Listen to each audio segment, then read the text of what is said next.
Alright, welcome back everyone. 皆さん、おかえりなさい。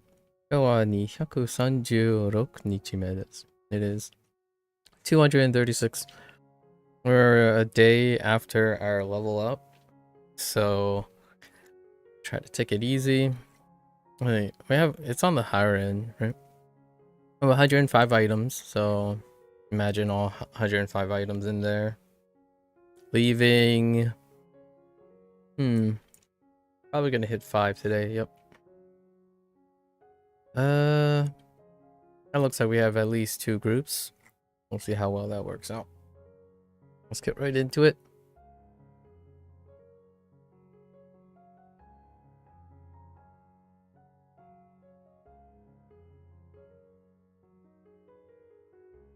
Yesterday was pretty good, actually.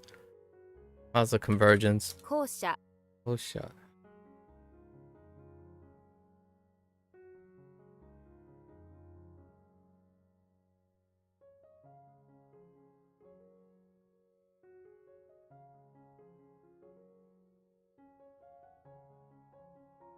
Oh,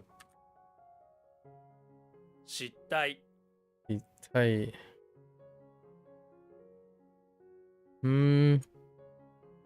What's another way to lose face? I don't remember. Did anyone a blunder? A disgrace? Oh, losing face, disgrace. Actually, that kind of sounds like losing face. I might have said the same thing yesterday.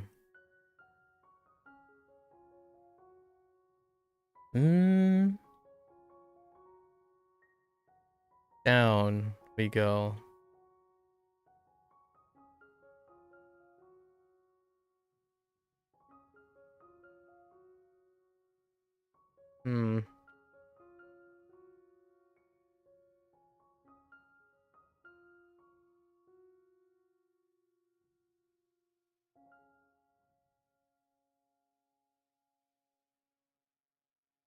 What is Cole doing?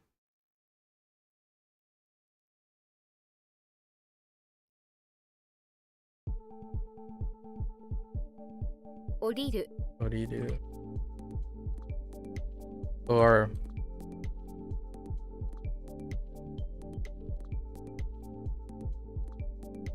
fallen? Be fallen? To descend? To oh wait, that's just to get off. Oh, there, Procon. He wants to get off at O station, right? Yes, he wants to get off at O station. 寝る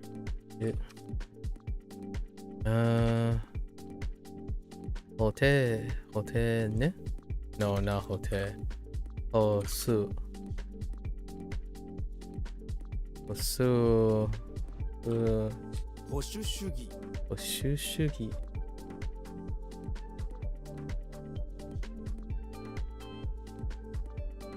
Conservative. What are you up to, Brocon? How have you been? Did you start school yet? Or are you still working at your summer position? Or both, even.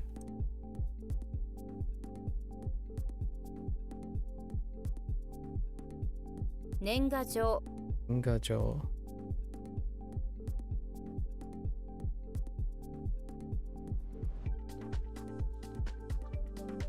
Giving good, thanks. You've just done a week at a new job. No, the academic year starts towards the end of September. Ah, interesting.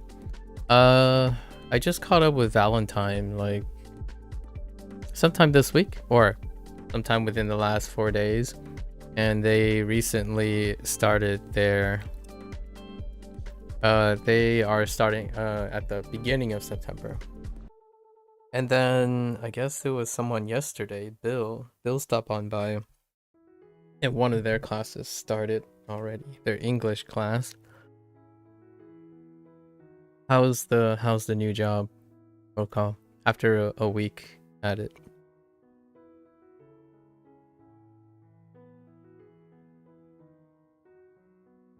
My only like week job is like volunteering at some random place. You know what I would really want to do right now? Or something like that. I kind of want to be like in another event. Maybe I'm gonna expand that to 2 weeks or something. I like going to events, but not like going to the events. I like working at the events.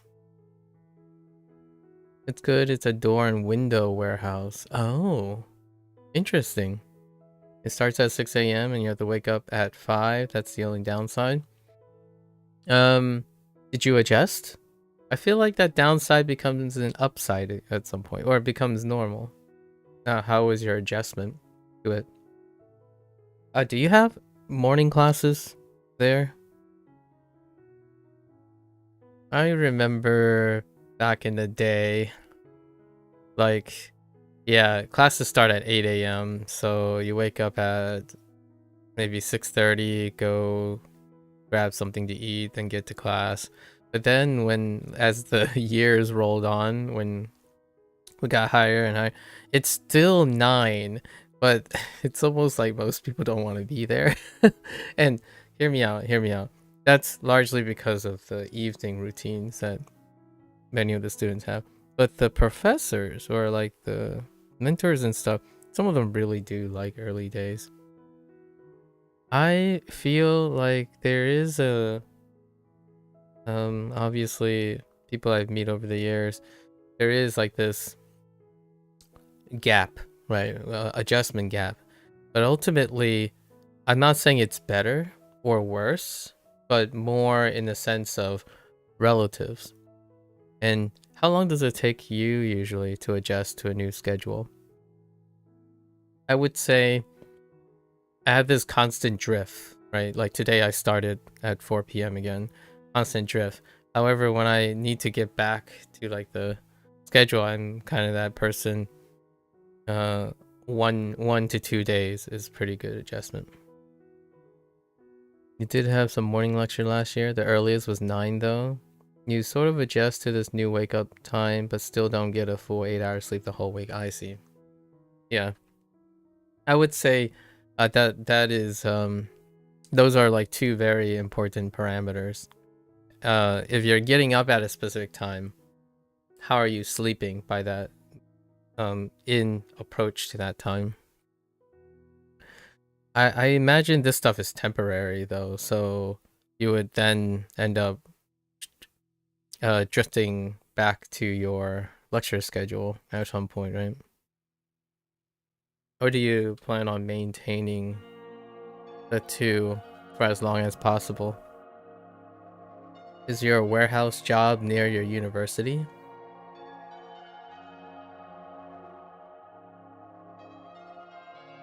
This is presents.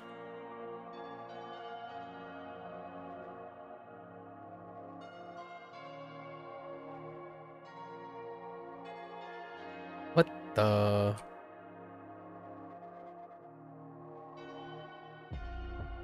Togo.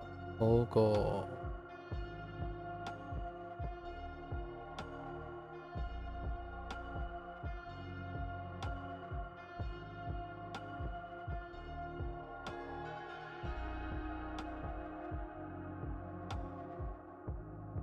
So, what's occupying your mind at the moment, Prokal? What do you got? Has anything been taking space in your head muscle? Also, it's annoying because the temp job agent asked you if you could do another week of work there next week, but you said you prefer to do a job that's closer to you. I see. They swapped you to a closer job, but then that closer job canceled the cargo lorries, so they don't need workers. And after that, you said you would do the door company next week, but the position had been filled. Oh, I see. I've never I personally have never been to a temp job agency, but you kind of reminded me of this scene in Like a Dragon. I'm not sure. I know these things exist in the United States. I actually talked to a couple of people, but It's kind of interesting. I wonder what that's like to walk into one. What up?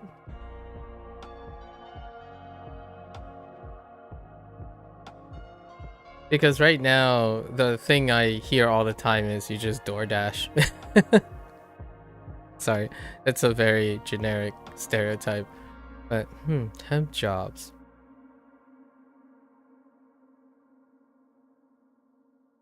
It's kind of... I'm like retrograding, or like I'm like going backwards in my life. Now I find temp jobs provocative. Despite the nuisance, of course. No, this is near university because you're still at home. I see. You want to go to your new uni house until the end. You won't be going to the new uni house until the end of September. I see. The agency is quite good, as it's quite freeing for them to just phone you when there's a week's worth of work to do, and you can say yes or no depending if you want. Oh, interesting. Do they keep track? Is it a weighted system, or is it just like, oh hey, you list your, like, you know, your aptitudes or what you're able to do, and then they're like, all right, let's just go through the Rolodex or something. I know that's a very boomer imagery, but you know, you're just rolling through your Rolodex. It's like, yeah, I got just the guy. You've always said yes so far because it's only recently that you've started properly working, so you want to commit to it. I see. I like the idea of temp jobs. Not this is from a privilege standpoint, so grain of salt, right? I wouldn't take this if you're like this perspective is hard to appreciate if you're not in a position where you can experiment. I like the idea of temp jobs if it's for someone who is freely exploring. I always wondered what my life would be like if I went through a temp job agency. The reason why I say this is oftentimes nowadays, in my opinion, when I talk to people, not you particularly, Procall, but I think a large majority, like over 50% of people I meet online, they like definitive commitments because committal things are very difficult. And then committing to temporary exploration and discovery is even more anxiety takes a hold, right? So starting new things is my jam right now. What I mean is I kind of hyper focus on exploring how to encourage people to exploring, for lack of a better phrase. And in a prior life, like, you know, in my older life, it wasn't about exploring. It was about hitting the ground running. So it's a sink or swim tactic. Again, I talk about this cultural background a lot of times, but I grew up in a traditional Chinese household. So you hit the ground running. The road was already paved before I was born. That was kind of the idea. But nowadays, I've become more and more exposed to the hypened perspective where people only want to commit every so often. And that commitment has to be the right or the best thing from the start. This is very analogous to Asian cultures. And that's also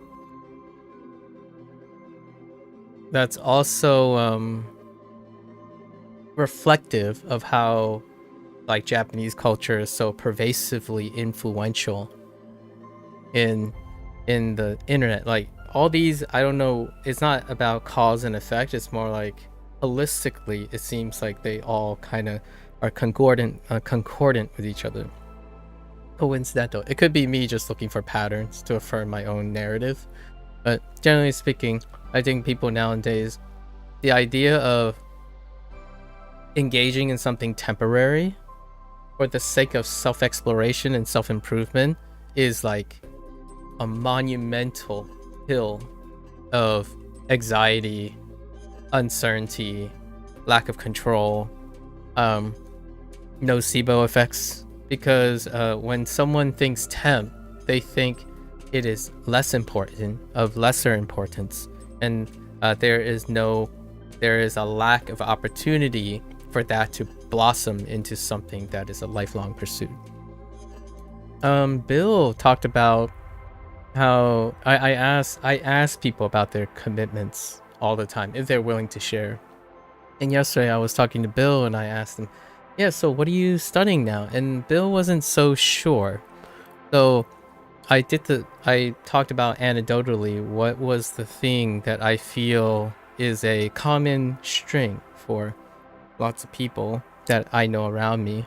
And that's when you pursue something,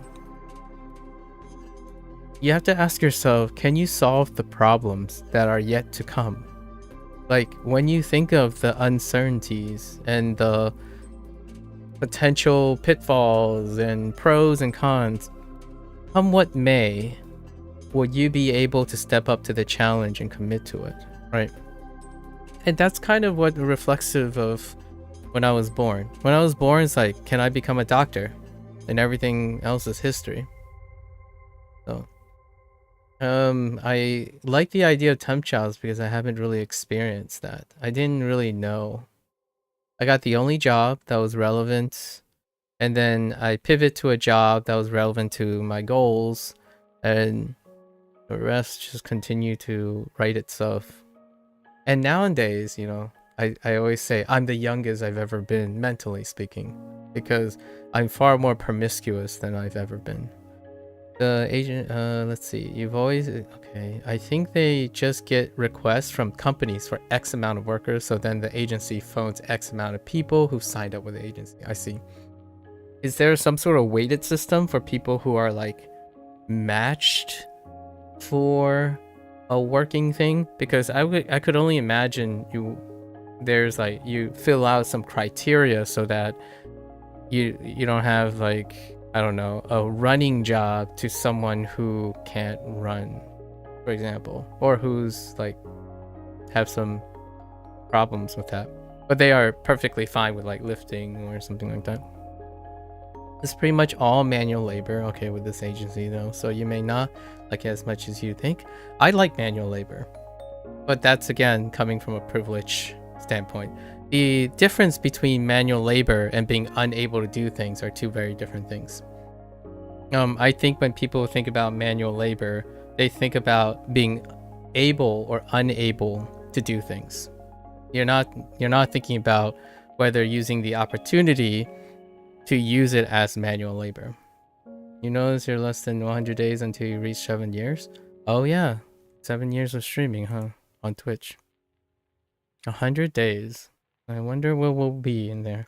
You also only want to commit so often, but you really try and push yourself using the idea of innate duty that you believe comes with life. Very admirable trait. Speaking of that, just today at work you thought about pretending to have a bad asthma flare-up as a way to get off during the full day's work, but you didn't. Interesting, intrusive thoughts. Does that tell me that you're not satisfied with your current jobs that you've gotten? You had a vivid memory of you talking with your dad when you was very young and asked him, can I do whatever I want to do if you put in hard work? Your dad said no, but you should always commit as otherwise you'll never know if you could have done what you wanted to do. Yes, exactly. That would be a very wonderful, anecdotal, metaphorical, vivid dream. Yeah. Back in the day, I feel like that's how I projected myself as well. It's not about what you can or it's the concern with whether you can or can't do something versus what you could and should or would do something. And I know this is more of an English thing. I imagine other languages will have different ways to express this, but generally speaking, when I think of things like when someone says, oh, you probably won't like this or will like this, that kind of consideration, it's more like focusing on the end result. Oftentimes when I think of a job, my first inclination nowadays is what can I get from it? So I understand getting paid, right? Like Sure, you're getting paid, it's an end goal, but the other thing is, what can I do that I will also get from it? So oftentimes when I think of temp jobs, I think of learning opportunities. Obviously, this sounds like a broken record because most of the time I'm thinking of what learning opportunity is. A cynical person or a pessimistic person would probably counter argue, well, sometimes there just isn't anything to learn. And my first thought is, I guess we'll find out. And if there isn't anything to learn, there's a life lesson in it. Life lessons technically may not necessarily be learning, but there's affirmation. So like, I rely less on affirmation nowadays than learning. I think affirmation is the root of being unable to start new things. And I'm not saying you have to always be open-minded. That's not the case. You're open-minded to the point where you can then commit and become focused and closed-minded about certain things, right? And one of the closed-minded things that I have is about open-mindedness. I know that sounds like an oxymoron, but I'm fairly hyper-focused on the idea that when you start thinking about what you can and can't do versus what you could and should, oftentimes your opportunities and your ability to adapt and learn new things closes. But, big but, with 3 T's, your opportunity to improve on the thing you closed off into, right, will increase for that exchange. So, but until then, the discovery process requires discovering a part of you that may be a bit closed off. All puns intended. So, I wonder where my temp job would have got me. I didn't become a bowler, right? I used to work at a bowling alley. I didn't continue working at a bowling alley. I used to volunteer, lots of outreach things. I didn't become any of those. So technically I did have a lot of temp jobs over my life, but they were circumstantial. And you can also argue that an agency is circumstantial because it's supply and demand, right? But it's bigger. The breadth of the temp job is still more than what I've had in my life.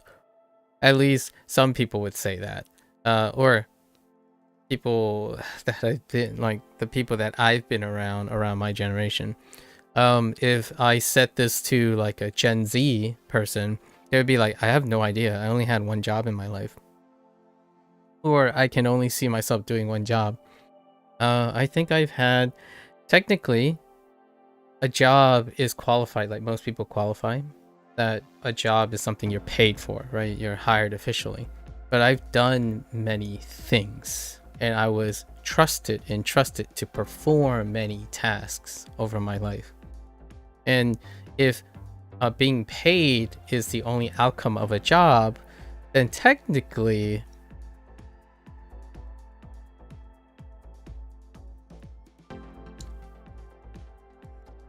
like in actual raw currency,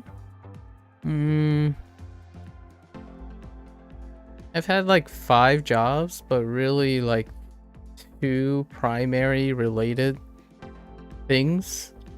And if you're gonna go really general, it's really just one thing. But that doesn't void the idea that I've once stood in an emergency room at a hospital and all I did was pick up trash and like change trash and stood there and wait to see if I can be helpful without interfering with doctors and nurses. Is that a job? Well, I didn't get paid for it. It was volunteer work. So you wouldn't consider it as a job. Like a lot of people wouldn't consider it as a job. But have you ever done that? Have you ever cleaned up trash and like pick up trash? Have you ever stood behind a kitchen line serving the homeless for like 3 or 4 hours of your high school days? That's someone's job. So that's the idea of like, my thought is, well, if you have to get paid for it, I've done more things in my life that I don't get paid for than I get paid for, actually. Like more different things. In terms of length, obviously most of my life I've been paid for a service job. I've offered a service as a form of payment. I haven't ever produced something per se. I've had at least 13 or 14 different skill related things that I have to do over my life. And talking to the current generation, they when they hit their 20s, they can only imagine themselves doing like one or two things. So I guess that might be something that I have to keep in mind when I'm talking about these things. You speaking of that, yes, okay. The warehouse cargo job has big boxes that range from 20 to 80 kilos. Wow, that's a lot. That you take off the lorry. Oh, okay. I was like, man, Procol, you must be jacked lifting 20 80 kilos. 20 to 80 kilos and put it into the warehouse. Do you think you would want to do that job? I mean, you get a lorry, so you only have to do spurts of 20 to 80 kilos. I thought you had to carry the whole thing for that. I wouldn't be physically I wouldn't be able to carry 80 kilos for a large distance. But lorry mechanical advantage has its ways, because you can't imagine anyone wanting to do that. You hated it. What particularly was about that that you hated? Yeah, you wasn't satisfied with the job this week, but you weren't at any of the temp jobs you've done so far. I see. You just pushed through for the money. Okay. You remember when I was chatting with me on the first time you were on your stream about how recently the definition of job has become more fuzzy? Yeah, the definition of job has become very fuzzy. Like, hear me out. One of the dividing points of a job and a hobby, right, a pursuit, was this no longer holds up. This does not hold up in court, chief, right? Like in the modern age, or at least in the United States. Hear me out. In the United States, this is actually far more of a westernized culture thing, because it's definitely still not true for a lot of very specific countries, which includes the trending Japan. The separation between job and a hobby is that a job is something that typically is not something you do for the sake of passion. Like passion in the modern sense, now the English modern sense, versus a necessity. So the thing you described about being unsatisfied with the job and then pushing through for the money, that was one of the, if you rewind it like 2 decades back, when I was still a teenager, that seemed to be the characteristic of a job, and it was accepted as normal. Now I'm asking questions about how satisfied are your job? How satisfied are you with your job? Can you see yourself committing to it? These questions were rarely raised as a deal breaker for jobs in the United States, I would say, like roughly speaking, because when it came to job satisfaction, it was more like being less informed, and that less informed ended up making people make lemonade with lemons most of the time. So like it's not necessarily you can do all the jobs. It's knowing you can, or knowing there are other jobs available, that in my opinion greatly impact how people view job opportunities. Like, because of the advent of the internet and the connection of all the pervasive potential jobs, your perspective has changed, right? Younger people grow up with the recognition and the ability to know that all these jobs exist. So then that creates a disproportionate supply and demand, right? So what is the most explosive job in the world, quote unquote, in the world right now? Content creation. But what is content creation? It's ironically a facsimile for every single temp job you can ever imagine, right? Content creation is a temp job where it does not guarantee a checkbook, because this is the other way around. Jobs are being created because out of desire, not out of demand. Now you might be thinking, but there are content creators that are successful because they are individuals who create a job understanding the demand, not the other way around. I think lots of times nowadays, like the younger people who grow up on the internet, they believe they can create the demand. So you can become exceptional at the thing you do to create a trend, to create the demand that was not otherwise there. Meanwhile, when we're talking about like these temp jobs and like jobs in general, I would say, where I'm typically referring to where when there is demand, you're trying to fulfill that demand. And your skills and your passion is how well you fulfill that demand that was already paved. Like for myself, what did my parents demand? A child that becomes a doctor. And I tried my best to fulfill that demand. That doesn't mean I will succeed. I didn't like go out saying, oh yeah, that's what I'll be. And then, you know, that Cinderella story where someone says, if you work really hard, you'll make everything come true. I didn't grow up with that. I grew up with, you're working really hard. Right now you're doing great. Do better. And then, so every single day, you work really hard. You're getting closer to, kind of nebulously closer to that goal. But right now, you just got to do better. Keep doing better. So eventually it led to something, which then didn't end up being a doctor. I'm not a doctor. I mean, I'm sitting here learning. I'm sitting here learning learning Japanese in slowly approaching my 40s, and my only thought was some of my pervasive thoughts is, I wonder what would happen if I thought of it as my end goal, right? I don't think of end goals, and there isn't, I think there hasn't been a time in this world right now, at least in the society that I've lived in my brief 38 years of life, where people want to provide supply of something that no one asked for, or very few people asked for. Like, you are not discovering things through the observation of what is deficient. You're not solving problems.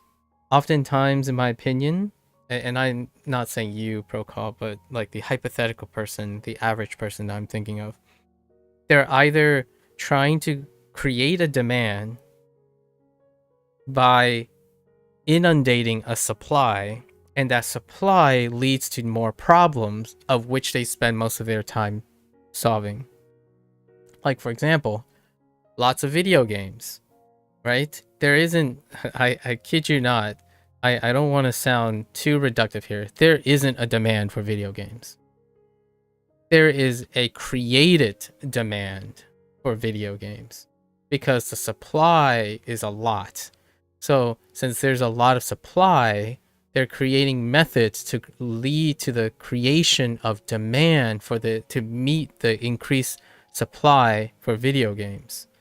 I truly do not believe that the demand for video games was as high as it would be if the industry that is supplying the thing isn't creating the demand itself. And that's such a interesting way of how jobs and industry works now.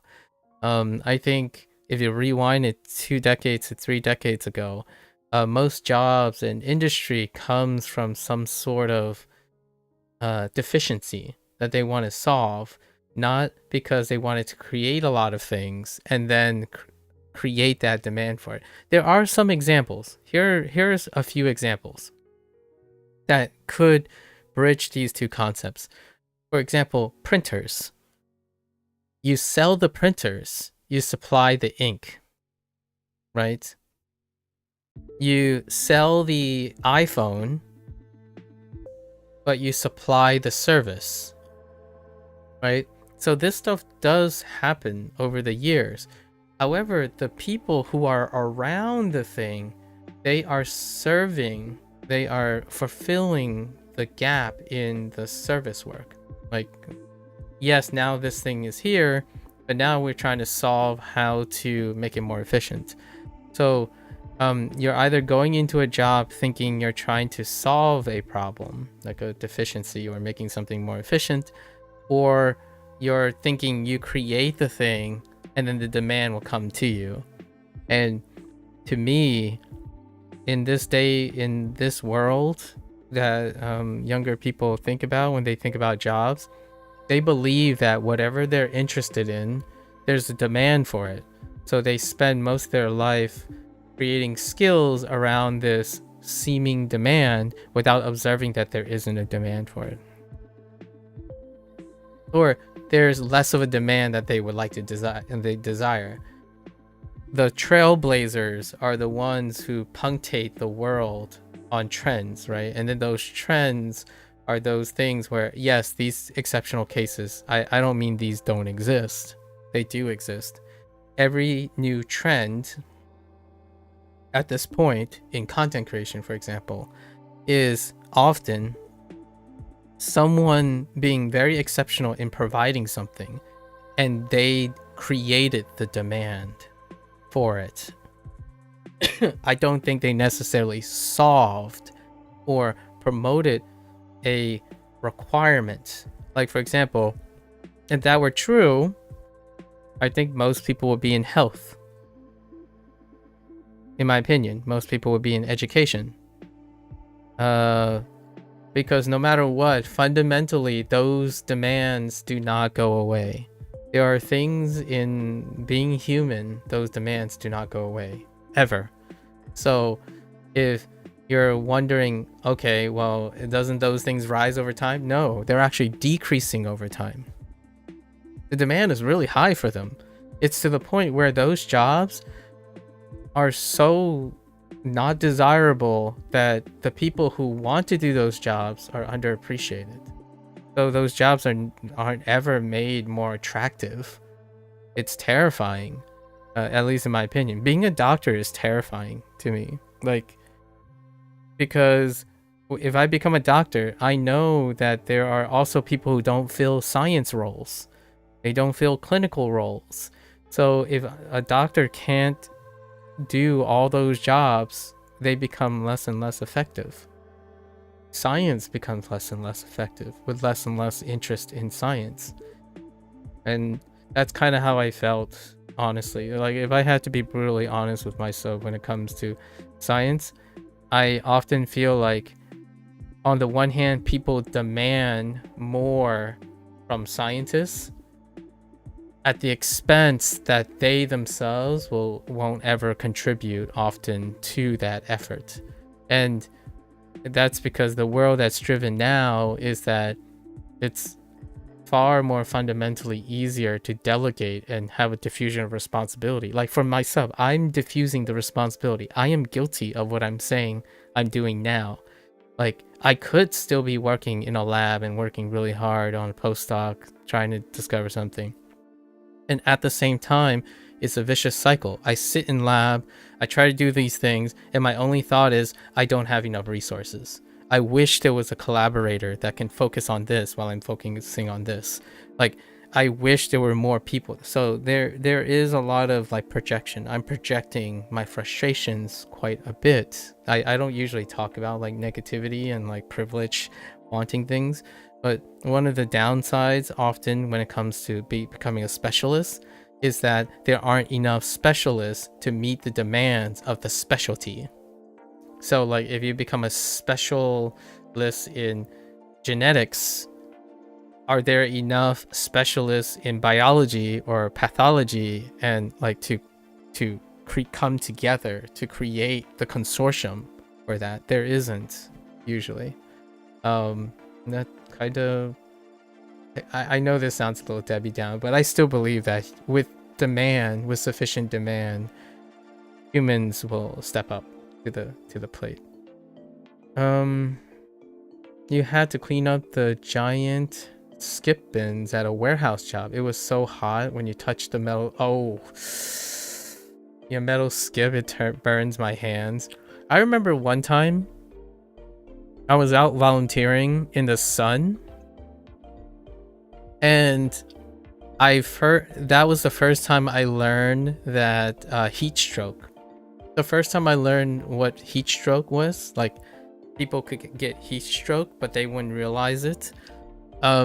Was I didn't get heat stroke. Sorry, like I hope that wasn't the spoiler. I didn't get heat stroke, but I discovered what heat stroke was like.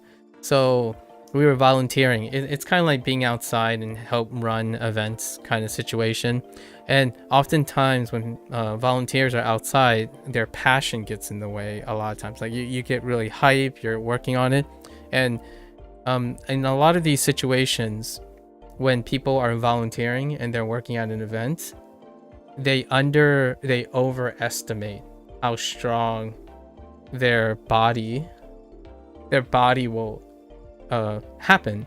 So oftentimes I've been around people who, at least someone in the volunteer group, worked so hard despite not being paid. Like they could be working at a job, quote unquote, a job, and getting paid for what they're doing, but instead it's very not uncommon to find some in ambulance show up.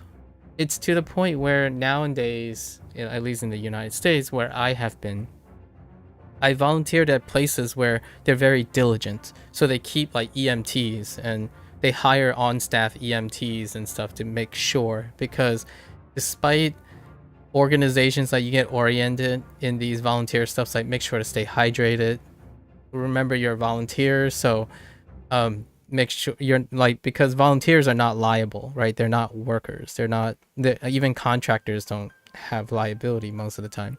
Where if you push yourself too hard, you have to know when to rest. And if you get heat stroke, it's on you most of the time. I mean, obviously the organization really appreciates it and tries to be a little compromising. So the first time I discovered heat stroke was because someone I was working with, like strangers volunteering for the common cause, that's when I discovered it. Like it happens very often, far more often than I can ever realize.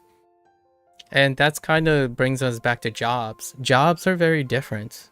Jobs have liability and compensation, and that keeps people in both ways. It gives leeway in a sense to hold companies responsible, despite, I'm sure someone's going to go and argue like, well, companies work people to the bone with little pay. I understand that. But when you volunteer, there is absolutely nothing holding you back.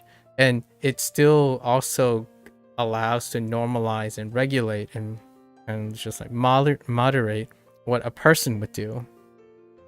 And, there are countries that actually have laws to balance that. As far as I know, anecdotally speaking, I'm not sure if this is still true in Germany.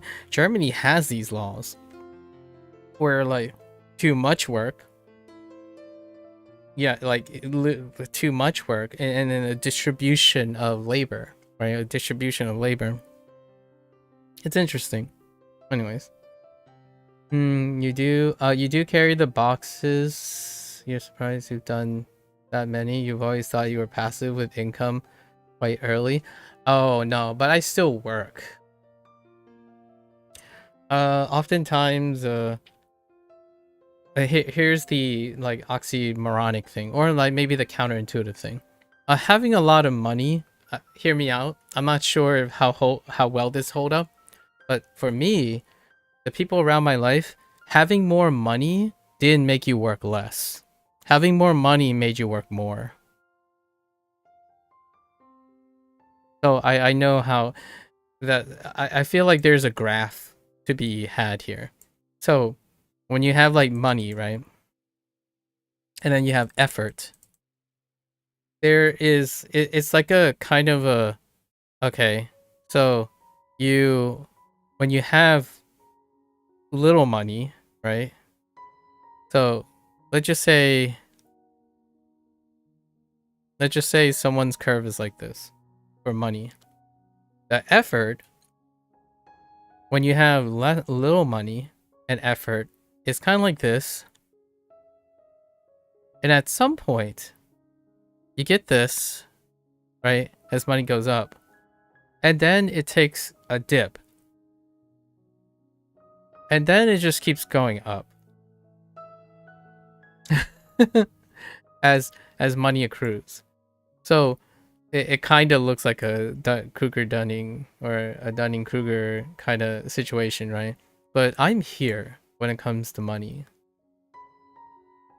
The more money I have, the more likely I work harder. Now, you might be thinking, this is early on when you're thinking, oh, this is the first time you have money. So you're working for all the money so that you can work less and less in your life. However, at some point, it's come to the realization that earning this money is the thing that produces the reward, the thing that you want to pursue in life. And this is what I mean by privilege. Sorry. This is what I mean by privilege, when you become privileged. And I totally understand if this is unrelatable and people are like, nah. Like most people, when they get rich, they want to work less and less, right? It's like, I understand. This is where I think it is. This is the get rich. When you get rich. This is privilege when you want meaning. When you're seeking purpose. Right? Because when you become privileged, you start looking for purpose. And this is where philanthropy comes in, right? Philanthropy is one of the biggest things when it comes to rich people. But this is the newly rich people. I guess when people call it like the newly minted rich people. Or like comfortable people. I'm not talking about like richy rich. I'm talking about like enough. They have enough money. You get to your lowest low when you have enough money. You think whatever their target is, that magic number, right? It could be 1 million, it could be 100 million, it could be 1 billion. Some people never get out of here because their key number is like all the wealth in the world. So yes, they may never become philanthropists. But for myself, I'm out of this ditch fairly early on. So I agree with you. If I was still in this phase, I would most likely work way less. But here, I'm no longer that. I spend nearly all my time doing free work. It's generally free work. When someone says like, I don't know, when someone says I can't get a job, I want to go get a job with them. And once I get a job and find out how to work like that, I leave. And I go to the next thing. The most reward I ever get is no longer attached to the idea of having enough money. I have enough. So if you want to get a golden reason, a flag, like a really big indicator of like, say, a content creator who is in it for this versus in it for this, ask them in an interview. They will say when finances come up, they have enough money. It's enough money.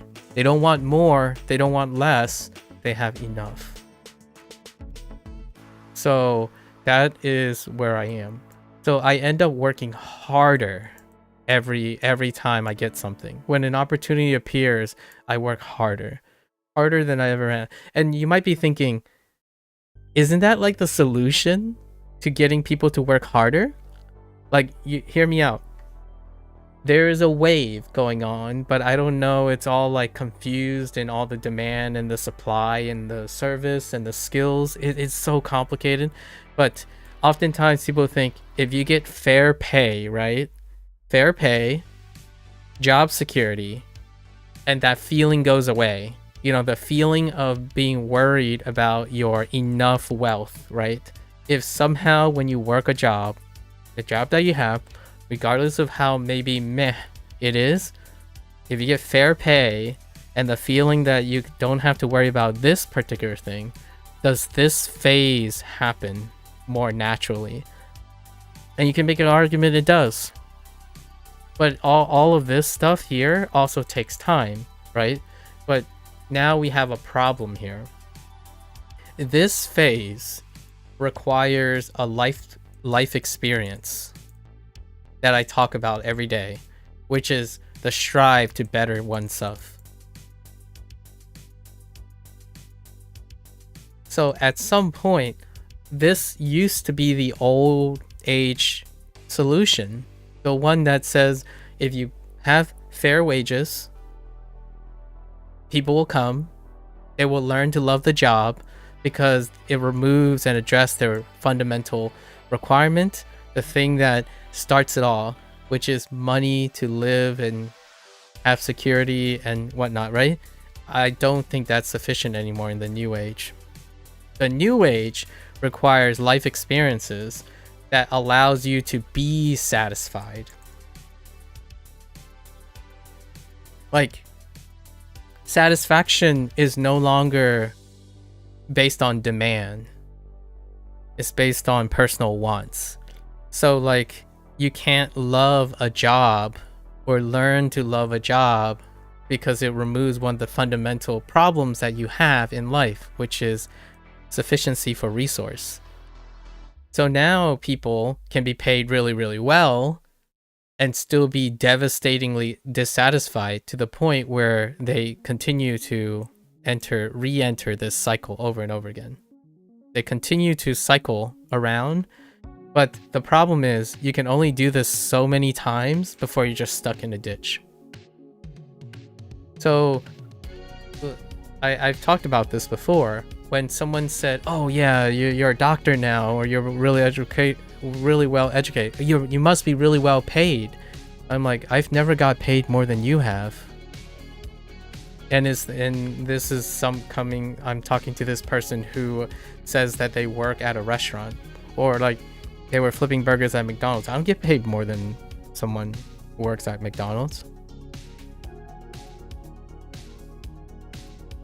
Like, if you truly thought, like, you know, if you normalized it, say, oh, you only get paid I don't know, $15 in USD an hour. I'm taking averages from the United States. $15 an hour flipping burgers. Like, okay, technically on paper, when I was working, I worked for a salary, so there was no upper limit to the number of hours I worked, but I still technically get paid a certain amount if you normalize it to the hours I'm expected to work. But if I got paid by the hour, I would get paid more, but I didn't get paid by the hour. Most of the jobs that I've had, I either paid for free or I worked for free. So wait, was I actually oh no, I PhD, you know, like the be a professor thing, a postdoc thing, and I put in way more hours than I was paid for, like, because I always thought, hear me out, I always thought I had enough money. Like, what I mean is, there were times I had $0 to my name, or even 30,000 to my name. Having more than 0 was enough for my life. I could be steady state. And because of that, I was never a top earner. Like, I wasn't even close to top earner. I earned even less per hour. If I tried to calculate the amount of time I worked, despite being well educated, I had a lower hourly wage than going to Walmart and being a greeter. So if you're trying to like distill all the stuff, right? If you specifically distill it down to money goes up because that's the thing you're concerned with, I am poor. Like I was way underpaid. But what else was I getting then? Why did I still do it? Like if I had to calculate how many hours, usually if it was an 8-hour day, right? If we did an 8-hour day, it would be, I don't know, $30 to $34 an hour per hour. But I didn't work 8 hours a day. I worked like 16 hours a day. So that immediately tanks down to $14 to $15. And that's only being paid during a specific thing. Like I work every day. And then I do like volunteer work and whatnot. So even in college, like I enjoyed doing that despite having to pay tuition. So most of the time it's not that clear cut. You're on 12.5 pounds. Oh, and we have to keep in mind that we have to deal with inflation now, because the $30 was still a lot back in the day.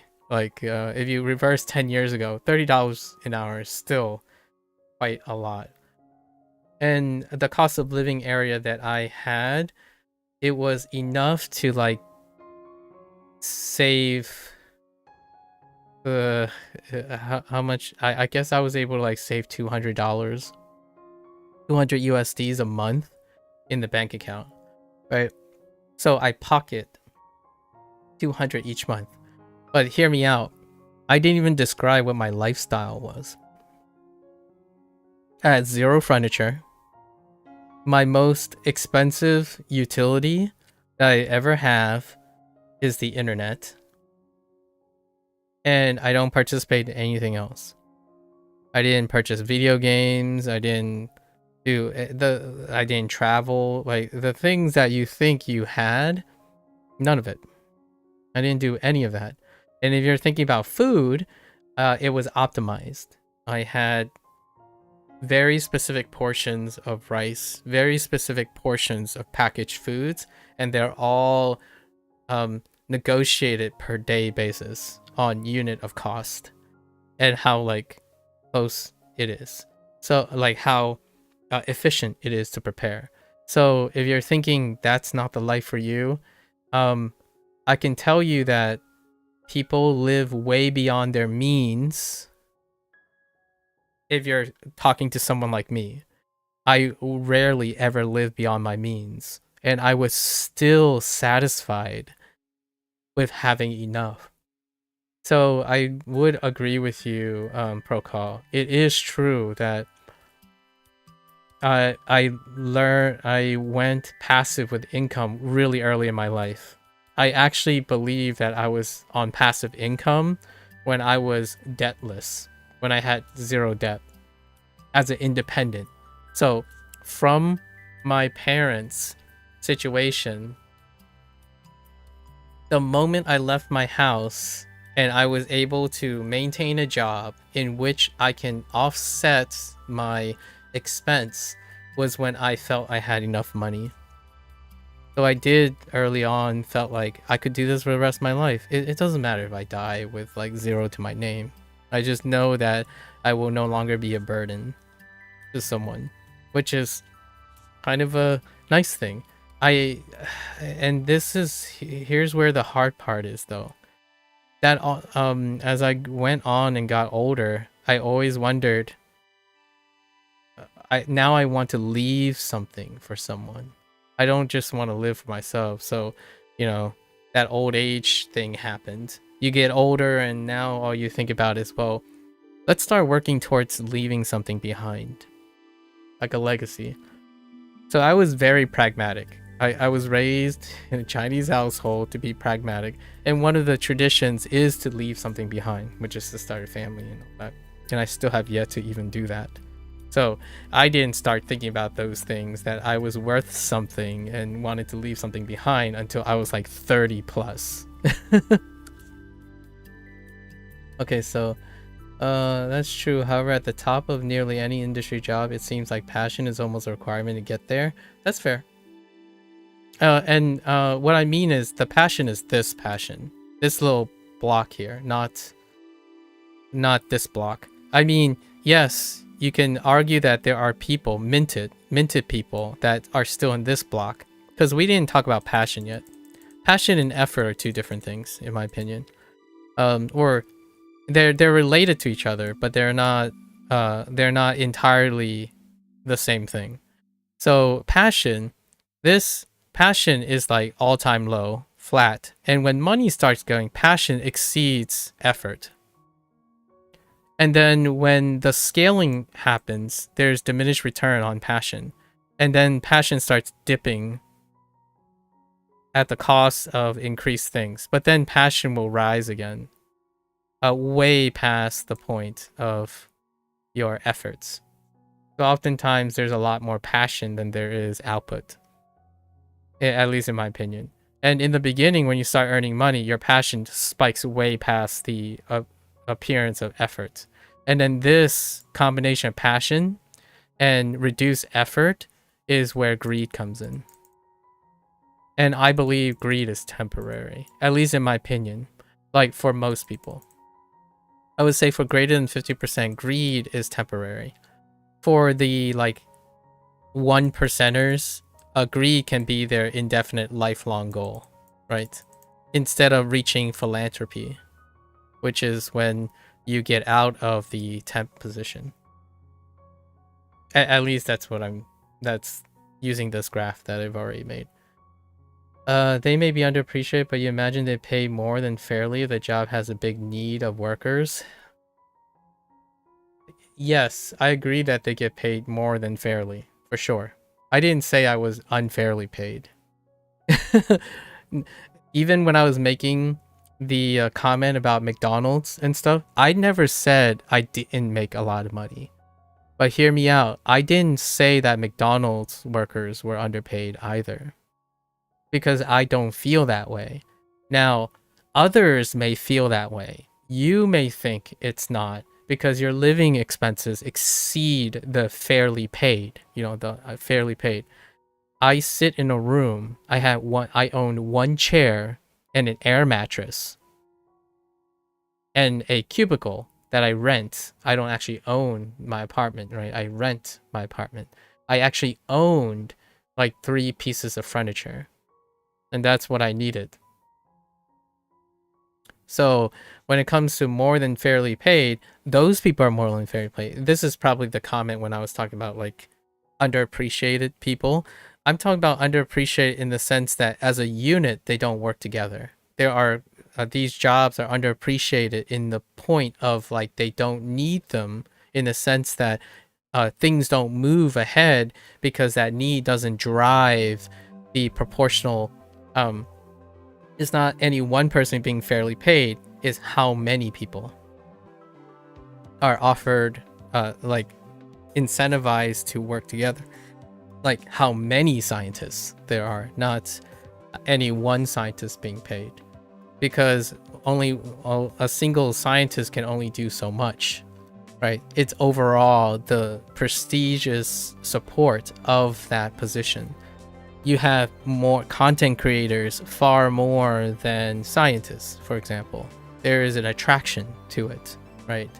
So fairly paid would be the alternative point. I think money is not the metric by many standards that those passionate people pursue a career. Like I often have this anecdote or this joke when someone asks, oh yeah, you must be making a lot of money after getting a PhD. It's like, you don't make money going to a PhD. Like if money was of the utmost importance, you would not be doing this. Objectively speaking, you could pick things that are more quote unquote fairly paid overall. It's concentrated because there are less people doing it, and it requires like a great passion to do so. But that passion offsets the initial paid fairness. So all of this stuff kind of like lumps together in a vicious cycle. You have a counter argument. You feel like you're just talking in circles, right? And that's kind of how I felt whenever money comes up. It's this constant talking in circles. Like, so I feel fairly paid because I'm passionate. It is self-selected. So you could argue that no, you need passion to make money. Yes, but you need money to also feel passion. However, when you have passion, you need less money. So less money means that it's sufficient for the passion. So it just keeps going around in circles. So a passionate person may seem like they're getting fairly paid because they're passionate about it. That doesn't necessarily mean they're fairly paid to the perspective of someone who's concerned with money. I think oftentimes on the outside, someone who looks at someone with a passion, they believe they are underpaid for their skills. And that's what I see, in my opinion, that's how I feel when I am no longer in that field. Like, I am a stranger to science now. I see teachers and I can see them, in my opinion, from my perspective, being underappreciated and underpaid. But that's because I'm no longer passionately in that career. It's hard to see something when you're in it, when you're participating in it, in my opinion, than being outside of it. So on the internet, that's kind of how the arguments always portray, right? They see things parasocially and they project their relative standards onto someone else. So when I think about it, when someone says, oh, aren't you like, don't you want to make more money? And if you can, it's like, well, I can make more money, but do I want to? Someone's like, of course you want to. Everyone wants to make more money. I'm like, it's going to be difficult to appreciate, but I don't. I want something more than money. Not more money. I want something more than money. Something money can't buy. And that's when you have enough. When you have enough money, you don't seek money. You seek meaning. So yeah, for sure, helping someone, like volunteering at an event for free, feels far more rewarding when you know you have enough money.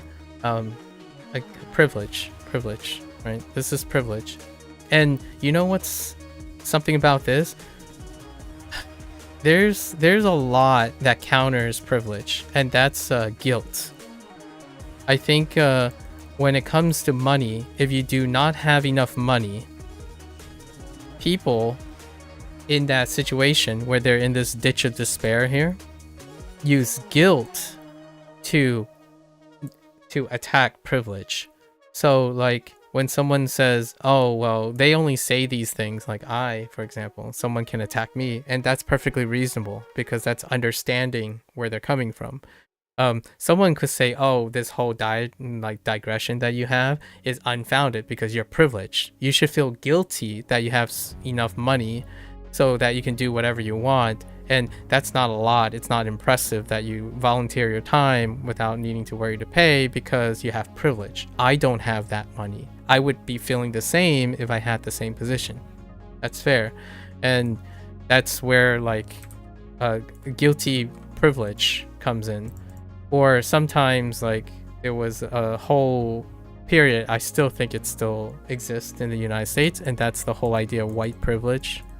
So that's a touchy topic, but there are other forms of privileges. And it's to the point where this type of guilt, this portrayal of guilt from those who don't have enough, is that they would project and say, well, you don't understand what it's like to work hard because you never had to.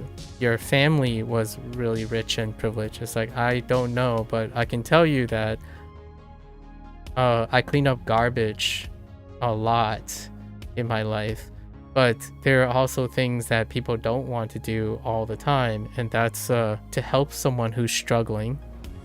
Have you ever done that? Like, there were times where the only thing I could do was stand there 6 hours making sure that that someone else exists in someone else's presence. Do you find that rewarding or not? I do. I like existing for the sake of making someone else comfortable. I mean, but I'm only one person, right? I can't do all the other things. But I certainly would understand someone saying, well, you're just saying this because your life is easy now.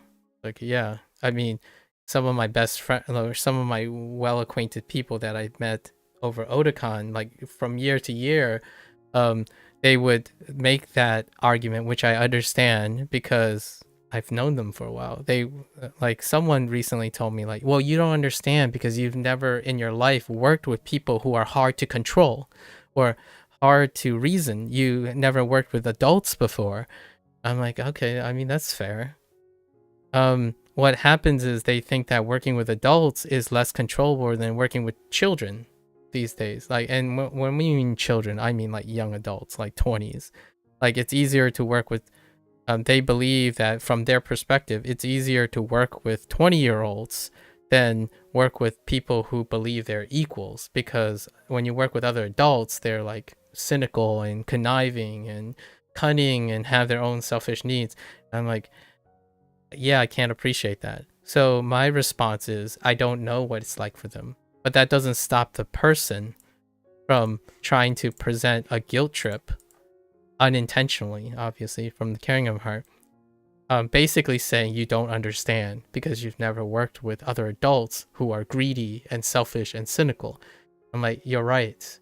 I usually work in a position where most of the people around me, and what I mean is the people I keep around me are people who are not opportunist, selfish, and it might be because I'm not opportunistic or selfish and I surround myself with those people. It doesn't mean I'm not surrounded by greed, selfish, desperation, and egocentricity. They exist. They exist, I would say, far more than the people I choose to be close with. But the thing is, that's enough for me. It's not enough for these people that I know because they constantly, despite having more than I do, in my opinion, like if they were talking about material goods and spending power, they have way more spending power than I do. They have much more skills than I do, in my opinion. I think they have lots of great skills, but rarely is it enough for them. It's enough for me. I don't have to be fluent in Japanese to be satisfied. It represents my perspective. Okay, anyways, you feel like nowadays there are not many big names. I've never heard about a modern Einstein, Feynman, Taylor, those type of scientists. That's fair. But hear me out. Due to the mutualness of information, there aren't people who are privileged enough to be those people as well. So like, it's harder to be identifiably distinctive in the world of the internet, in the post-internet age. So the people you hear that would defy the internet would probably be those Einsteins and stuff. Not for the reasons that you might be thinking. Like pioneering and stuff deals with trend breaking. Now, if you break a trend or start a trend, those are the closest things you have to an Einstein or something. Like, what's a trend? The people who mass produce digital gacha games. That's the namesake. You hear namesakes attributed to trending behavioral patterns that are started each day. So yes, I would say you certainly would not have the exclusiveness of people who can pioneer things. But we also have to keep in mind that the days of Einstein and Newton and stuff were the days when information did not travel. So whenever something is discovered, it is shared with the masses. So among the masses, there are fewer and fewer privileged people to information. So when we're talking about science, the accelerated information travels fast. So what happens is when any smaller discoveries are made, they are not made in isolation for an extended period of time. So there's no like a sudden discovery of something that others would not be privy to, because you can iterate on information far more in science at a much faster rate than it has ever been. They still exist to some extent, but they are often not celebrated. Like for example, as for genetics, Elizabeth Blackburn is probably the thing, a name that would come up to me because of RNA, because of RNA related research, and that was within the last decade. So but you know, Nobel prizes and whatnot, or Nobel contentions and whatnot. You're about to say, did you find out after you looked up the symptoms and realized you were having a stroke? Yeah. Thankfully I've never had a heat stroke, but I wouldn't know if I had a heat stroke. I'm not even entirely sure people someone who haven't ever experienced a heat stroke would understand if they're having a heat stroke. That's kind of one of those things, right? That's counterintuitive to what you would have thought, the correlation between the amount of hard work and money. Oh, you mean like all of this? I think when you operate within a specific amount, it would be counterintuitive. You always thought minted was an English phrase? Oh, minted is in politics. Using the word minted is in politics and economics.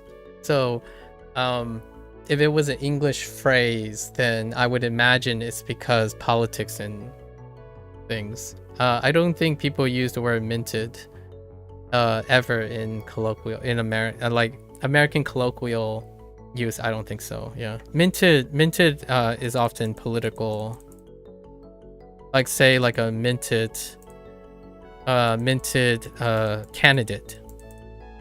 But I was using minted in the sense of a minted rich person, or quote unquote newly made rich. You imagine that feeling is quite freeing. I think a lot of people often stupidly adjust their spending with their increased pay and end up not much better off in terms of saying, yes, they scale up. It's this little dip here, right here.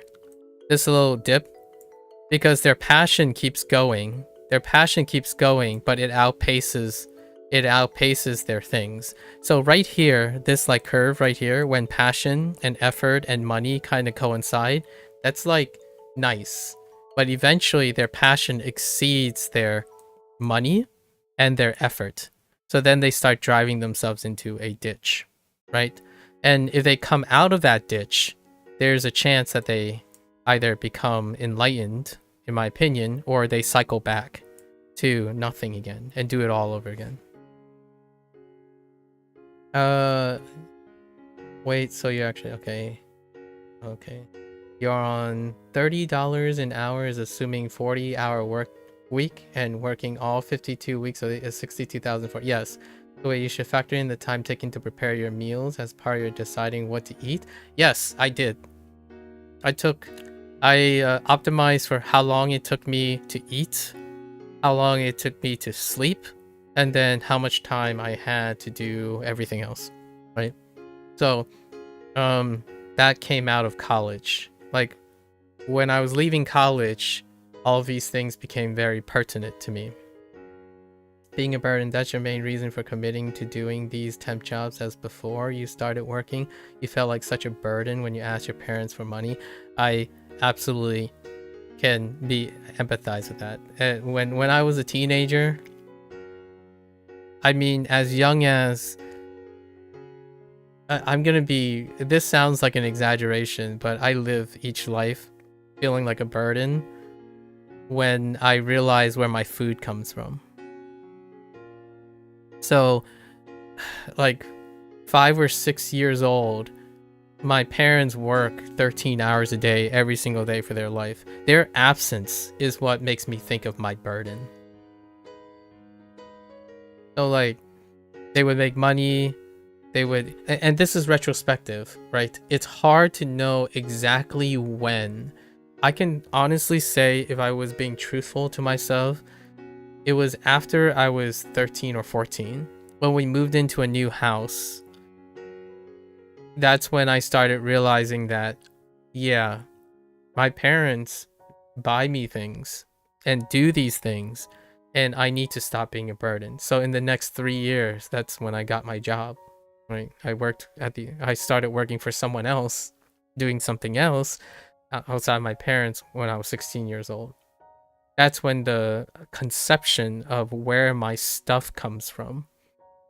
When I turned 16, like, there's other reasons that can push me towards it. Most people didn't care about me. I couldn't stick out. I feel like I didn't belong anywhere. So the one thing I could do when I was younger is to work and be useful.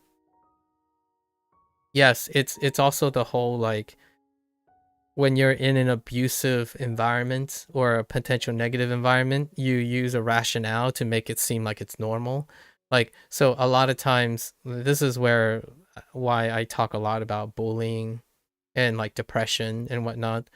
When you start to normalize being, when you start normalizing and settling for a sucky life, not the same as getting more money and adjusting to it. That's a different thing. But think about the opposite, where when you have less and then you have problems that are beyond your control, you also normalize that. So you get used to settling for that too. So people would stop bettering themselves because they settle for something. When they start making money, that type of opinion and mindset carries with them. So when they start making more money, they want to settle for the new money. So now their settlement is up there. Well, when you're low, you also settle for that.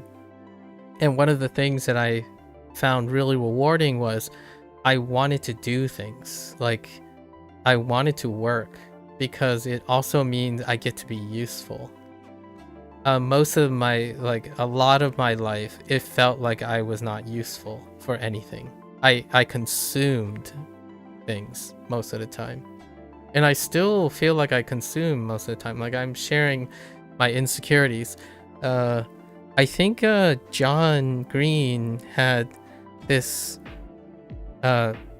portrayal oftentimes in his vlog where despite all your successes and you think you're contributing to something, like, the perspective, when you step back far enough, it feels like you're always a burden. And that type of thing is constantly a thing that I would talk about each day with myself. Like, I have a discussion with myself, like, how can I alleviate the burden? Like, does my existence create more opportunities to give back than it does in taking? And that's probably the reason. That's how my childhood shaped myself most of the time, right? Every waking hour is like, how can you squeeze in more something that can be useful in a greater scheme of things, possibly. Let's see. Passion reduces the negative effects of effort for you. Passion reduces the negative effects of effort. Yes, it does. And when your passion reduces the negative efforts of the negative effects of effort, that leads to higher generation of money, is what brings someone out from the ditch of low effort into high effort. I know you said it's counterintuitive. Is like, no, it's true when you don't have enough money. In my opinion, if you don't have enough money, passion offsets the amount of effort. So more passion may seem like, now hear me out. When you say passion reduces the negative effects of effort, passion often, and you're suggesting that then passion increases effort, like the output of effort, because since there's negative effects of effort, right, it counteracts with more passion means you work harder. That is true, provided that you have enough resources. So in the most auspicious way, the counterintuitive part is the part that I feel most people are living in. The part that you are saying that's not counterintuitive is the part that I don't think most people are living in. They do not have the social pressures of more passion equals more effort is when people are privileged. They are not that when there's a social pressure for other resources. So yes and no. I think it's what you're saying is very intuitive, provided that there's privilege. So that's kind of like the new age perspective, where when you're online, what you see is passion equals effort because they're privileged. When someone wants to be that passionate and work that hard, it's a little bit more muddled. They go through a phase, they go through a transition period. So there are times when I was, say, like for example, I was passionate. I don't think my passion has ever changed. I was passionate, but it went through this dip. Like when I was going through high school, my effort was very low. Like, and then this dip right here, this is college. When I was in college, I always like, I'm here now, right? And when I go back, the first thing I said to my old college advisor is that I could have worked harder. I was heckin' lazy. Like things were going great. I had passion. I was putting in sufficient effort, and then things were going great. I think money was kind of going up, and I realized that my effort was slumping. Like if I have to be terrifyingly honest with myself, there is a period where my effort kept going lower, and I was clouded. In my opinion, I was clouded by my passion. I had a lot of passion, but my effort was slumping. At some point though, I believe this is a transition point. If I didn't go through this transition point, you can't suddenly become this, in my opinion. So I both agree and disagree with you at the same time, but not really. I just agree with you because it's part of a bigger picture. People transition out of this situation where like at some point you realize, oh yeah, your passion is making you think you're really working hard, but not as hard as you think you can, because you are more concerned. Your passion is dedicated to somewhere else. It's dedicated to something else. And the appearance of effort is being dwarfed by your passion. So in a way, you could even argue that passion makes it look like you're doing, you want to think that passion will always drive effort up because it offsets effort. But sometimes passion is also your downfall because you become less pragmatic. Anyways, that it's my attempt. Anyways, I haven't really talked about this stuff. Let's see what else we got. X group of people are privileged is always a massive generalization. I really dislike when people say that. Oh yeah, the white privilege thing. Yes.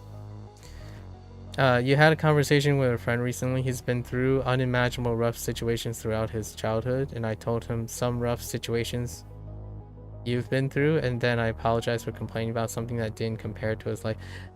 Comparison shouldn't, it's not a competition for being miserable, I say. But he said the worst thing you've experienced in your life is the worst thing you've experienced. Yes, so that's all you know. Don't compare yourself to what you don't know. Exactly. In England, there's the Royal Mint. Yeah, I know. I imagine that's what you were referring to when you said mint. People in England said things like, "Oh, you bought that expensive thing. You must be minted, bro." Yeah, exactly. Like animals living in horrible factory farms. Oh, yes, that's sort of. When I was talking about the burden thing, is probably you're talking about the factory farms. It's all of the above. Like. I was never here to deny that I am a burden. Like humans consume, right? Humans are consuming creatures, but there is a balancing force. Humans can build and create as well. So oftentimes you could call it a rationalization, but if there are systems that I cannot work with or cannot change on a fundamental level, I don't necessarily have to work towards them. I can work towards other things, enabling to a bigger system, right? So when we think about where my food comes from or how it got on my table and like what who affords a shelter and stuff at a young age, that's it all started back when I was like 13. It all started back with when I was 13. Like, auspicious is a great word, by the way. Yes, auspicious for sure. Do you consider passion and motivation synonyms, or would you consider them too different to be synonyms? Passion and motivation. So hear me out. If I were talking about these, the only time I would consider them different. This is a more pragmatic approach of how I look at things. If I can think of a scenario in where they're divergent when applied to a situation, then they're different enough, is what I would say. So, can I think of a scenario where passion, motivation, and effort, like say on this graph, deviate? So can one be very passionate, but behaving differently in terms of motivation? And I would say yes, because motivation can come from outside. Now you might be thinking passion can come from outside, but passion is internalized. So what I mean is, they might seem like it's the same because I feel that passion is motivation comes from like a lot of times people would say motivation comes from passion, or passion leads to motivation, right? They're connected for sure. However, they're connected. They're not substitutes for each other. Someone can be incredibly motivated but passionless. How can you think of a exceptionally motivated but passionless person?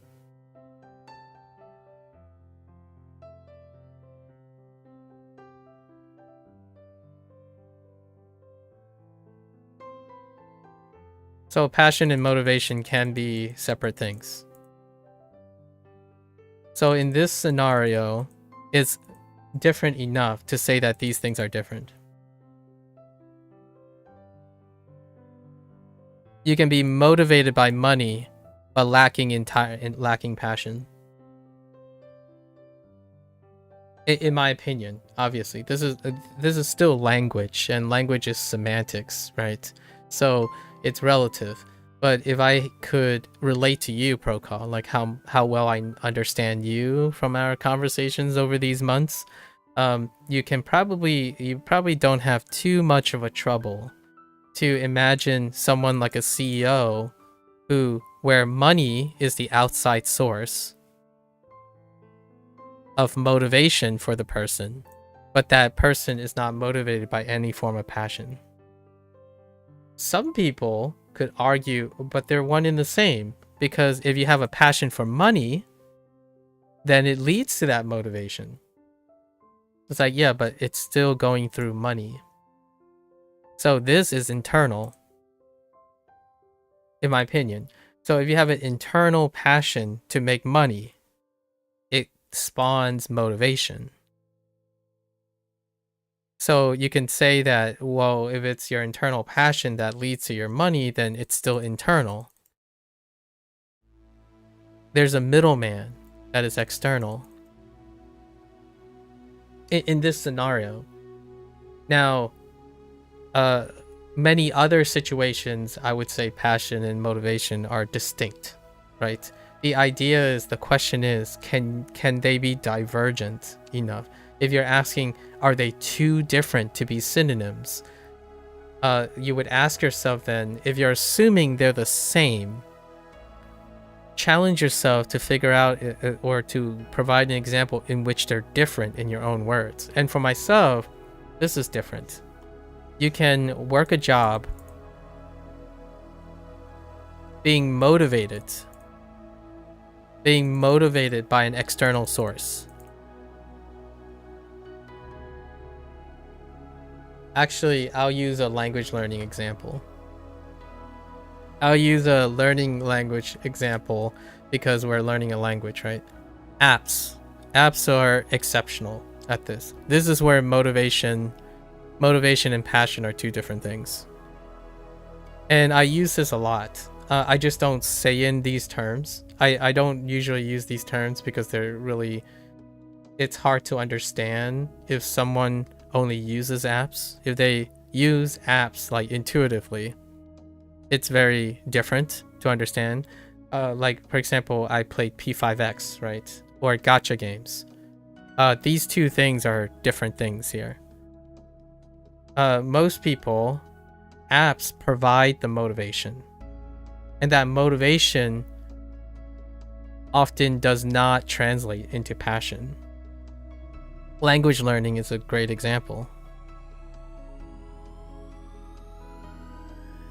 I'm not saying it can't. It can translate into passion. And this is what I spend the last over a year trying to curate. I'm trying to figure out how to prevent this from happening, or trying to reduce this occurrence. Because language learning apps, like for example Duolingo, the first thing people think they lack is motivation. So when someone says, I don't want to start learning Japanese, I lack motivation.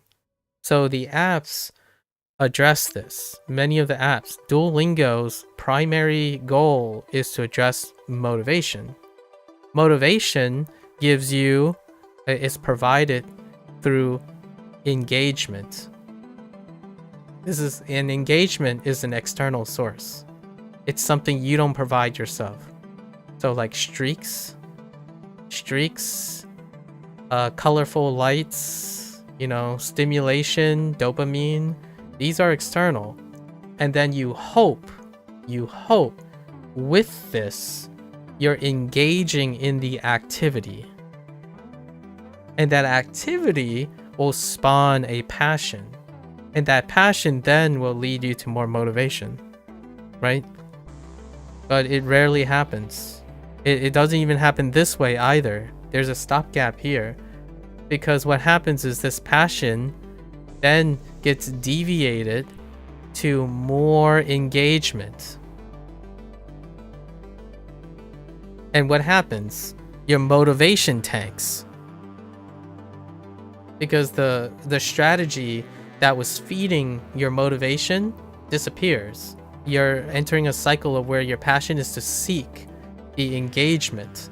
And then when you're seeking the engagement, you're constantly doing the same thing without motivation to do other things. So what does that look like? It's an app. That's what TikTok is. That's what YouTube is. In my opinion, that's the problem they're trying to solve. In my opinion, that's the possible problem. It's not seen as a pragmatic problem, because remember that engagement is where the money is. Engagement trickles out to money. So you don't need to fix the motivation thing. You just need to recruit them. So when you have an app, as long as there's enough motivational sources to enter this loop, they're going to derive a quote-unquote a passion or an addiction, right? An addiction in which it constantly seeks more. So what happens? You get more doom scrolling, more and more doom scrolling, more and more algorithm-based things to feed on this circle. You just have to initially recruit the motivation, become initiated, and then you go through this cycle over and over again with a complete lack of motivation to do anything else. So that's my narrative for how behavioral consequences happen in the modern world, in the internet world, the algorithm-based internet hustle culture. You get initiated because it's a thing you lack, or you think you lack, and then you get initiated, indoctrinated into this cycle, and then you're at the whims of a system outside. So your source of passion and lack of motivation is external, and then your initial motivation, was established externally in order to establish a passion that is self-feeding on itself. So yes, motivation and passion can be two separate things, at least in my opinion. It's one of the things that I typically choose to make sure my word choice is correct. I have a passion for learning, and I'm motivated by the tools that I use. But those tools are not my only source of motivation. When I have friends, they are also a source of motivation. They might not impact my passion for language learning, but they are also my source of motivation. I am motivated to want to help people appreciate language learning and help motivate them to seek new things. And I hope that one day those motivations lead to new passions, not just the passions they have, because teaching and sharing involves a passionless appeal. As in, when someone says, oh yeah, I'm not so sure, I want to learn Japanese, but I'm not passionate enough to learn Japanese, in which therefore I have a deficiency in being motivated to do so. Like, okay, well, let's go find some sources of motivation. How motivated are you? And they're like, I'm like 20% in. Try Duolingo. Because Duolingo's whole bit is to try to establish motivation. While they're using Duolingo, I can be an outside source to leading to a new passion that they may have. So when people say, I want to learn a language, I'm like, I'll do it with you. Like, let's do it together. So let's pick an app that gives motivation to both of us. But because we are both doing it, there are two chances. Two chances of creating sources of passion and motivation that's not attached to the app. Because the more you become dependent on an app, the more likely you're going to be in a cycle of pursuing the same thing. You are passionate, but you're passionately pursuing the same thing. Here's another distinction between motivation. Here's another distinction between motivation and passion. Passion is specific. Motivation is non-specific. You can be motivated to do a lot of things. With proper motivation, you can tackle many skills. With passion, you typically want to focus on one. Now, there is some blurry lines. You could argue that, well, when you're passionate about A, it can lead to B, C, and D. Yeah, but notice how these are smaller. A passion is always, in my opinion, or generally focused on the bigger picture, the thing that made it. So you can still learn B, C, and D, but when you're motivated, you can hop to any of these. So discovery and generalization is a product of motivation, in my opinion. Like if I'm trying to define these terms, right? Passion is something internalized. So I have a passion for learning. And I hope to continually cultivate my passion to create different motivations. Because the different motivations lead me to many skills. Like any of these skills. Like this is Duolingo. This is WaniKani. This is HanziHero. This is Wagotabi. And this is streaming. Actually, technically, if I had to tell you, learning. My passion for learning led me to streaming. Language learning, and video games. So what happens is you can still have both of these. So my passion for these things, video games, then led me to the motivation for these things. So in the end, you can make a really strong generalization that passion is everything else. It's like it's because it's you, right? When you remove external sources. So when you stop thinking outside of yourself, right? You like don't think outside of yourself. Not outside. You only think inside of yourself. Then I agree. I totally understand why it's incredibly easy, and that makes sense because then you can make things work. You can make things, it can happen.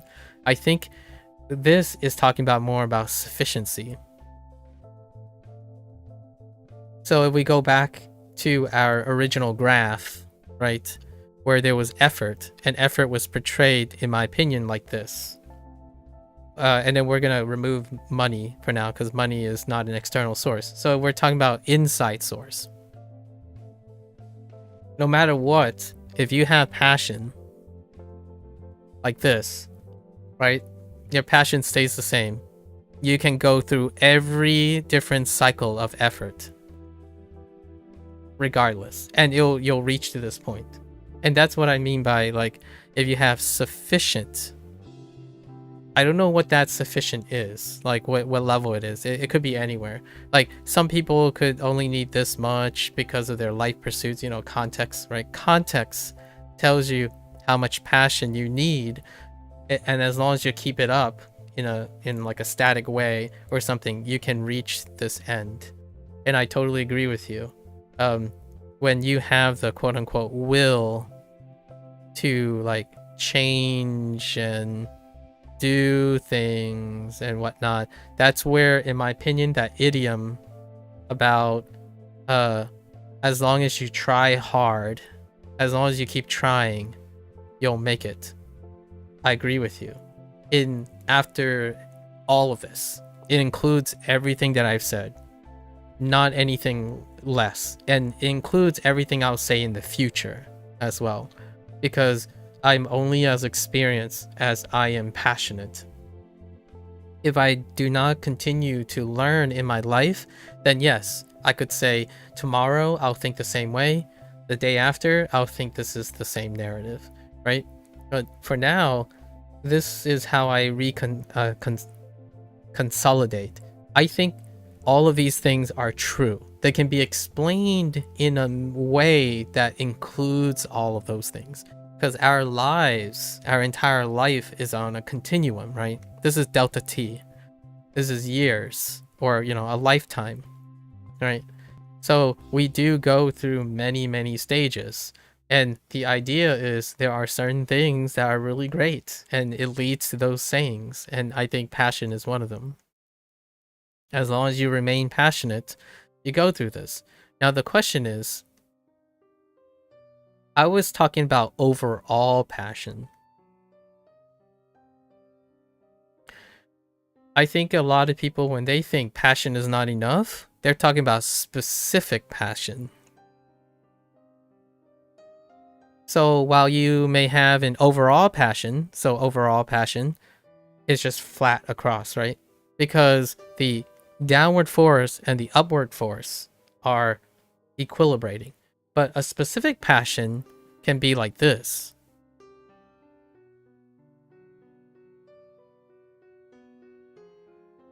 It's not drawn. That's terrible. We have to make them like equal. So like if you have a line like this, it could be something like, and this is not accurate because overall would be like a ratio. But oh, you know what? There's a better way to go about this. It's like the second derivative. Sorry, this is like calculus things, and I'm bad with calculus. But it's like second derivative. Like no matter what. Oh, I can illustrate it this way. So specific force S is like this.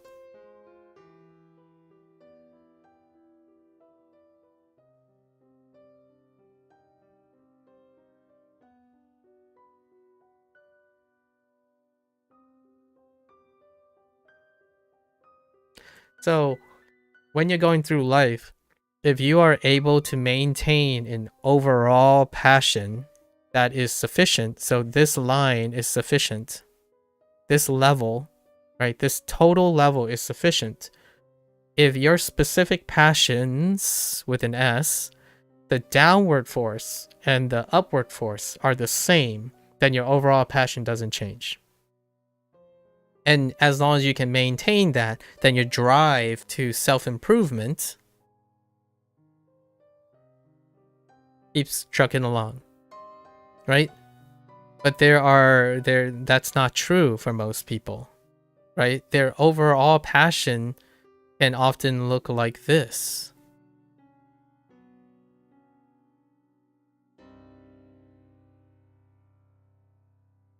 I'm paving something like, for example, what is this? Debt. All of a sudden. And you get out of debt. Death in the family. There's many dips. So where there are times when the downward force, this is when the downward force is less than the upward force. So negative versus positive, right? Right. So it doesn't stay the same.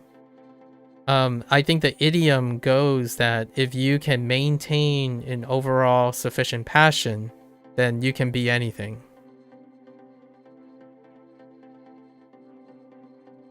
I think that's where this is coming from. At least in my opinion. And that's despite the changing waves of sources of passion as you go. You might even call this instead, I think a better way, in my opinion, in my paradigm of stuff, is instead of calling it specific passion, motivation. So your sources of positive motivation and negative motivation are channeled with each other, right? So for example, if you have a bad day and you become unmotivated, how many sources of positive motivation do you have? And over time, whatever seems like you're not motivated, if you don't seem like you have a changing passion, is often because your sources of motivations, both negative and positive, maintains your source of passion. And passion is, you can say passion is life, right?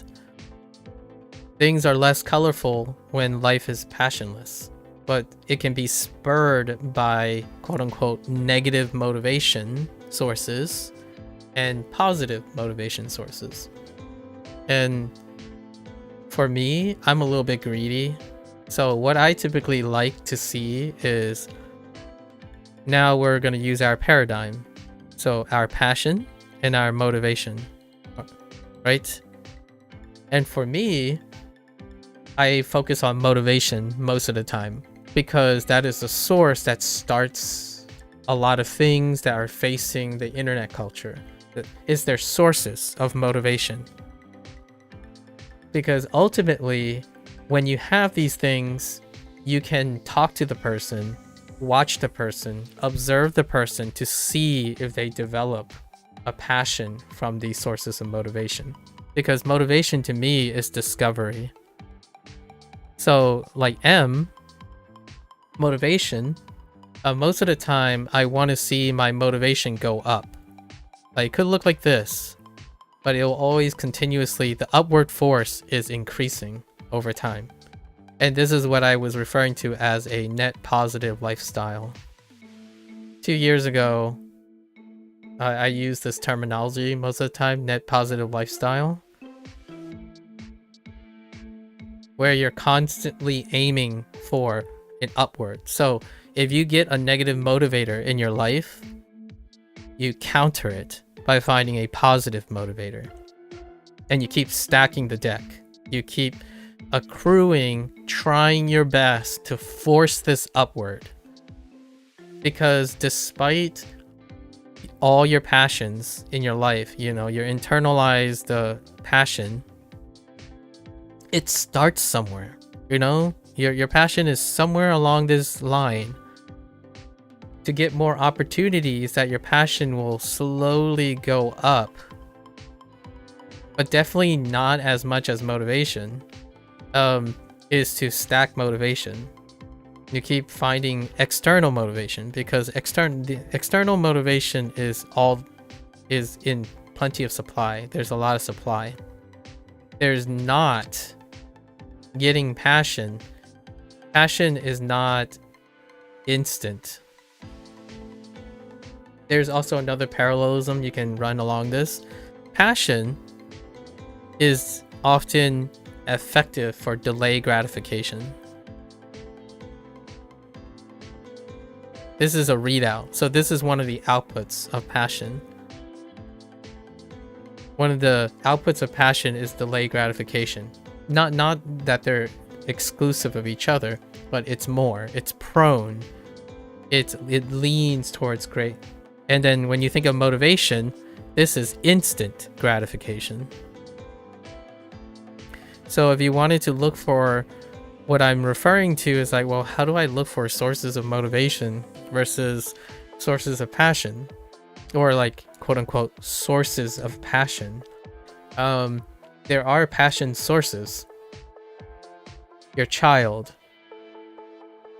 your friend, human connection.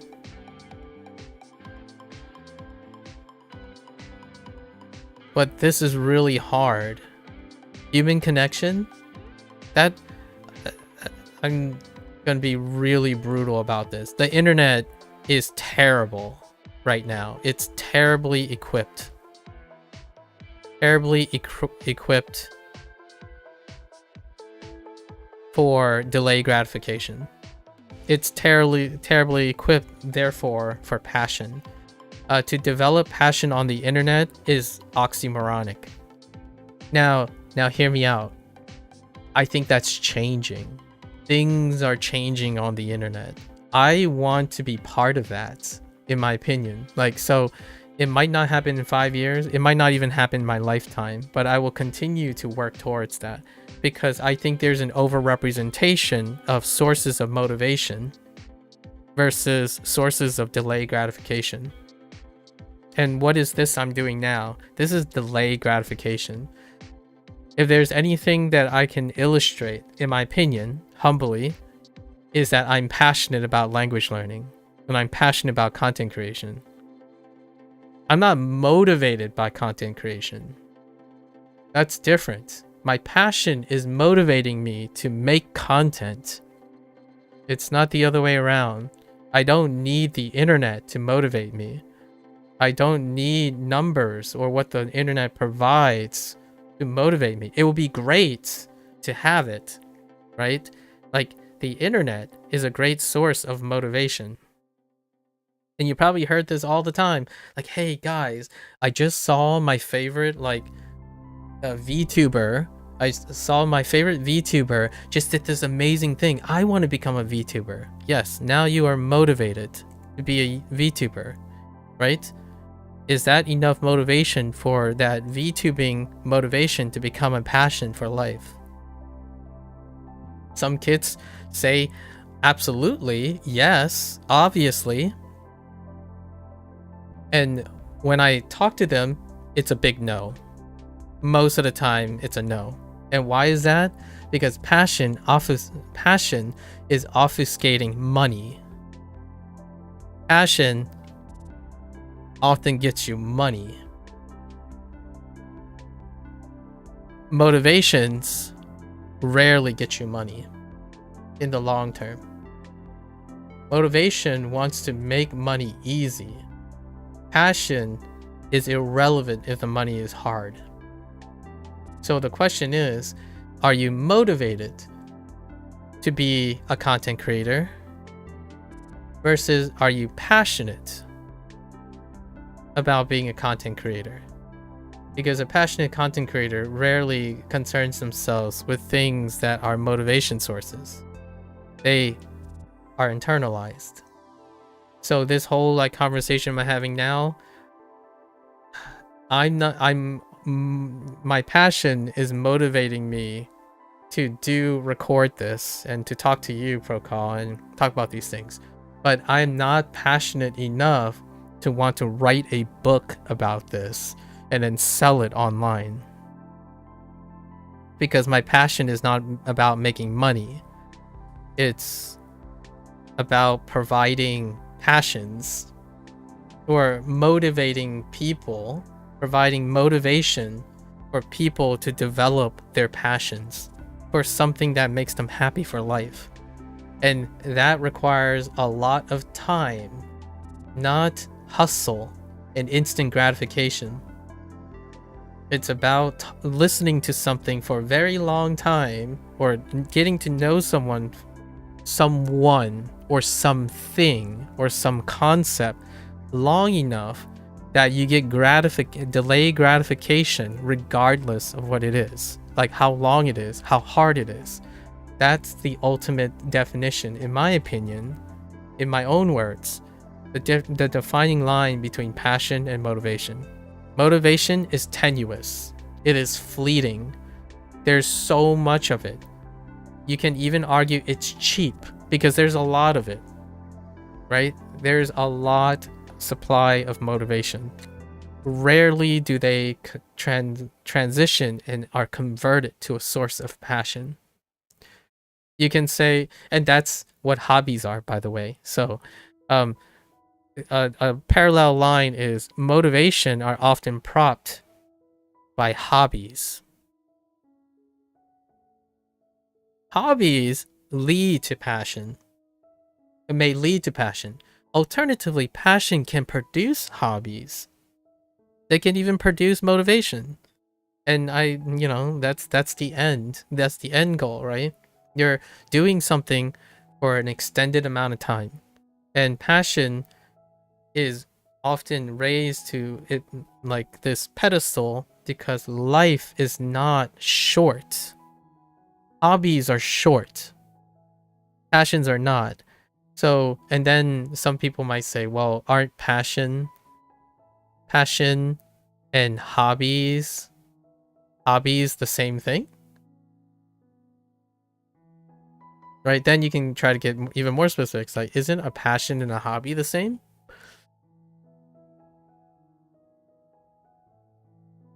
Hobbies produce legacy.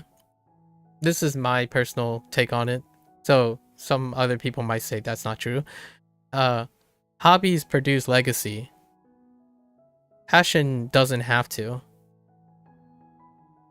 It actually really doesn't have to do anything. So what's a hobby? Produce something. What is it? Record yourself. Write a journal.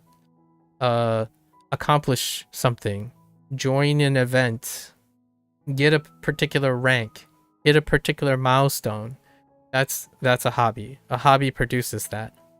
The passion is a source of many hobbies that produces different types of legacy. My passion for learning creates my hobby of language learning.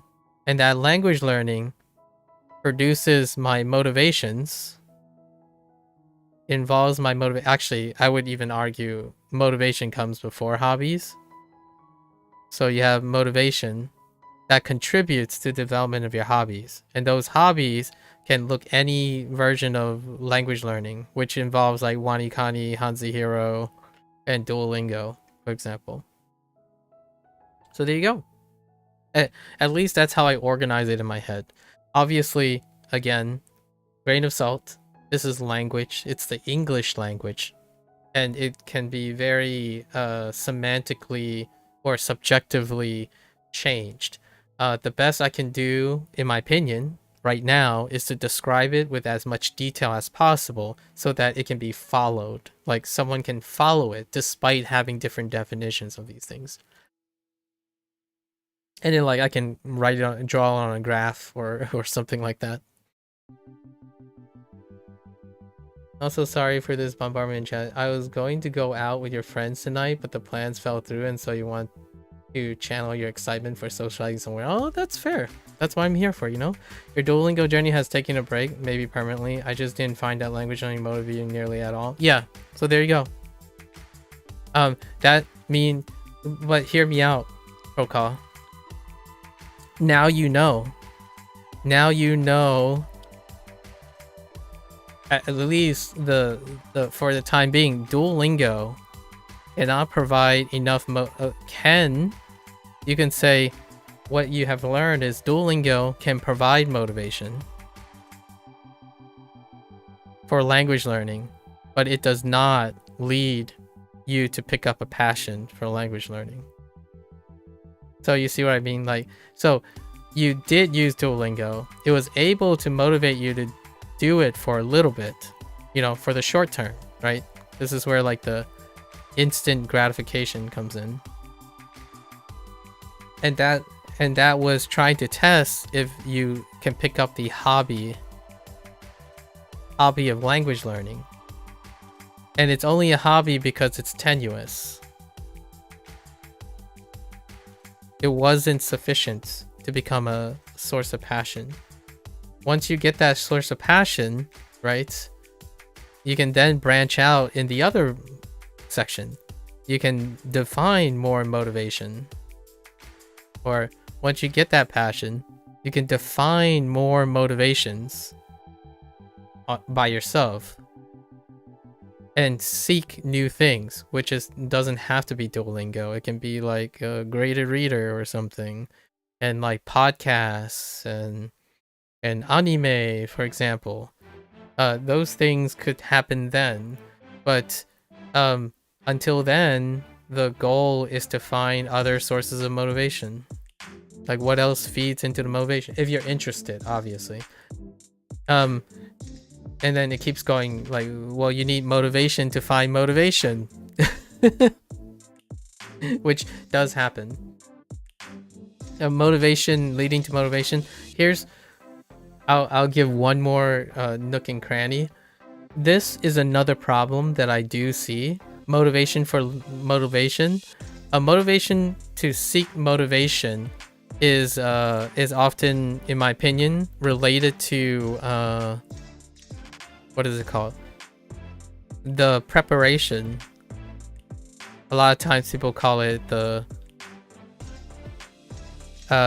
preparation paralysis. Like, man, I'm not motivated after this fail, you know, like this is one time fail per se. It didn't lead to passion. So you're like, okay, well, I'm not going to try again because now I need motivation to overcome the Duolingo fail, right? And that means I need to find new sources of motivation for the motivation. So then you start prepping more. You start researching even more. All right. But I also don't want it to fail again. So now I'm just going to prep even more and try to find motivation to motivate myself, to motivate overcoming my first failure. And this, in my opinion, is, I feel, what is chronic online right now. And I try to address this using like language learning and stuff. When someone asks me, oh, you know, I don't want to do this, or I'm feeling bored, or I don't like this, this is what I'm tackling. The motivation to motivate, to overcome whatever happened before, right? Because in the end of the day, it deals with sources of motivation to overcome your last failure. Or your last... I don't want to call it failure, because... You're not last. Last is a bad word. Recent. Your most recent... we're gonna call it a dead end, because people typically refer to it as a dead end, as in you do not see it as a continuum of things because you're not passionate enough about it, right? A dead end is when you hit one. So if you have another recent dead end, right? If your dead end leads you back to motivation, and then it creates another dead end, the dead ends don't replace each other. They actually stack up. So dead end 2 gets stacked up with dead end 1. And the bigger this hill stacks up, the less and less likely this is gonna break. So then you're stuck on a cycle, right? And this is not preparation paralysis. Preparation paralysis looks like this. It keeps, then you stop doing things. Preparation paralysis means you stop doing things. That's one side of things. If you're stuck in this loop where you do something, it dead end, do something, dead end, and I'm gonna be very specific about this. A lot of people think this is ADHD.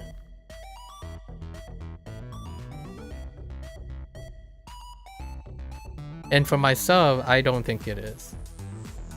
Now, that's not my place. I'm not a professional, I'm not an expert, but it can seem like it coincides with ADHD.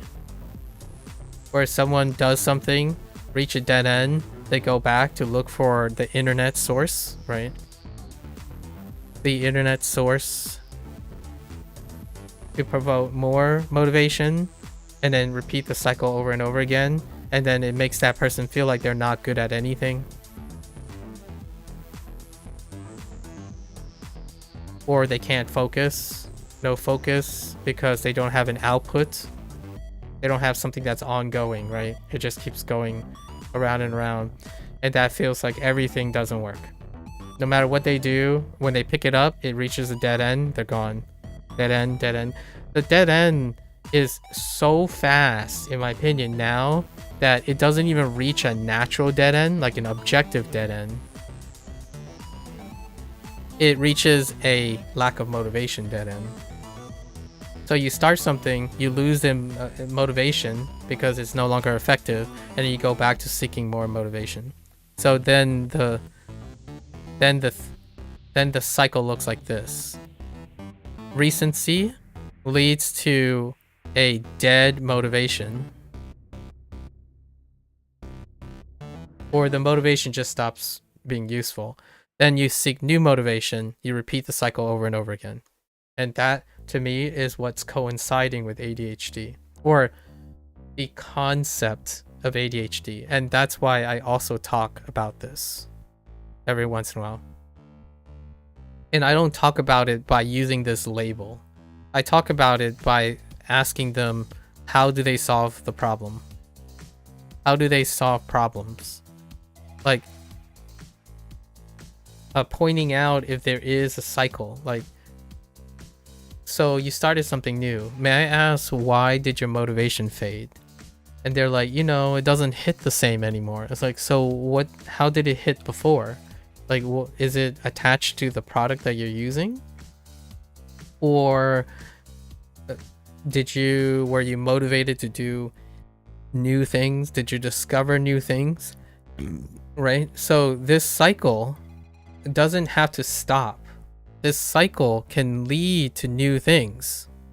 It can generate new products and create new cycles. But most of the time, if you're really stuck in a similar cycle, then that is what creates that problem. Instead of calling this ADHD, obviously, this is I used to call this desert wandering. Wandering the desert. This is when you're constantly like, what does wandering the, why do I use wandering the desert as a metaphor? So say you're in the desert, right? You see a lot of dunes, right? But you see an oasis every once in a while, right? So you're wandering the desert, you come upon an oasis, and you get an instant gratification.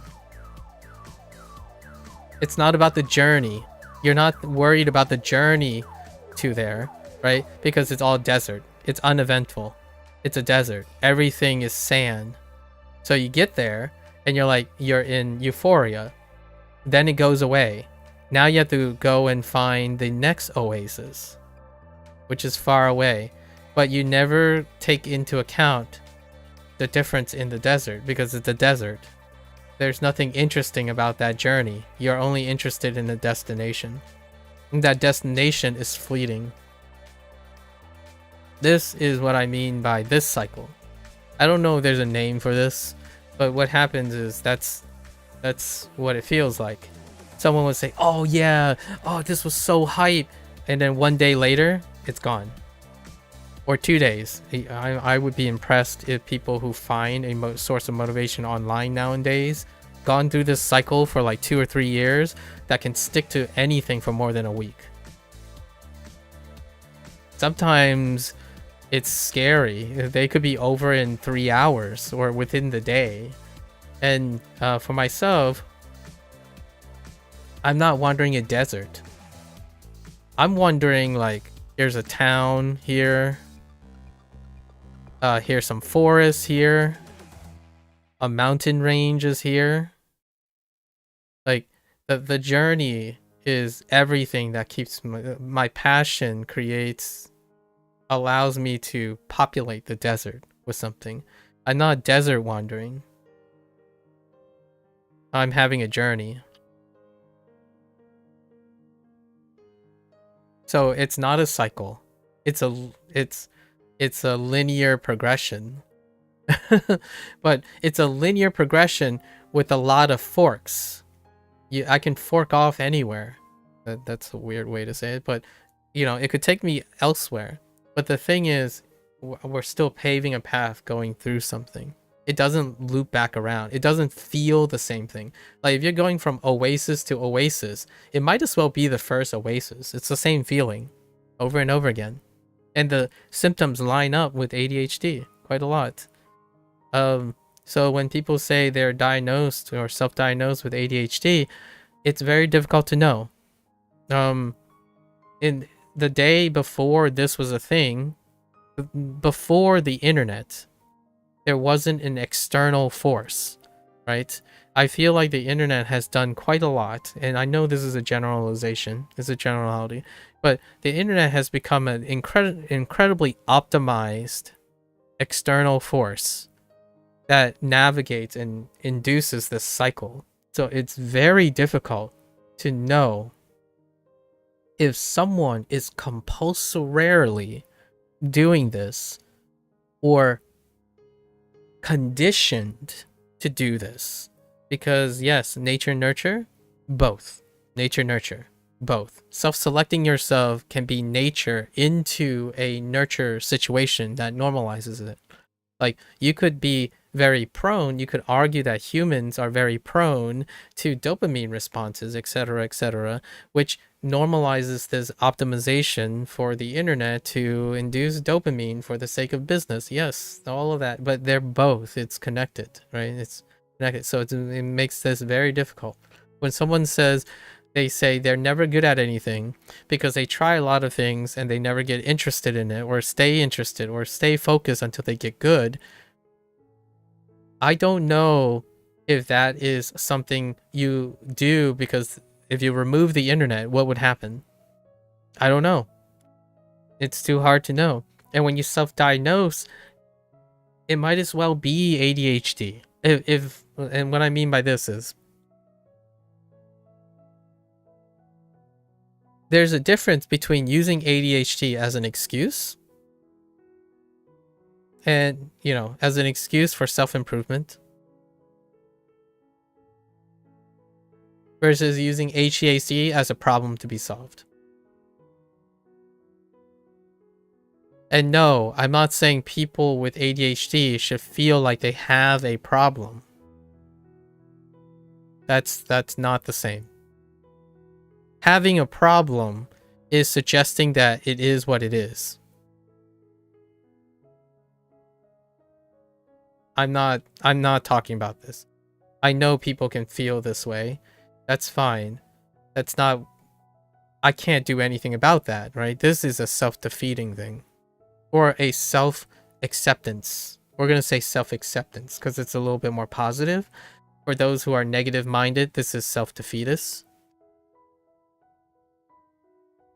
I rarely operate in this type of mindset because as a stranger outside of your body, if I wanted to connect with you and be meaningful to you, I can't acknowledge this. Or I can seldomly acknowledge this. On occasion, I can acknowledge that it exists or it's a possibility, but I wouldn't emphasize it. because I am outside you. So I must try to encourage you to either appreciate that you're using it as an excuse, or you see it as a thing you want to work on. And I genuinely am very biased in seeing it as a problem you can work on.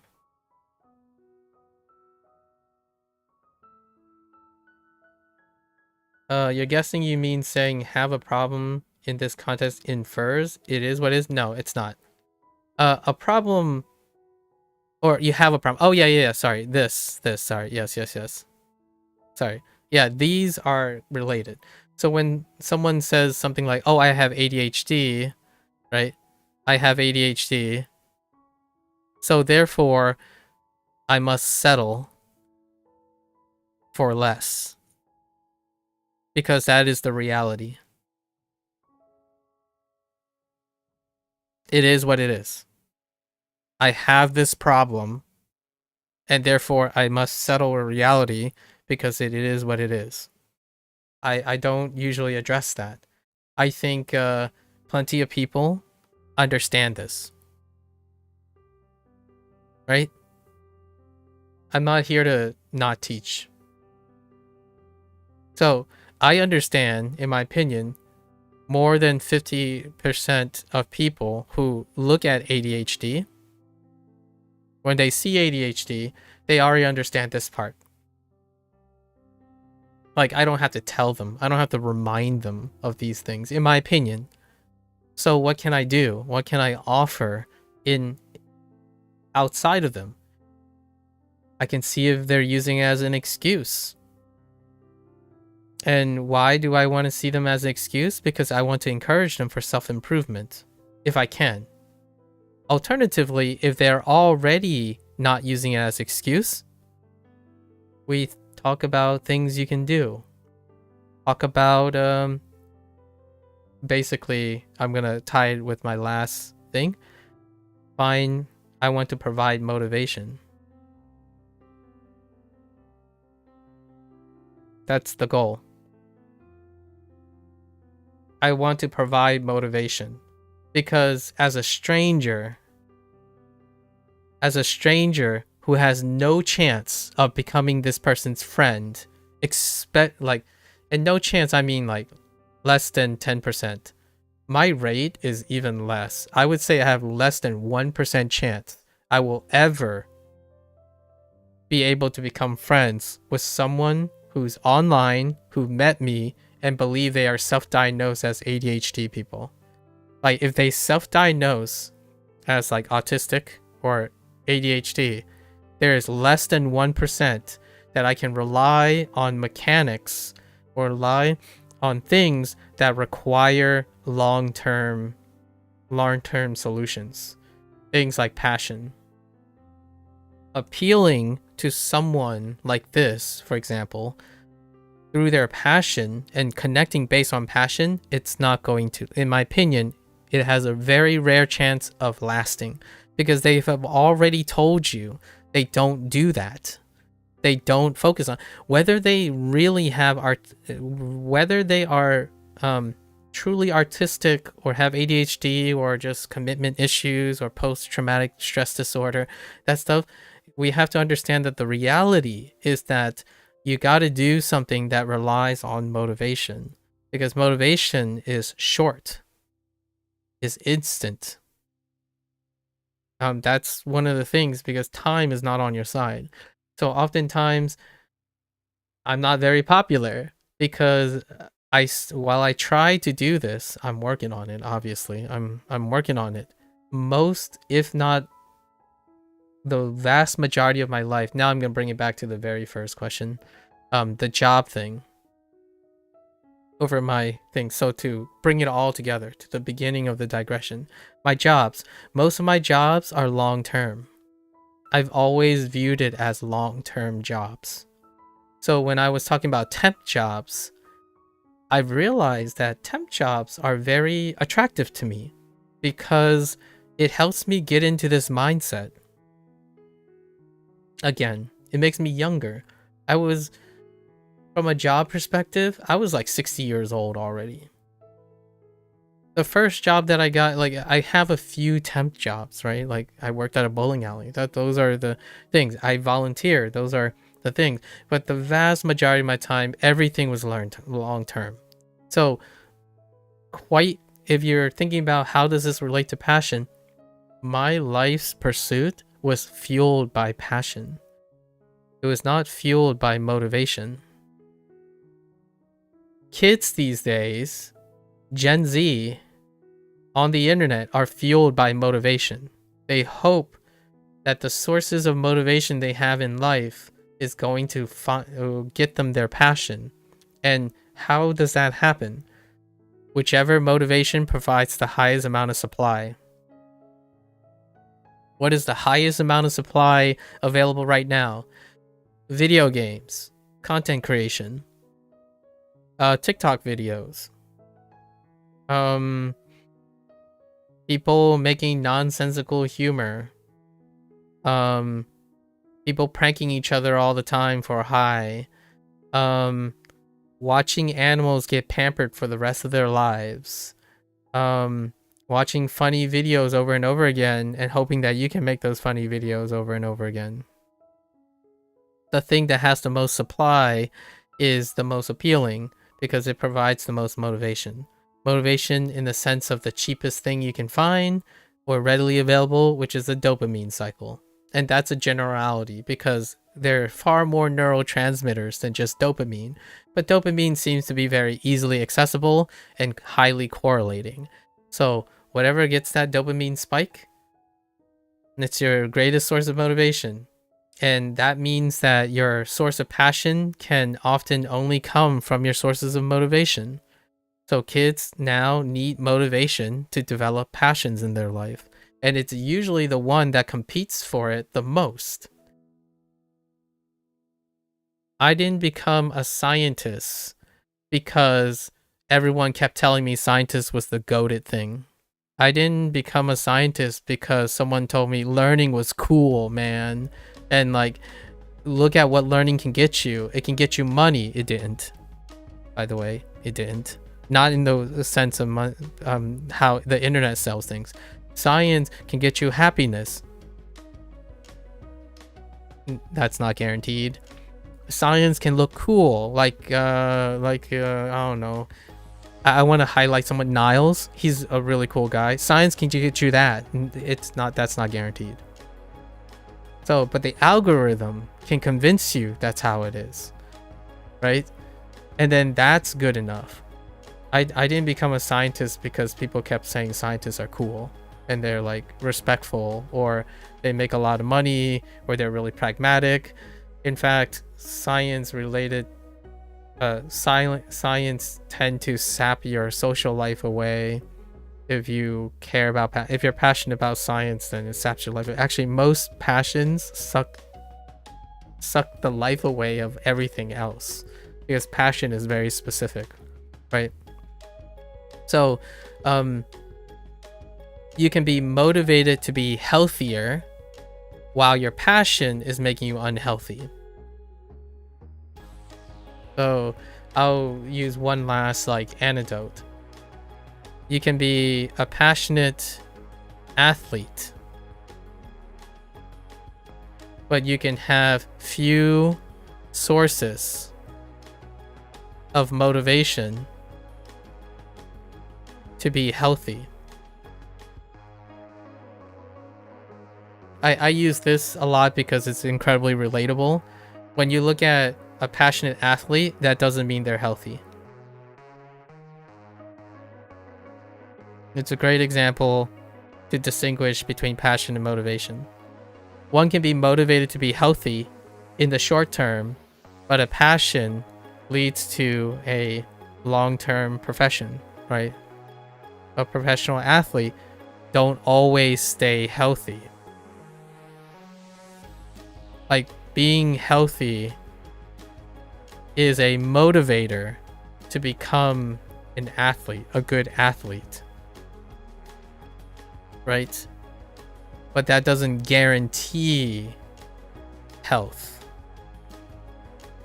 But what is a great example? An athlete that is prone to injury. Right?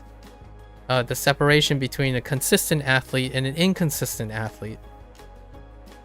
They can achieve great things for a long time, but not. And then now, this is what I mean. Passion creates specialization. There are extenuating circumstances. We're not talking about the exceptions. I'll give you an exception in a little bit. Motivations. If you have motivational sources, like really sustainable motivational sources, which that does include passion every once in a while. What are the other sustainable motivational? So if you rely on passion for all your motivation, that's not the bigger picture. This is where I usually refer to James Clear for his terminologies in Atomic Habits, because I really like the way he phrased it in his book. What is other sources of motivation that create someone that's sustainable, that can feed back towards their passion?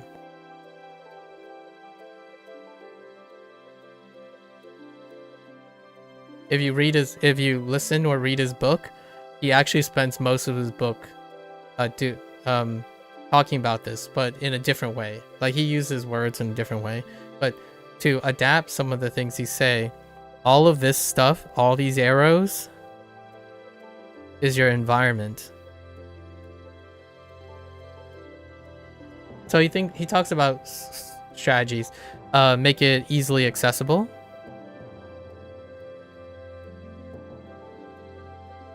A commitment, like a contract. Make the bad things inaccessible. Bad inaccessible.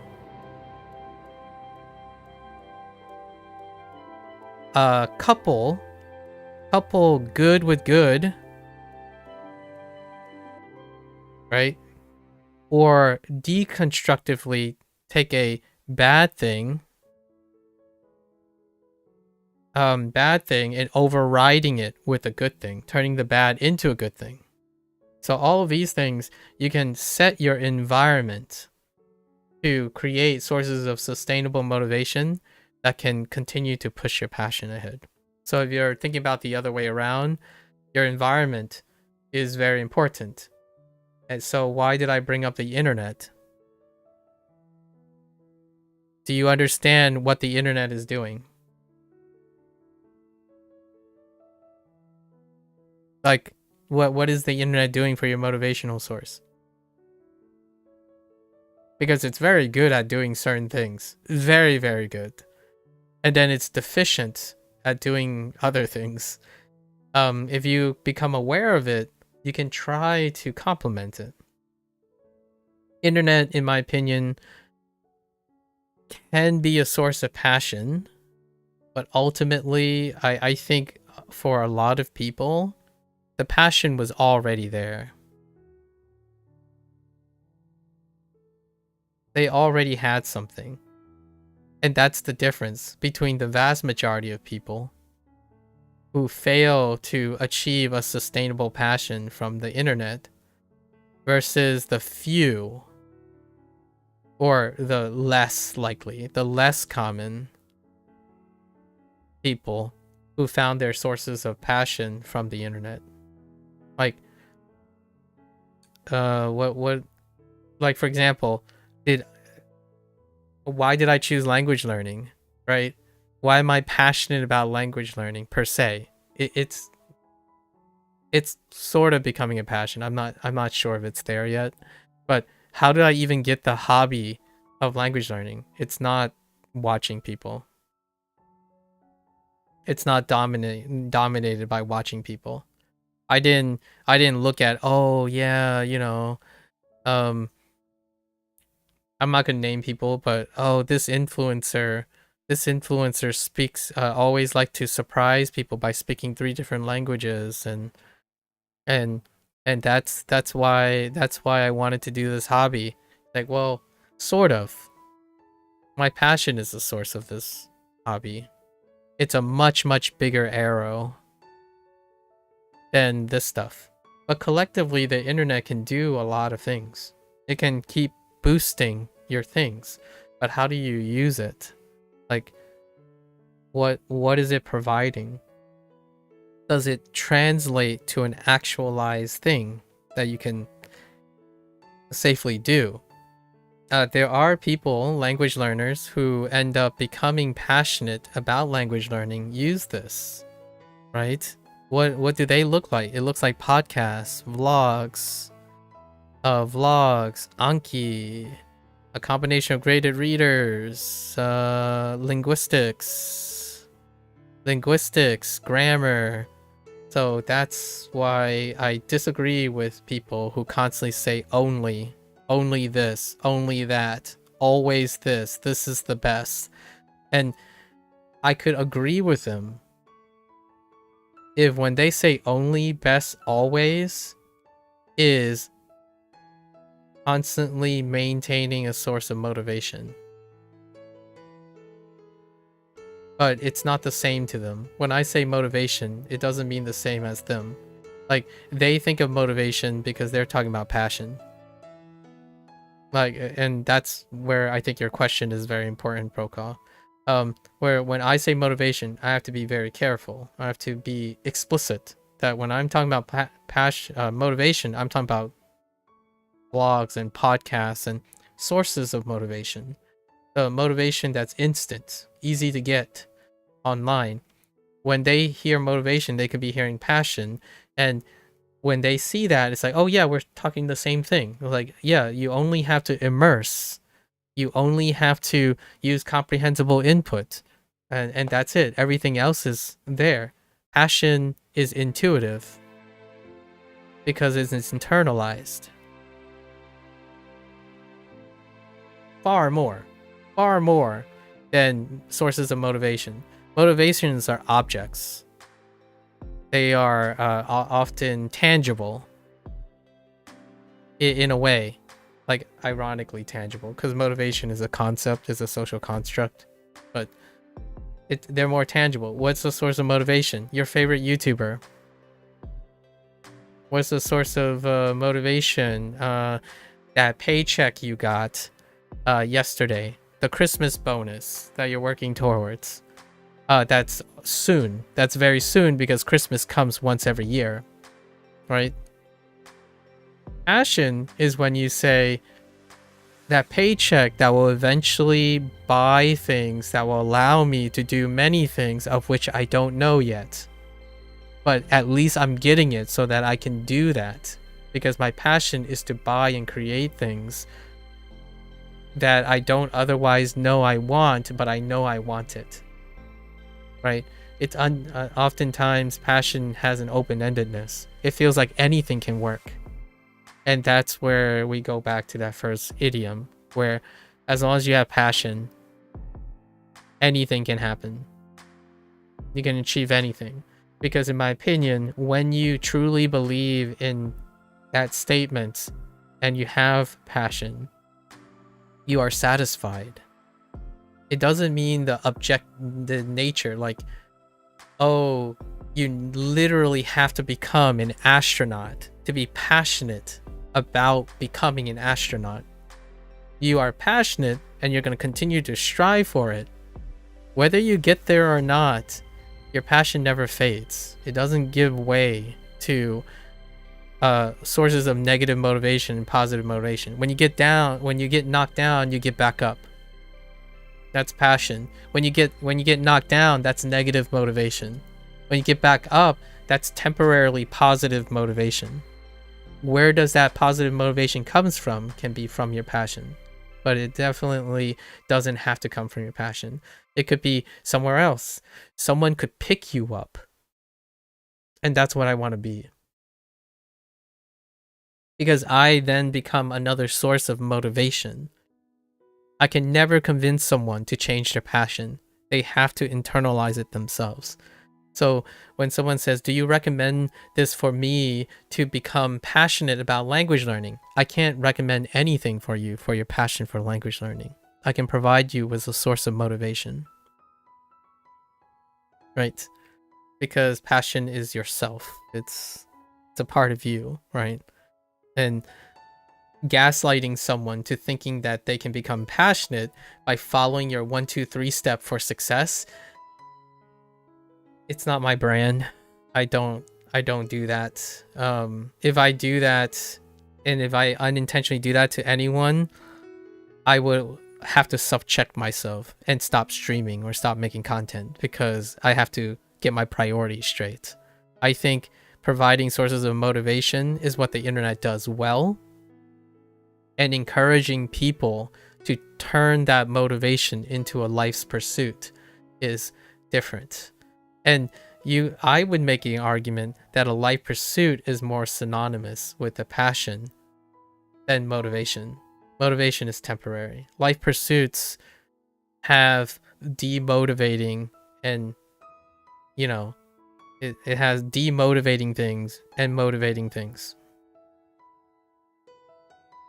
That's why you never bothered to look into get diagnosed with autism, even though a lot of people tell me I'm autistic. In a weird way, I kind of view it as it is what it is, but in a different way, more that if I do, I do. No point dwelling on it. Yes, you should give it no thought and get on with life. Yeah. That is a good positive point for the internet. Yeah. The internet is, and that's what I mean by this. Like, when I talk to someone, I don't inform them about all the things that they know. I use most of these things to be a point of ice breaking. Yesterday, Bree stopped in when I was talking to Bill, and I made this comment about how in the internet generation, it often feels with high consistency that people are the loneliest they have ever been. And what I mean by that is, I don't mean literally lonely. They are incredibly surrounded with so many tools to have all the possibilities of either literally meeting up, walking around, talking to people. Like, you can hop into a group where 100 people would be talking any second of your life, but you are disproportionately lonelier than you have ever been. Because the perspective is you have access to millions of people, potentially. It's always there. And yet, disproportionately, reality sits in a lot of times, where you can only have enough time to try to form connections with the selective few and couple. So it kind of messes with perspective a bit, but you can make the adjustment for that. Otherwise, if you think you have friends and family and that's not sufficient, that requires some reevaluation, right? For me, getting to talk to one person a day is sufficient. I often say this when someone says, "But you live alone, aren't you lonely?" I spend most of my time alone, but I rarely feel loneliness. Those are two different concepts. Loneliness is internal. Being alone is external. So like, I'm sitting in a room alone, but do I feel lonely? I do not. Or I genuinely don't. I'm not saying I don't, like, when I'm sitting in a room alone, I genuinely don't feel lonely. It's when I stop trying to connect with people and I stop doing things and thinking about people that I start feeling lonely. I know it's a little ironic or counterintuitive. A lot of people tend to think that when they think about other people, it makes them feel lonely. Yes, that can be very complicated. It's another topic for another day, the idea of loneliness and what someone would go through and coping with loneliness, or like how of a mindset you can do. I tend to put myself in a situation that I look at every opportunity to interact with someone as my opportunity to be expand on not being alone, but also preventative in understanding that I am not alone, which leads into loneliness. So in TLDR is the loneliness is when you understand that you do not connect with people, or people do not connect with you. When you are alone and you know you can connect with people whenever you choose and have done it whenever you like to, is different. I don't think that I'm lonely, because if I do feel lonely, I will go out and make connections with other people. Knowing that I can do that makes me feel less lonely, despite spending most of my time feeling alone. It's the power and the ability to know that you can change that. And that's kind of an excuse, but I try not to make an excuse, so that's why I stream. It's still my passion for learning though. Like, I want to learn what it's like. The way I describe loneliness right now and the way I describe alone is because I'm talking to other people who do feel loneliness. So while I can't feel the same loneliness that other people feel, I can at least learn from them. So the comment that I made, the description that I made, that observation is coming from talking to lonely people, like, or observing people who share and are candidly offer me the privilege of being part of their lives, like understanding some of these characteristics. And most of these are anecdotal, so I don't have like mass data or something like that. I'm not in psychology, I don't practice therapy, but what I can say is it kind of makes sense, and it's a pattern that I recognize, right? Or I see very consistently. Is it the truth? It's only true if it applies to you, right? It's definitely inaccurate if it doesn't apply to you. Also, a motivation you have right now is the game Clash Royale. Have you heard of it? I have. It's a very old game. Or like, it's a long-standing game. I think Clash Royale...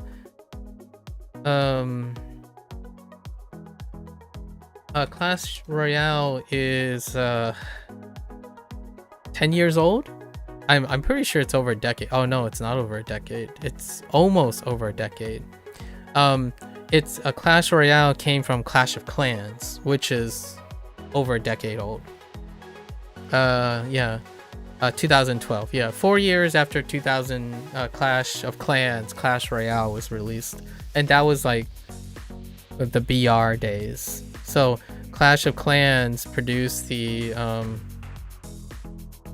idol fad, the idol trend, and then Clash Royale transformed that into somewhat of a BR experience, right? I think it's made by Supercell or something like that. So you like Clash Royale, huh? Interesting. Yeah, they're made by Supercell. Anyways, so your source of motivation, how is it motivating you, by the way? Brokaw. Oh, okay, let's apply. I wanted to leave it on that remark. I have so much more. There's so many more ideas that I would love to talk about, but let's not. We'll save it for another time. But that's a pretty good wrap up of stuff. So find your motivations, right? What is the TLDR here? If you're on the internet quite a long time, being able to understand all your sources of motivation and then trying to find a way to a passion is great. And a lot of these sources of motivation deals with habit formation. So form a habit in a way that it is sustainable, and a good chance that when you form a habit of sustainable motivation, it can encourage you to find new passions in your life. And only then, when you have a certified passion, you can test in different ways, various ways to test your passion. I've mentioned like 1 or 2 ways to test that, or a flag that I would see, like indicators that I would see. Then you can pursue that passion. No, it can turn that passion into something, because it can turn into anything. It doesn't get bored. It doesn't stop when you feel like stopping. It continues. It's a compulsion. A lot of times, passion do die from time to time, and that does come back to habits, right? Generally speaking, though, when you come from a habit that is born out of sources of motivation that's provided on the internet, it's kind of hard to kick. So it often leads to the passion doesn't like fade easily. So sometimes it's so convincing that when it fades, it might not actually be. It might still have been a hobby. So it's up to the person to realize where that is. I don't think there's anything that will destroy or pull away from my need or my passion for learning. And that's often what I mean by I don't think I speak the same language when going back to language learning. I don't think I speak the same language most of the time when someone asks me and can I tell them something about what I feel are the roots of learning and scholarly pursuit and open-mindedness and problem solving and critical thinking. I could spend the rest of my life talking about it nonstop if I wanted to.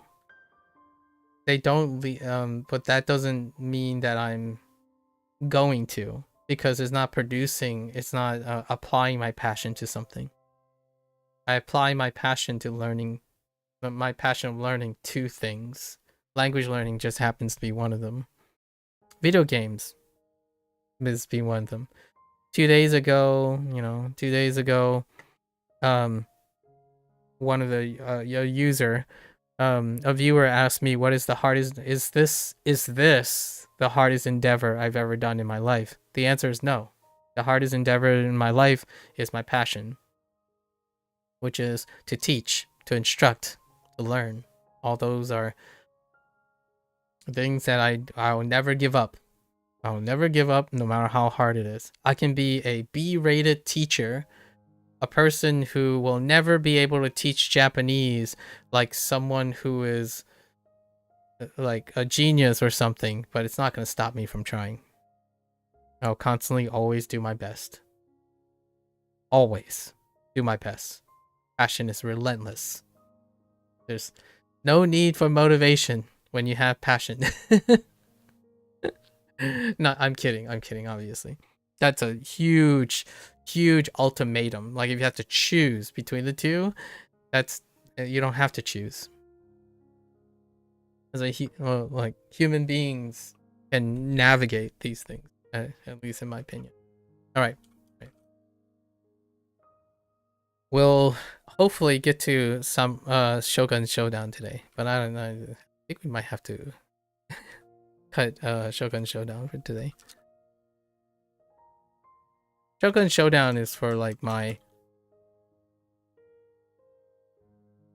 Shogun Showdown is like where I'm getting some motivation. Oh man.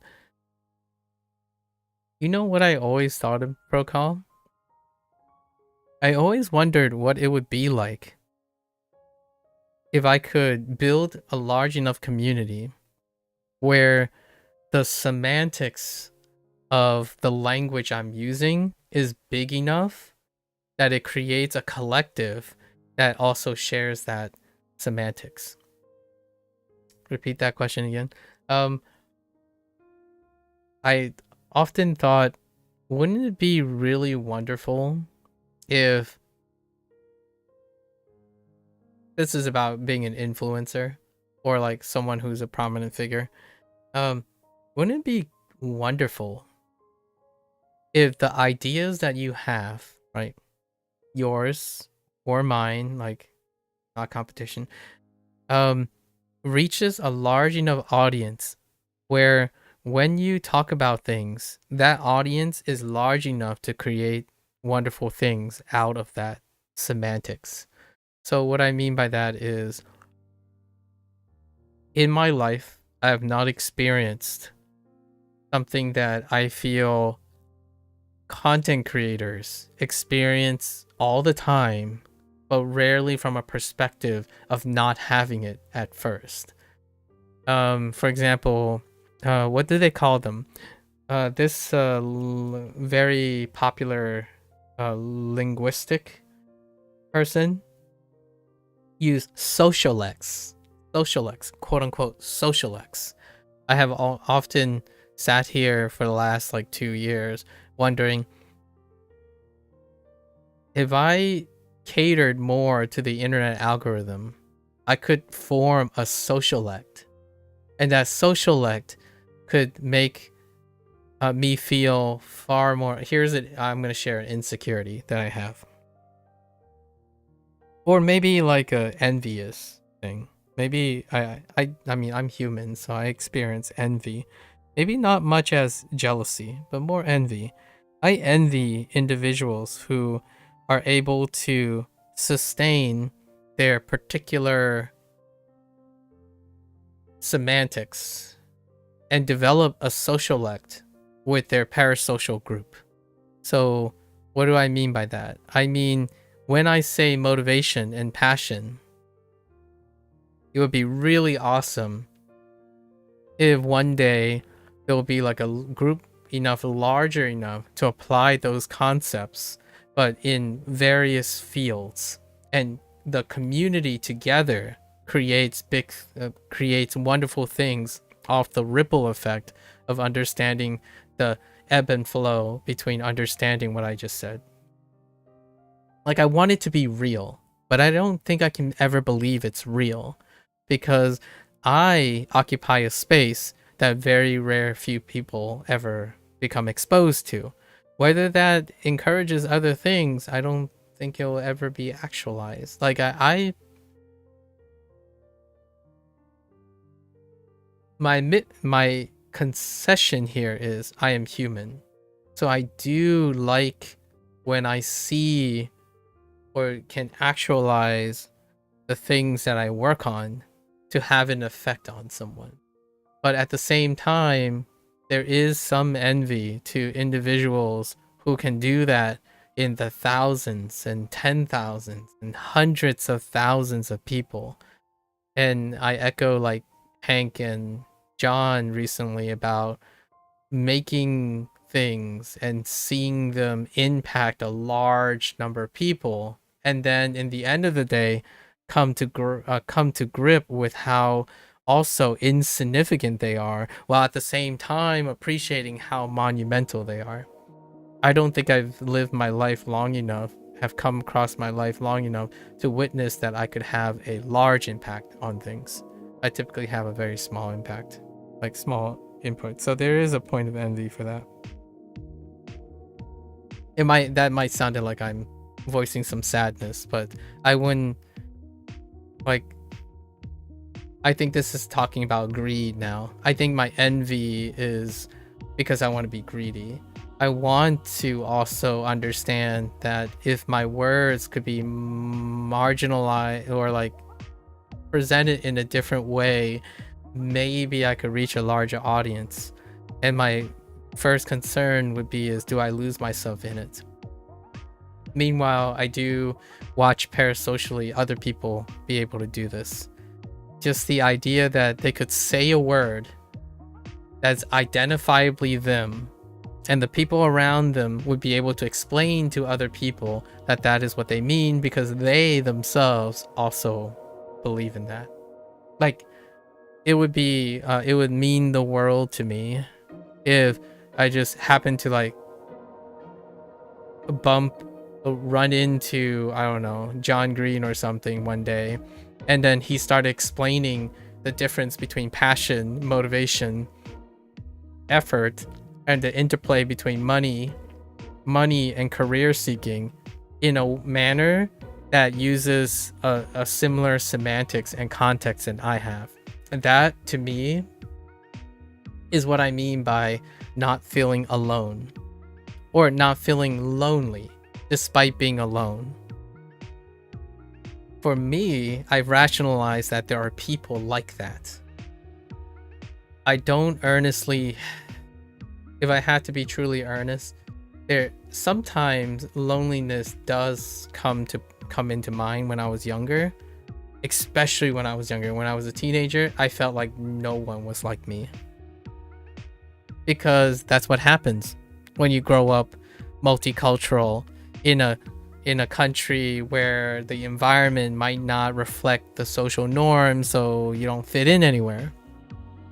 As an adult, that loneliness sort of goes away if you're a healthy adult, so to speak, because your passion and your identity is strong enough, it's sufficient enough to make you not lonely. You're alone, but not lonely, because you have a strong identity.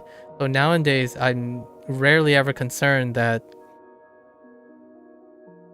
I rarely have ever came across someone who has, it's not a good or a bad thing. I'm not like a exemplary example of the community. I'm actually even less so, because I am not popular. I don't have influence. People who have influence are more exemplary forms of the community. I'm just like, but meeting someone else would be great. That's why I'm alone, right? I am alone because truly and utterly, if I'm being completely honest with myself in the terms of pragmatic, I have not yet met anyone who has reciprocated the depth of how much I care about certain things. So my passion hasn't become equivalent. That's not to say that people are not as passionate as I am. There are well more, in my opinion, there are far more people more passionate than I am. But we're talking about the same passion, not different passions. So like someone can really, really love being the best at Call of Duty. That's fine. It's probably exceeding my passion if you want it to be comparison, right? Earlier you were talking about like, instead of when you're comparing suffering, like adversity, there's something about having the same adversity versus comparing the differences in adversity. So like, it's not about whether my life sucked more than your life. It's about if we share vicariously the same ones, like a mutual togetherness that connects people. So to me, when you're trying to make comparisons with people, you're trying to make connections, not differentiating. And it's a really tight rope to communicate, because if you're talking about your more or less, you're focusing on the amount of things, the end results, not the characteristics of them. So like if you describe, you know, someone tells you, oh, they've experienced discrimination before, and they talk about how, you know, they were kicked, and they were kicked because of the color of their hair. And for me, my thought was, okay, well, I've been discriminated against as well, but they're very different. So instead of thinking about the different things, I wanted to communicate to them. Yeah, there were times when people told me like, oh, you're Asian. Of course you're Asian because you have black hair and brown eyes. And that's a way to like elicit a feeling that connects the two, right? If someone was picking on someone because their hair is red, because they believe that is their association, then that is an experience that you can have. Whether it's worse or like better because of the end result of the punishment, like the scars that are left and whatnot, that is like painting in apathy charts. You're connecting based on the results, not on the experience of it. So for example, in language learning, when someone wants to connect with someone on the internet, how they connect is they say, oh, I'm on level 20. Oh, I'm on level 36. That's not connecting, in my opinion. That is the least amount of connection you can make. because the internet does that, in my opinion. The internet normalizes that. Oh, you have 3,000 viewers. I have 10 viewers. It's so detached. It might as well. That's why when someone says something like what Procol you were saying, the worst things that you've experienced are the worst things that you've experienced. Nothing's going to change that, right? Your life experience is your own. However, if you want to form a connection with someone else, you're not comparing to distinguish from each other. You're comparing to share vicarious experiences. And that sharing of vicarious experiences or coincidences may lead to future sharing of experiences you both share together. And that shared experience is what creates the connectiveness as well. It leads to the the palpable connection that starves off loneliness. Despite that, you don't need to literally have, in my opinion, experiences shared right away, shared together mutually. I think comparison is often used as a form of contrast, not comparison. I still don't understand what happened with this use of words, but it's kind of like literally. One last like fun little thought. Since we're learning language, right? Literally and figuratively, in my opinion, undergo the same thing as compare and contrast.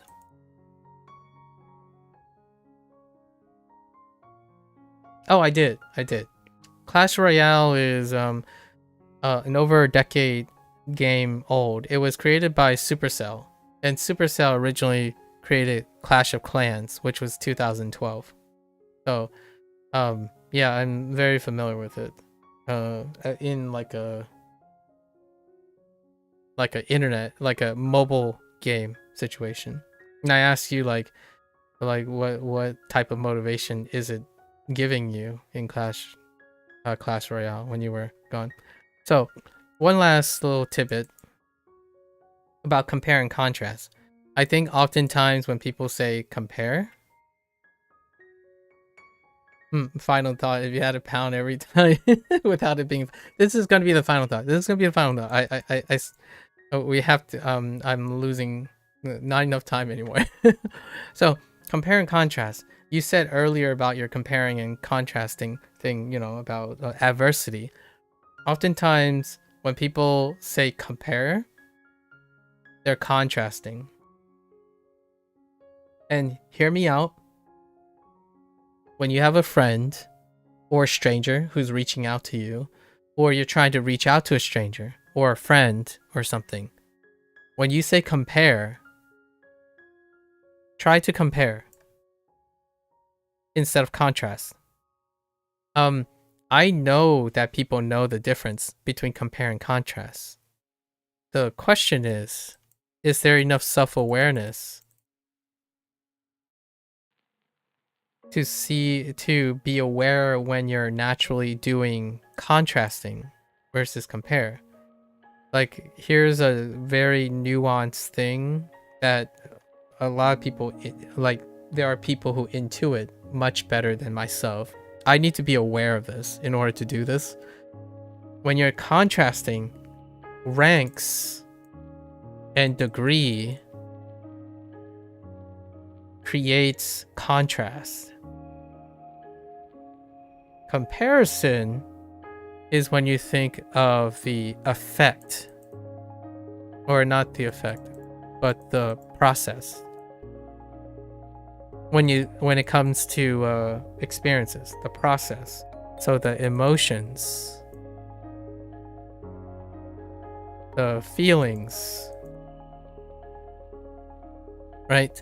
And the reason why I'm saying this is because oftentimes when people think of adversity,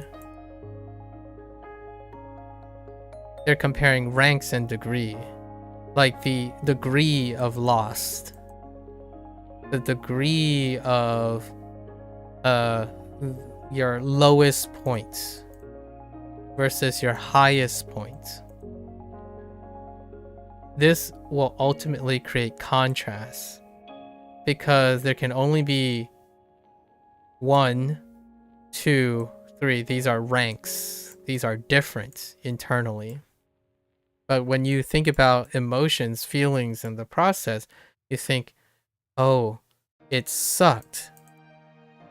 Let's describe the element of how it sucked, because they are present in both of your cases of adversity. So you can use examples. For example, I can say, oh, you know what? Hey, do you have a feeling? Do you have a feeling? Hear me out here. Whenever I look at this, it makes me think of a Viking. Especially a Viking with like a beard.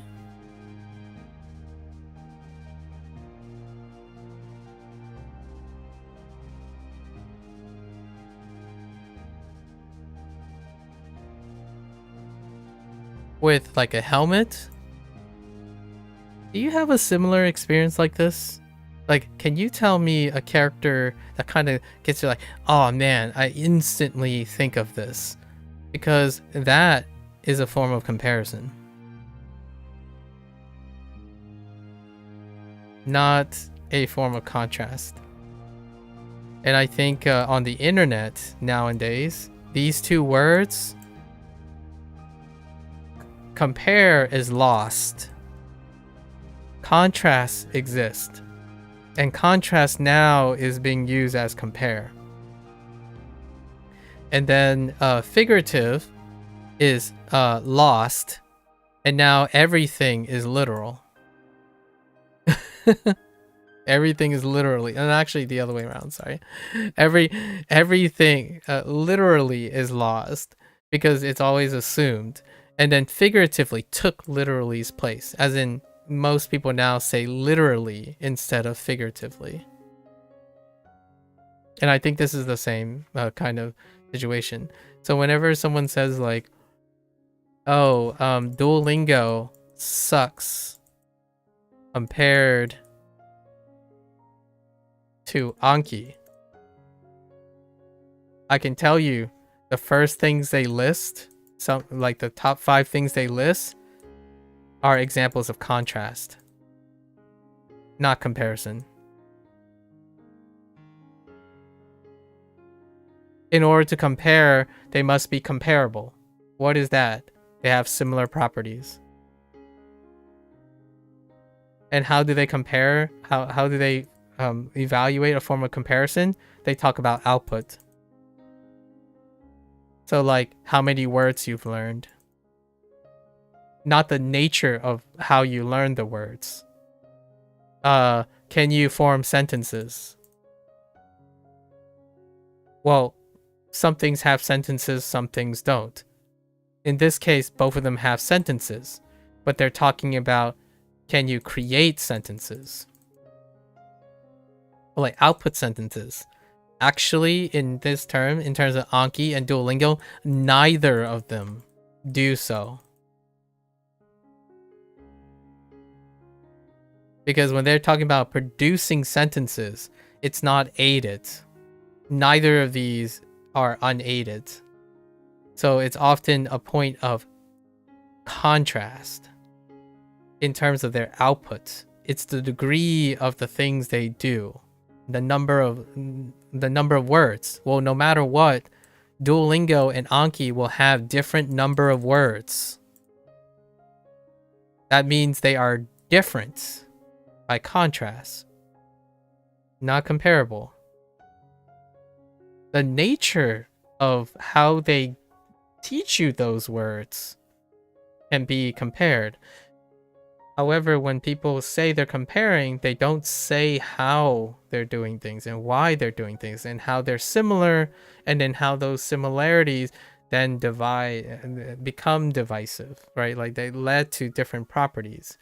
But in my opinion, it's so much further about saying what's not there. I know there's these two are connected. At some point, the lines are blurred. But at the moment, It's far more about not there and is there. So, like for example, this stream is sucky to learn Japanese because I speak English.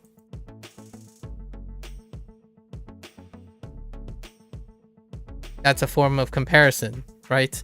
They think my stream is sucky to learn Japanese because what's not there is Japanese.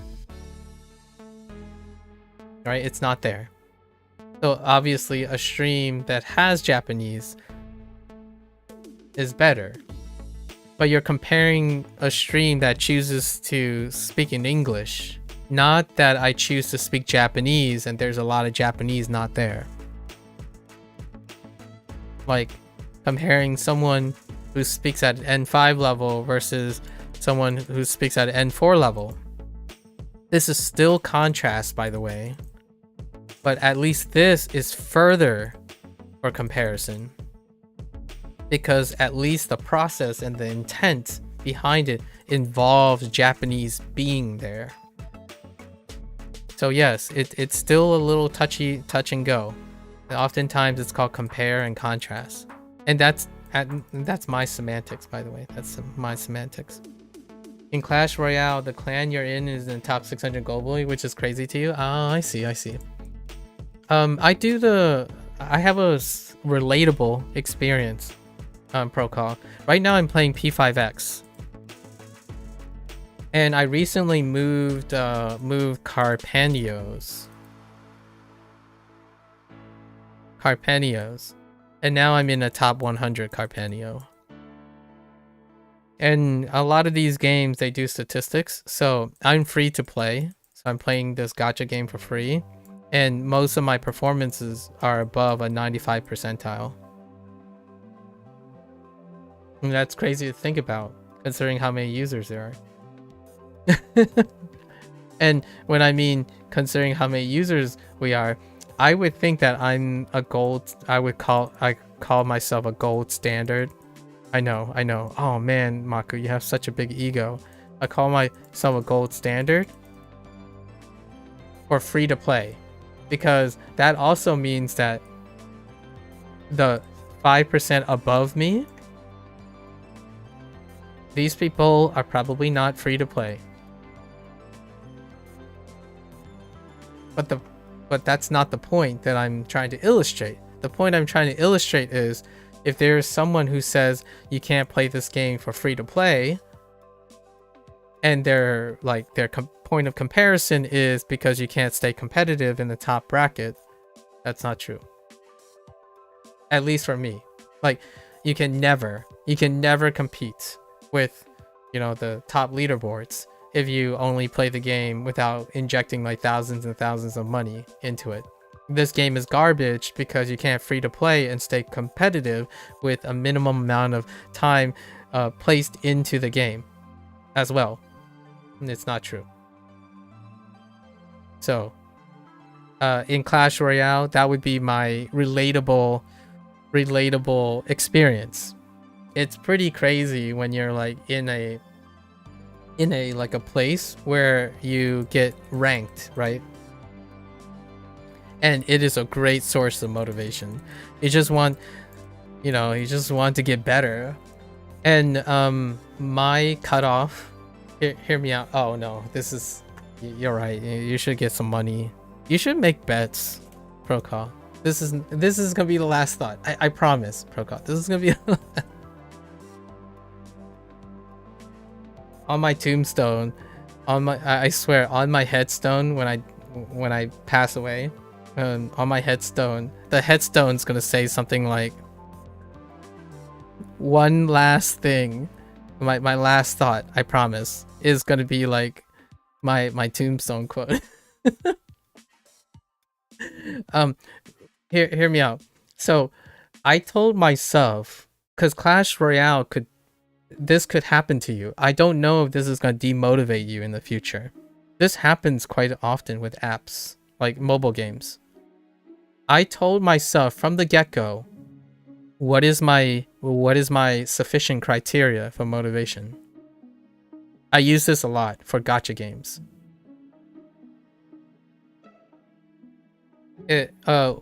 What is sufficient for gacha games? So in this game, in P5X, right, the rewards for this are 1 to 5%. This is percent. This is top percent, and then it's 5 to, or it's 6 to, I think it was 30, and then 30 to 60, and then 60 plus. So I told myself a great benchmark to see if the game, if people wanted to argue against me about free to play, like you don't have enough resources to keep up and stuff, is that because all of these rewards are tiered this way. So the question is, can you get all the rewards while free to playing? It's a yes. So I'm at the top bracket. Now there's another thing that's also, so what happened was every time there's a new event, there's a highest diff for a badge, and the badge has to be achievable possibly by free to play to make for me to be comfortable to make an argument. It's like, well, this is not this is achievable by free to play, and I've hit every single one of the benchmarks so far. And not only have I hit every single one of the benchmarks, my overhead in my resources. So a lot of people basically they try to end the life cycle of this game because of the global, and they said like you don't have enough overhead of resources. So whenever the new thing comes by, you don't have enough resources, so you can't enjoy it, right? Like the gacha component. My overhead is like 30% right now. So I have 30% overflow resources from playing free to play for the next thing. Like basically this is like having a savings account, not an investment. Not investment. If you're strapped to catch up in free to play, you're trying to find investment. That means that you'll move your resources and not let them sit around. So I actually have 30% in econ for the next update while staying at the top bracket. That's where my cutoff is. That's my free to play cutoff. That I told myself, if I meet this, I'm satisfied and my passion continues, or my source of motivation continues. So therefore I have a passion now for P5X, everything that's P5X, because my motivation will not be, I can understand when my source of motivation will cap out and it will continue to provide. So now I'm saving. I'm constantly saving for the future as long as I meet a sufficient level of performance. So once I hit that top bracket, I don't do more. I wait for the next thing. And that gets me excited to see what I can do next. And then next, and then next. That's how I played Neverwinter for like 11 or 12 years. That's how I play free-to-play games for 12 years without batting an eyelash, because now I get to do other things while playing this game. It takes me 5 minutes until the next update. 5 minutes a day for upkeep of this game to be at the top bracket. Just if you don't keep talking after this final thought, I'm gonna jump up. Oh, no. Okay, that escalated. No. We're good. We're good. All right, we're good. So what else? Do you like the game itself, Rokal? What is your loop like? I know Clash Royale is actually a live service game, and so is Clash of Clans and whatnot. But what do you think of the daily upkeep and the loop? What is your relationship, like the process with it? For myself, I go in to these games knowing that I will end up becoming super optimized for doing dailies and weeklies. Dailies, weeklies, and then brackets. Dailies, weeklies, performance. Daily, weekly, performance. Performances are often seasonal, so they can range from like every 2 weeks, every month, every season, which is three months. So oftentimes when I engage in live service, I determine what is my minimal satisfactory goals for the season, and then constantly improving my daily and weekly loops to the point where I can do other things. So like when I'm doing my PSO2 NGS dailies and when I'm doing my Neverwinter dailies, I'm watching a movie, I'm brainstorming ideas, I'm thinking in Japanese and Chinese while also looking at Neverwinter stuff, that type of thing. So I'm integrating. So that's kind of how I juggle stuff. And obviously we talked about Hearthstone, right? That's how I juggle Hearthstone.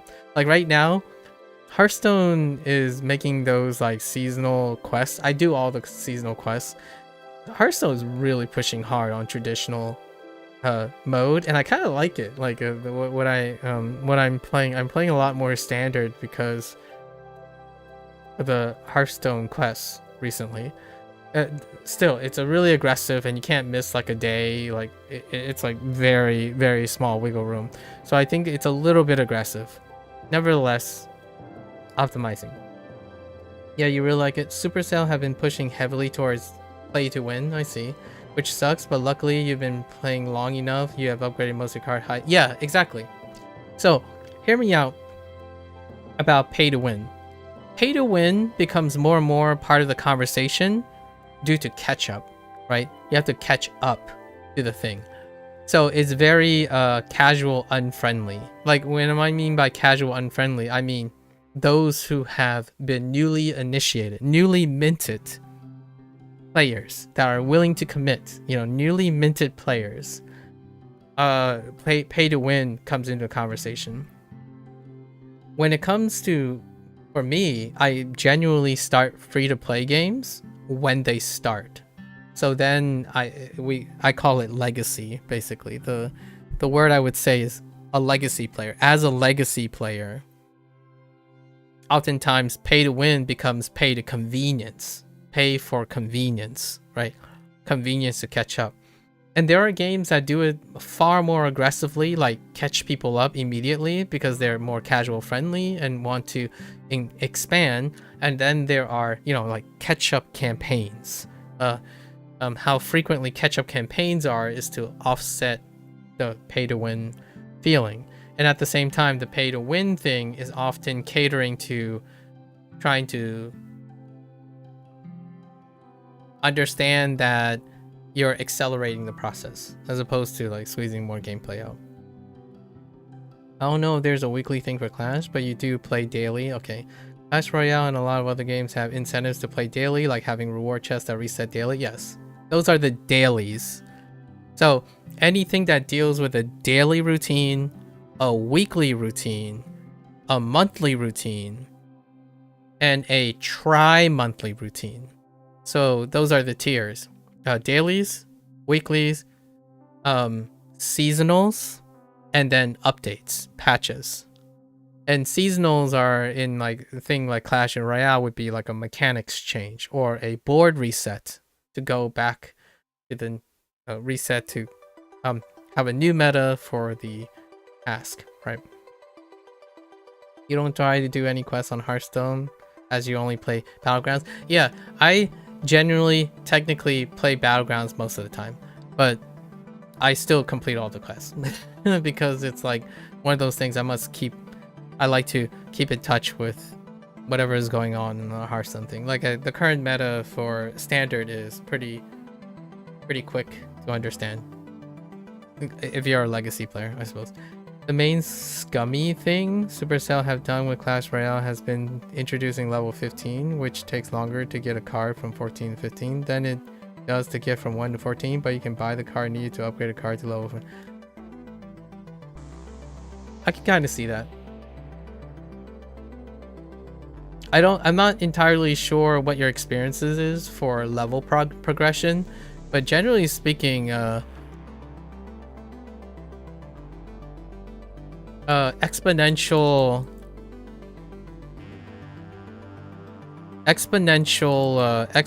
growth is a little bit different from a capstone.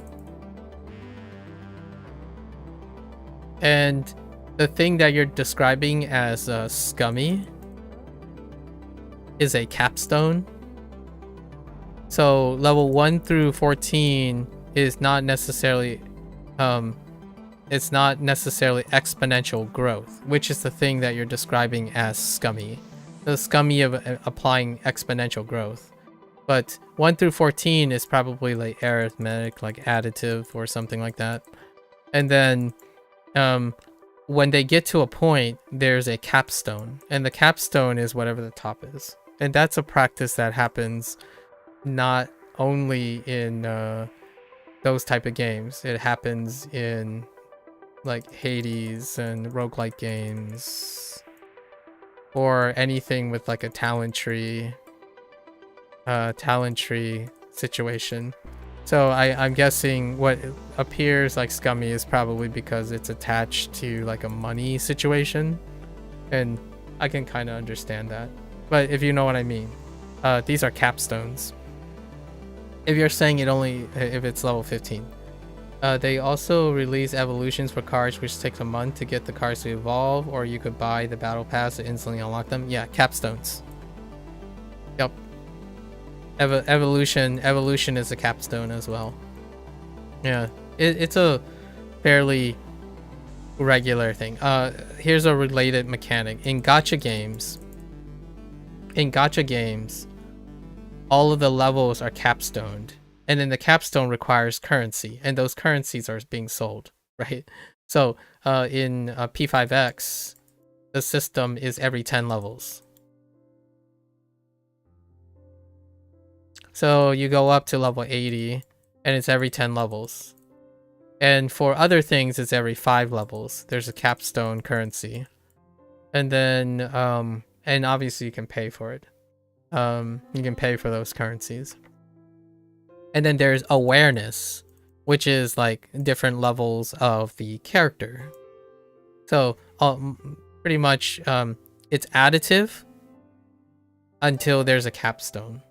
And then these are not the actual words. Like I'm making up words. I use the phrase capstone because you're capping a range. So there's a transition range, and all of those are monetized, typically monetized. Sometimes they use virtual currencies instead, and those virtual currencies can be bought with money. No.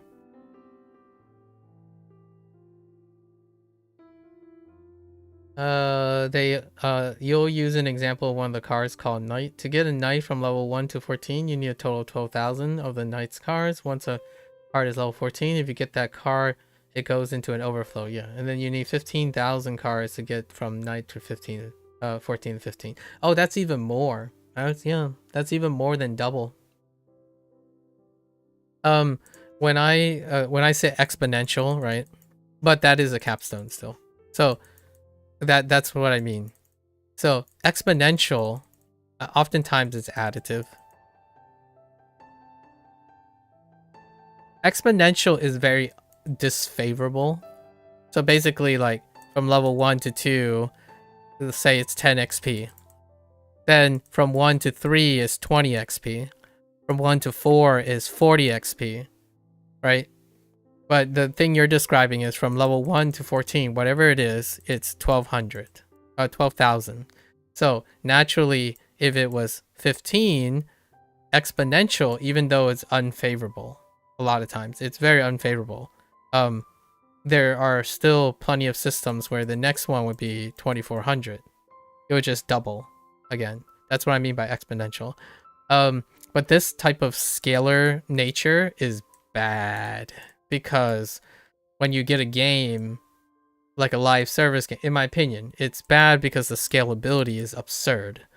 It will warp people's perspective of value, right? Because then when you get to level 16, if they unlock a 16 later, right, then it'll be 48,000. So alternatively, I'm not saying this is what they are planning to do for Supercell. When they choose a really big number that even deflates the exponential, it's often a capstone. And a capstone means that, in my opinion, by design, hear me out, Procall. I don't know if this is a good or bad thing for you and your motivation, but when they provide a capstone, that's an absurd number, which is 50,000. It means that this subsystem is done. As in, they want to not scale this anymore. And that, in my opinion, could be an indicator that there won't be future power creep. So that could be a good or a bad thing, depending if you like power creep or not. But when they do a capstone, which is to violate and go well beyond an additive scale, even beyond an exponential scale, that means there's no more power. There is unlikely to be power creep in this subsystem anymore. So on the flip side, the reason why they chose a high number is because they don't want to introduce more power creep to make more money off of this.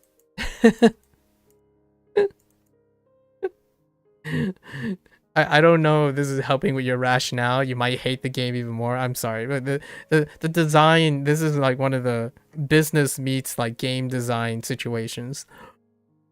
If they violate this like progression system, I usually refer to it as like, that's a cap. There's no more. Like, they're not going to scale up anymore. Oftentimes people try to find a formula, like an additive formula or an exponential formula, where it just continues to scale over and over again. And it's often between additive and exponential. Where if you hit exponential, there's an EOS in the future. As in end of system, not end of service, sorry. End of system. As in the system gets capped off at some point. There'll be a cutoff. And this, though, when it violates it completely, it means that we're done. This is the top level. There's not going to be a 16 or 17. If there is a 16 or 17, we're going to have to change the whole system. Like, for example, in order to get 16, I would not be surprised they would have something that truncates 1 through 14 as one level. So like have a task that immediately compensates for 1200, and then make the next step so they go through compression. I don't know if you've ever had I forgot what it's called. I think it's called like a shrink or a compression, where like, for example, a game, they started with level 1 through 100. Right? Level 1 through 100. But then they're like, we capped this off. There's a capstone here. And that capstone is absurd. Oftentimes, like when you get from 99 to 100, it's huge. Blizzard was a big fan of this. Blizzard was definitely a big fan of this type of system. They also use exponential, like close to exponential growth for levels. So back in the day when level 60 was the cap, holy heck, man. When you get from level, and then there's a capstone at every 10 levels. So when you get to like level 1 through 9, that's great. Then it uses a different formula at 10. And then when you get to 10 through 19, they use a different formula. But they're within reason. But every time you hit like a big capstone, it gets absurd. Right? And then eventually, when you get your levels get too high, what they do is they bin everything. So then 1 through 100 becomes level 10. And then you start over. And they start reintroducing the capstone back. It might not have to be literally cosmetic. Like the numbers themselves are cosmetic. It depends if they want to lower the number to make it look better. Neverwinter actually did this. So Neverwinter went from I think level 1 through 80 to level 1 through 20 to abide by the D&D rule. And then the damage used to be in like the 20s of millions, and they had a shrink that make it lower it down to 1 million. And this created a psychological problem. Like, it was a really fun period to go through. It created a psychological problem because ultimately the game didn't do anything. The scaling changed. And then they tweaked all the scaling to the new numbers. And the new numbers didn't really dramatically change the experience. Literally. The literal experience did not change. The psychological experience changed dramatically. So that's kind of like playing a roguelike game, right? Where you're doing hundreds of thousands of damage. And then you go to play a roguelike game where you only do 1 to 2 damage. But it could be the same exact game. It could be literally the same exact game, and these two will elicit 2 different experiences. Instead of doing 1 to 2 damage, you're doing 1 to 200,000 damage. So it'll be interesting to see what Supercell does if they... And why do I call it here's why I say capstone as well. Why do I say capstone? Because you can uncap. You can uncap this. And that, to me, is, in my opinion, is a live service concern. This is concerning. If a developer has to go back and uncap something. When they uncap something, it also means that they are having struggle with, in my opinion, is disfavorable in investing new subsystems. And to me, the complexity of subsystems is what makes live service awesome. It's one of the silver linings, one of the grand silver linings of live service, subsystems. It makes it feel like you're constantly building up. No matter how, like, the more you play, it builds up the subsystem. But when resources are tight, development cycles are hitting a deadline, resources are bad, declining population, uncontrollable scandals, etc., right? One of the easier ways to increase the lifespan, or try to increase the lifespan, is to uncap a system that you already have and then reintroduce power creep. That's scary. So at least in my current thought, right, you only have to get to level 15, which is great. I'm obviously, I didn't play Clash of Clans, but I wanted to share this because this would be an experience that I had over and over again when it came to live service games. This is one of the fundamentals of understanding how to stay ahead of the curve, right? And how well you can stay ahead of the curve. If a game has a lot of capstones, in order to stay competitive, you have to hit the capstones and still have like a overhead. You need an overhead after hitting it. So right now, my current season, the current thing, it happens every week actually. The leaderboard stuff. The current capstone is 80. And my main character is between 70 and 80, right? And then all my other characters have to hit 80 to hit they'll hit a capstone. In order to get from 70 to 80, they need the resources to unlock 70 to 80, and it's exponential. So like the resources to to unlock 70 to 80 is greater than 1 to 70. Yeah. Which is typically what happens with the capstone. In between, not so much. In between these things, like from 70 to 80 is a different. So gacha games have gotten a little bit more cheekier than that. What they do is they separate the leveling currencies from the capstone currencies. So they're two separate currencies. Now that I may probably give a little bit of flexibility to you, Procall, is a little bit scummy. Just a wee bit scummy. And what I mean by the wee bit scummy is because it is obfuscating. It's deliberately making it difficult to understand the relationship between the cost of things. So like, because the leveling currency is different from the capstone currency, it's difficult to translate the value between these two things. So I don't know if Supercell has started doing that yet, but this is the Hoyoverse. This is like MiHoYo's gold standard that people use now for gacha games. And P5X is no different. P5X is a Chinese developer that is collaborating with Sega and Atlus. And how they do it is they obfuscate.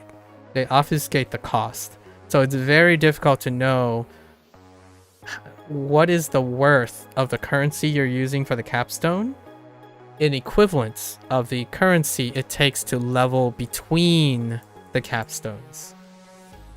And I don't think Supercell is a Chinese developer or publisher, right? So I don't think they use this type of system. But this, in my opinion, is one of the things that you could make an ethical and a moral argument, because you're making the value of the things very cryptic. It's difficult to keep track of. So then it would leave up to someone like a financier, or like a actuarial science person to know. Like, for example, that's, you know, how taxes work. Taxes is very confusing. Terms of service, contracts, fees, and whatnot. This is the gamified version of the stuff. In my opinion, this would be a gamified analogy of it. So for myself, I say this with a smile, but obviously I like to warn people to, if you are not informed sufficiently, it can be very tough. So a readout of your situation is to understand that you set a goal, and you understand that if you can't achieve that goal, you can stop with putting more money and resources and time into that goal, because your ultimate well-being and your sustainability as a person is golden, without having to understand this stuff. But for me, now I'm gonna review my opinion. I like playing video games because I like seeing these things. What I mean is, I'm a little selfish about this. I think it's challenging. I think it's very intellectually challenging to see how you can make a system that people willingly use without understanding its value at different steps. And obfuscating it is a moral dilemma, or an ethical dilemma even. And I like to think that I might be one of those people who would love to sit down, chat, and make a lesson out of it. Like, what is the point of using leveling currency and currency for capstone different? It makes it so that these currencies psychologically are not equivalent. And because they're not equivalent, you can charge money for one and not charge money for another. Right? Hopefully your relationship with Supercell is great, Procall. And your legacying your way to victory and not you know, spending money that you don't want to spend, right? All right. I promise that's the last thing. We're gonna have to cut out Shogun Showdown today, but I've already committed to that. I've been playing this game called Shogun Showdown, and it's been wonderful. It's been a while since I've played a game where the numbers are like 1 in 10. Small indie games, when it comes to like roguelike mechanics and whatnot, it's like 1 damage is very meaningful, and 2 is even more meaningful, and it goes up to less than 10. It's kind of funny. Meanwhile, great combo as always. Definitely time to get back to it though. Yeah. Anytime, roll call. You know. Have you played a game where everything is below the unit 10? Sometimes I absolutely enjoy people trying to like buck at the system of number goes up. So sometimes there's even negative numbers. So in order to expand things, their number ratio would be -10 to 10, and that's it. They operate entirely within -10 all the way up to 10, as opposed to like right now in P5X. Sorry, I said it was the last thing, but you know, you have like 14% of 10 of 100 and plus 5% of one stat up to 4,000 times 13% stacked with the -26% for everything. Like, you start thinking,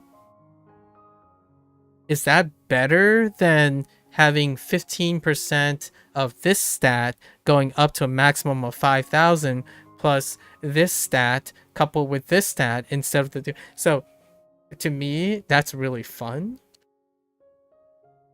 To someone who's uninitiated or don't like that type of thing, they're like, just tell me which one is the best and I'll pay money for it,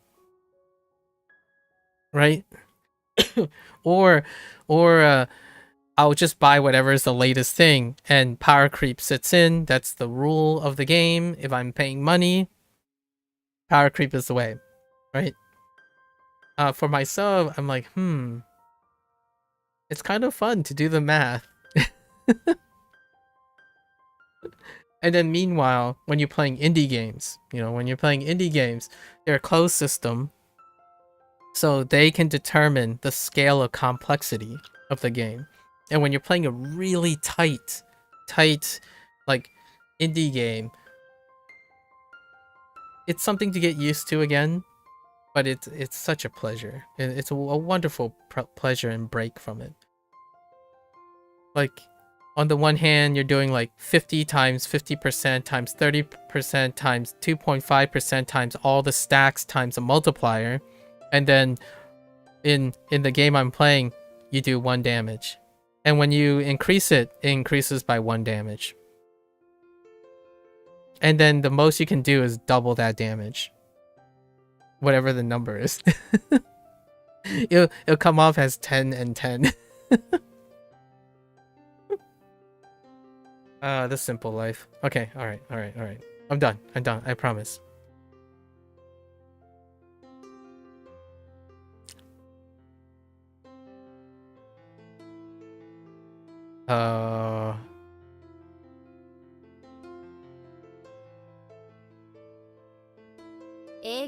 Egyo. Okay. Whoops.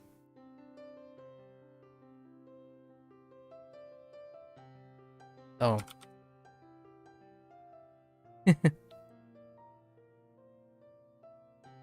or sorry, one last thing, I promise. Or you play a game where all of that's under the hood, so you never see it. That's the casual forward thing. Everything's under the hood. You don't have to know. You just do. Just go and do. Okay.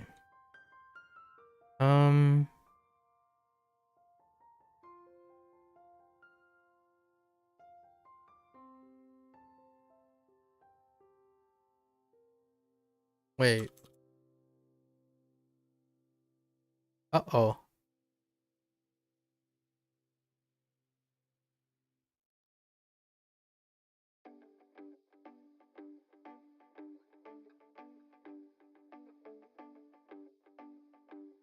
Uh,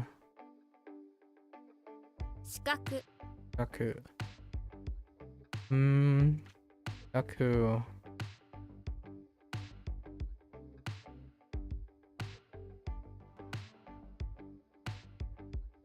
What?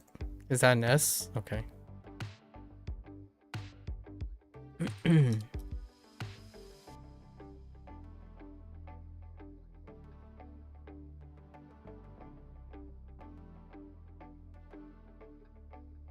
Yellow. Okay.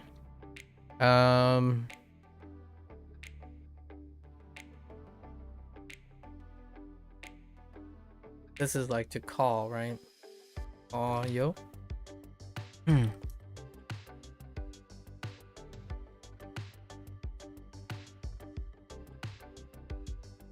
Nilk. Yep, that's it. Nilk. Oh, it's not that. Well, I don't think it's excellent. It's something like excellent. Extravagant? I just want to type good, but they have a different word for that.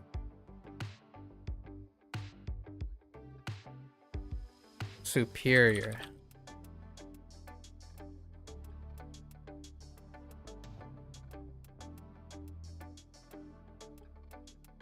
What? Oh. Whoa. Oh, stretch. Right, stretch. Yes.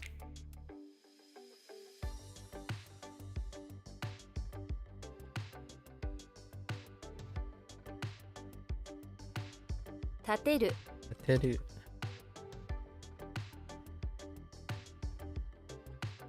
Kokoroeru. Koeru.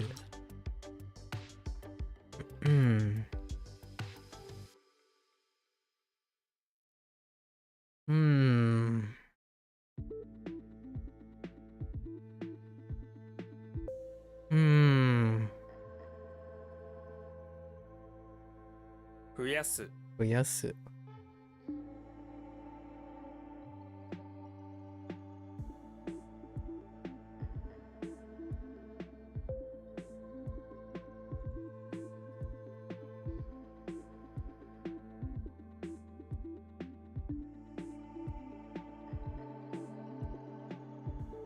Uh, 作用 Sayo. I had a discussion about Sayo. Effect? Yes.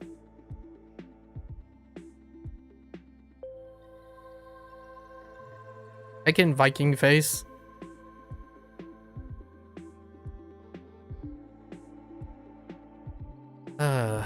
Managing Acorn.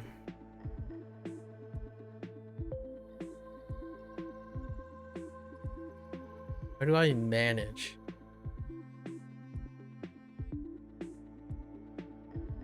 What is it about acorns that I'm managing? Something about moo cows as well.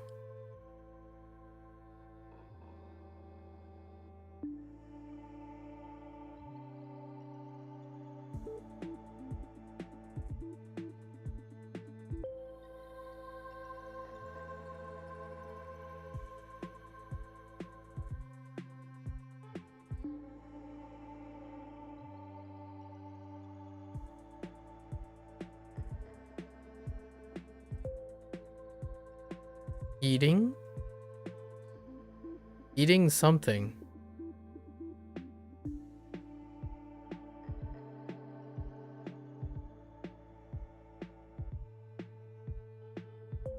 Itonamu. 営む Itonamu.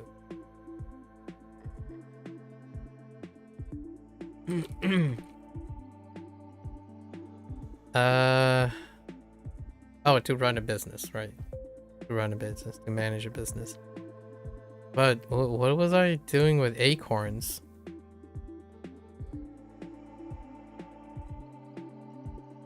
No, eat now?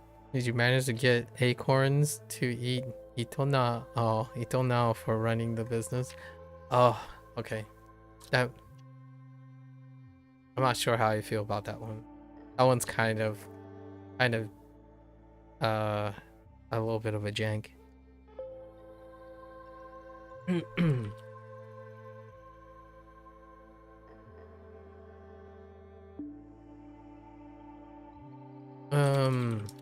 Skill.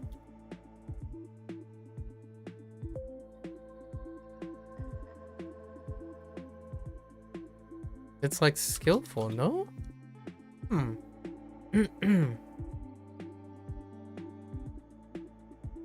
Gotta make sure to have shoes. Oh, like to excel.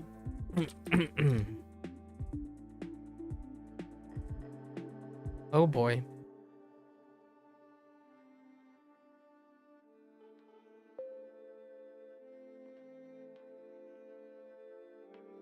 Of envy.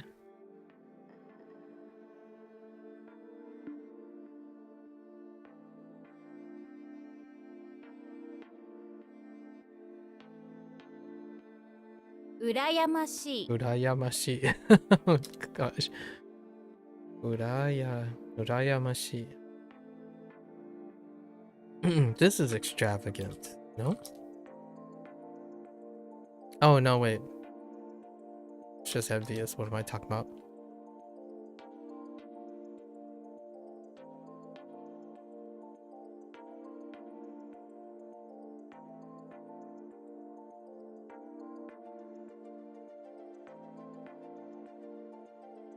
What?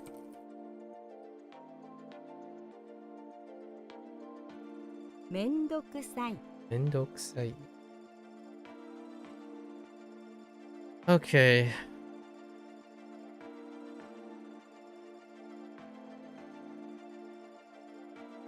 It was overlooking a cape, right?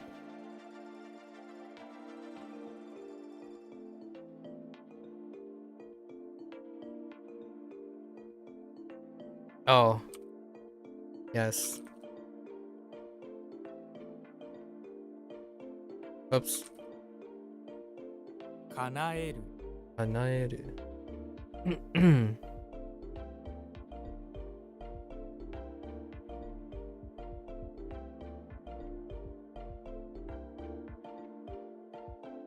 To make come true, to how do you like have something? Oh no, edu. Oh no, this is transitive. It's to grant.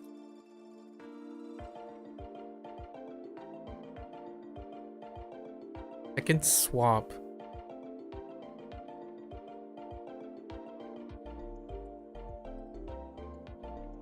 Honestly, I have no idea what those components are. I know we have tsunami on the left, but what the heck is the right one? Is that supposed to be like a flag and a slide? It's definitely swamp. And it's definitely taku. Oh, it's a shrimp. I forgot. Oh, that's a shrimp. Oh boy. When shrimp comes around, it's gonna be a little tough. Ugh. YOLO? Tatsu. Why do I think it's Tatsu?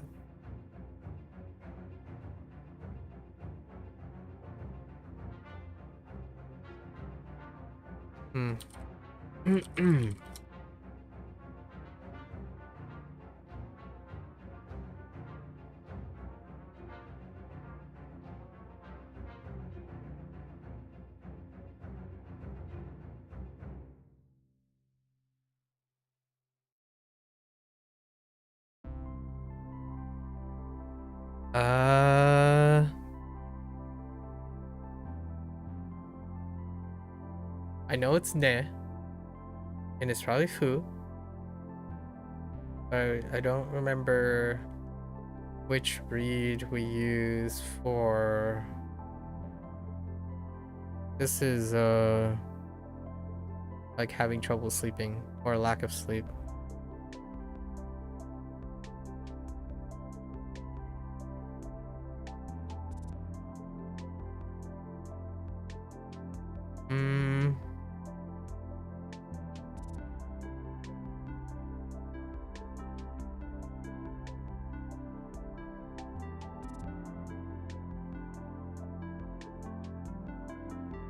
Soku? Oh, Nebusoku. Busoku. 寝不足 Nebusoku.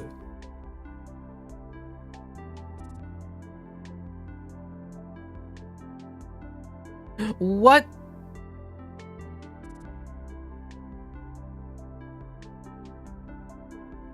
Oh, 建築 that's a typo.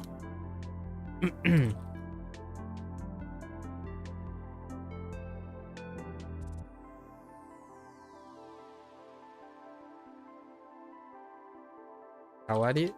Ah, dang it! Okay.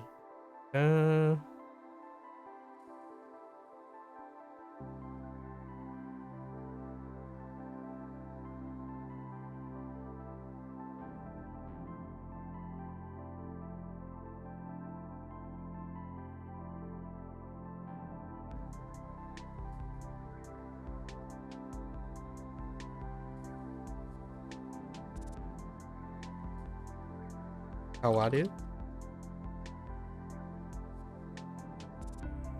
The ad.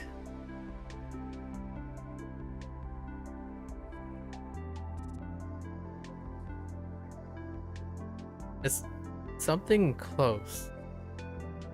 Oh, this is the loud thing. Oh boy, here we go. Ears. 加わる Oh no, they didn't choose Kenichi for this. Wawaru. To get mixed in? No. I think this is just to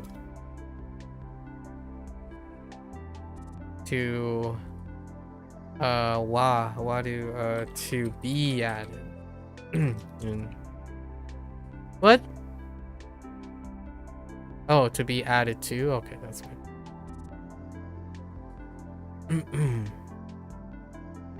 And it's off kawaii, right?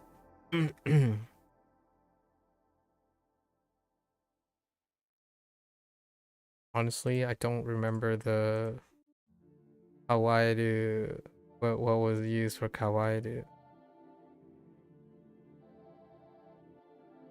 Oh, in order to add more quantity, we need a ka. Okay, right. right.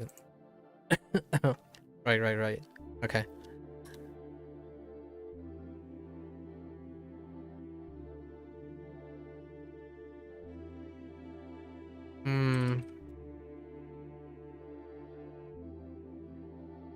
It's fine. I forgot what they view. I don't know what word they want. It's all of those things.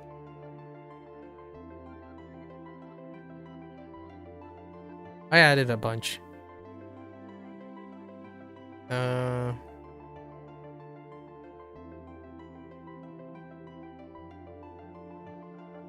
What?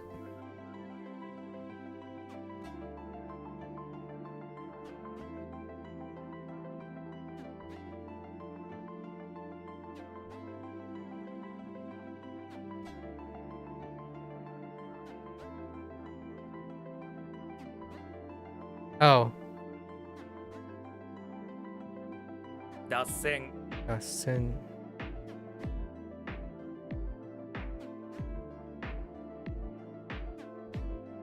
Speaking of digressions, this is derailment or digression.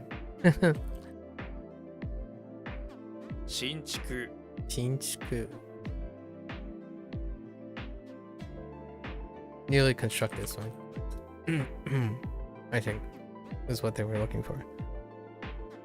Or newly produced, newly built.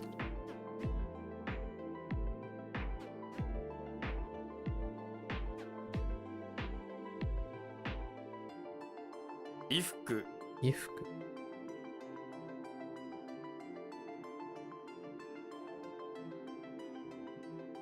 Hmm. Hmm. Hmm.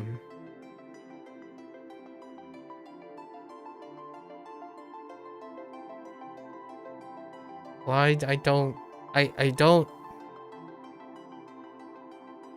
remember. Oh wait, I do.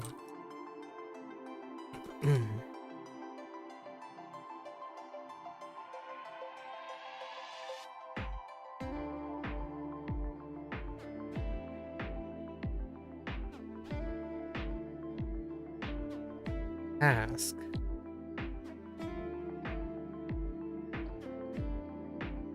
How does this work? Ask. Uh.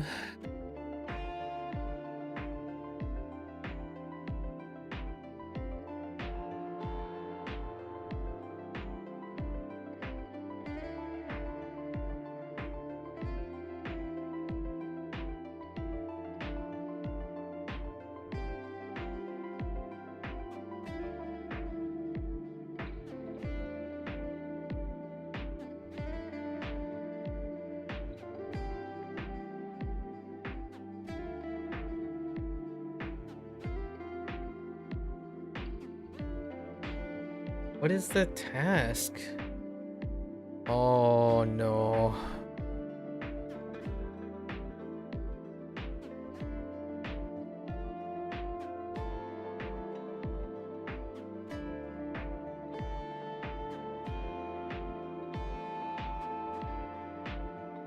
Hmm.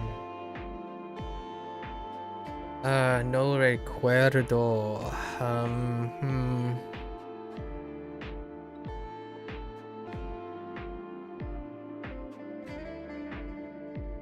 All right, we're pushing this to the end. I don't remember.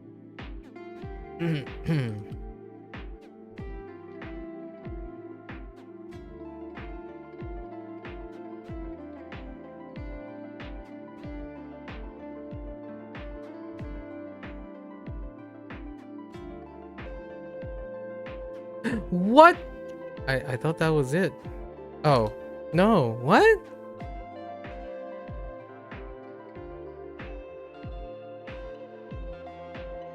Is this not like the extravagant? Oh no. This is the shellfish that makes all the rules, right?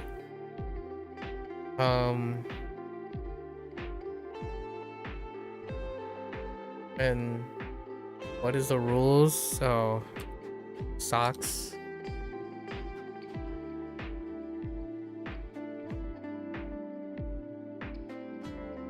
Amado.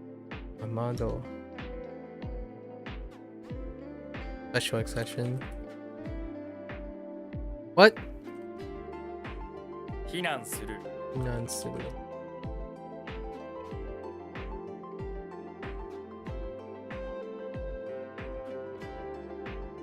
書評書評。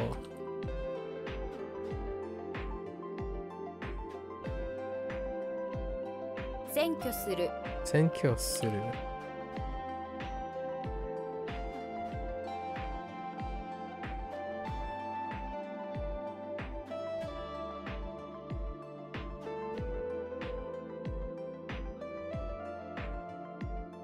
What is this? What am I looking at? Gyoku? 曲 Gyoku. Okay, that's a burn item.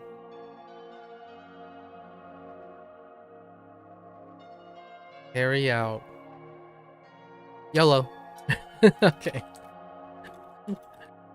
Yes, sir. We had a lot of convergence, so we're just YOLOing some stuff.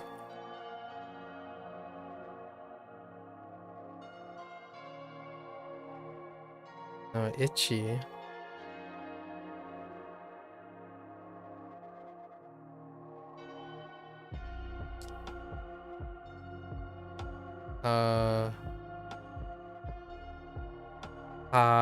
You. Ayut. Hmm. 大嫌い。大嫌い。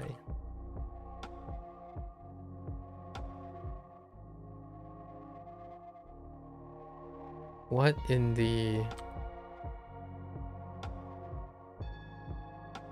市営 Shit.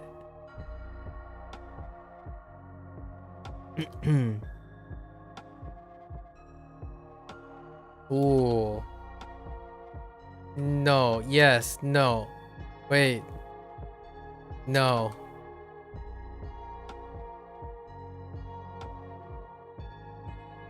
Yes. No. How does this work?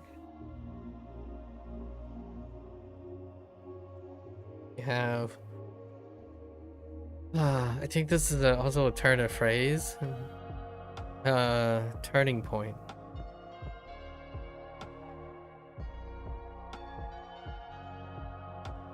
Something about like...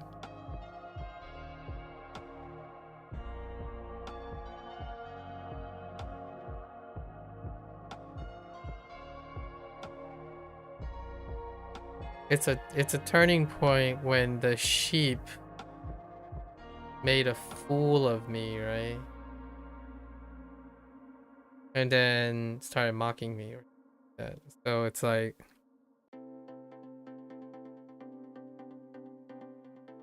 Ushime. 節目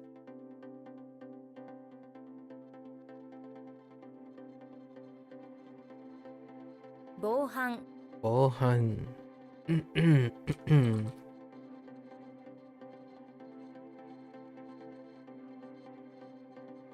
What in the branch? I don't remember what the branch. Oh wait, I do remember what the branch is. Just kidding. 支援 Chien.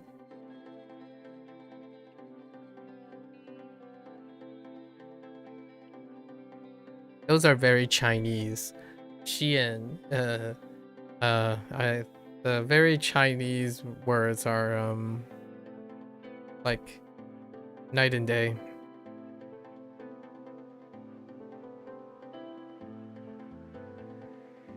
Something about the direction of oh wait, just kidding.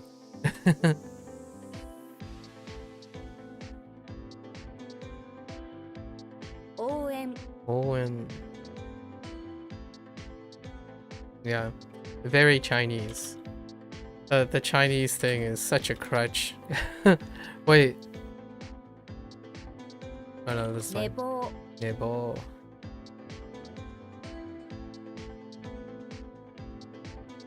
When you sleep like a monk, you oversleep. You know? That's just how it works. That's just how it works.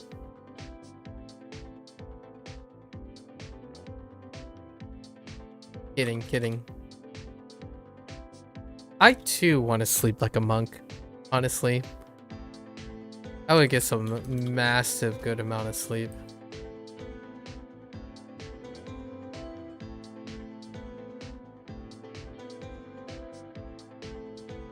高血圧 Full kitsats instead of having high blood pressure. This is high blood pressure. Sometimes you gotta adjust your attitude to reduce that high blood pressure, right?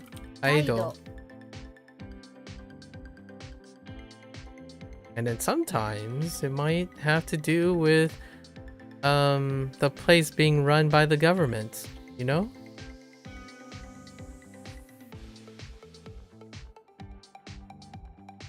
Oops. What? Oh wait. Wait. What? Oh, no. 官営 This is run by the government. Making stories as we go. But you have to plan for these things, you know? You just gotta plan for these things. Every once in a while you need to get a good change of clothes to feel good, right? In a changing room, if you will. 更衣室 And sometimes you gotta find peace with yourself. No. But that doesn't mean you can... I don't remember what this is. Hold up.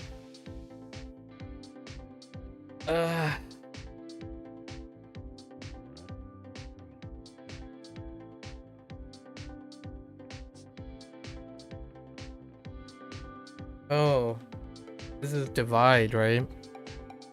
A divide which leads to plan. Oh, divide. What can you not divide? Or,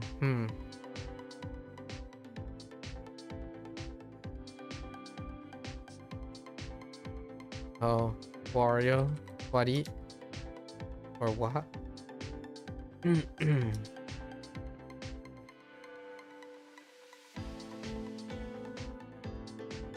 What?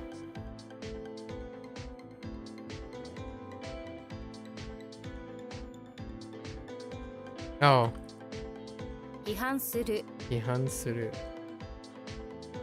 You don't want to judge too hard. Or in this case, I guess it's a bit more of a criticize.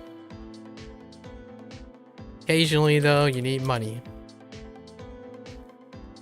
Doesn't matter how you feel sometimes. 状態 Actually, I don't think this is feelings. Is it? Maybe like personality? Condition, attitude. What is the condition of your attitude?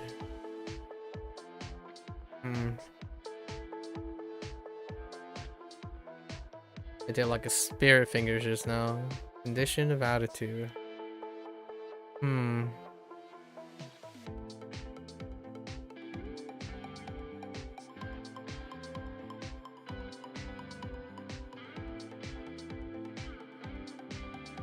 guess it's just condition or state. Okay.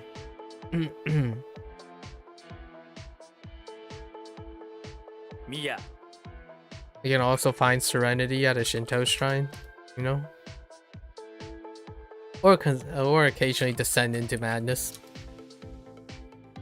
And then suddenly one day you can make things fly.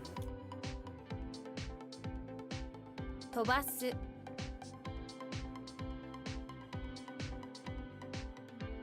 I don't remember what this is. Or have a really wonderful meal at a good restaurant, at your favorite restaurant.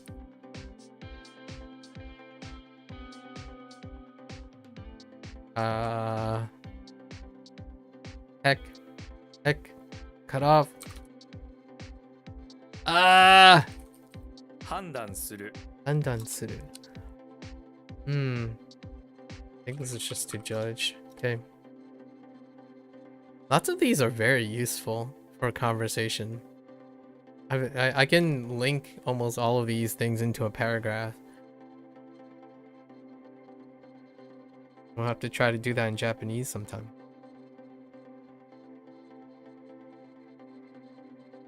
Ooh, vice is not that useful. That useful though. 変態 Hentai.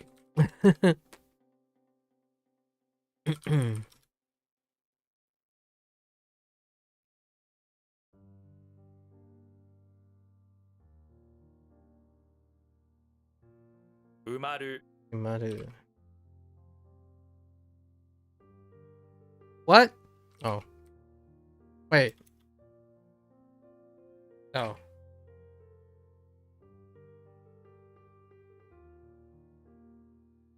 Wrong u. Wrong umaru.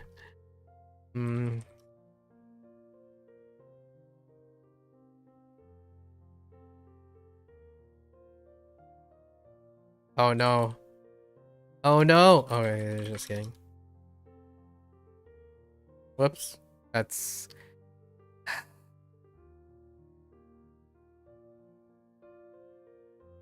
that is not Japanese. That was Chinese.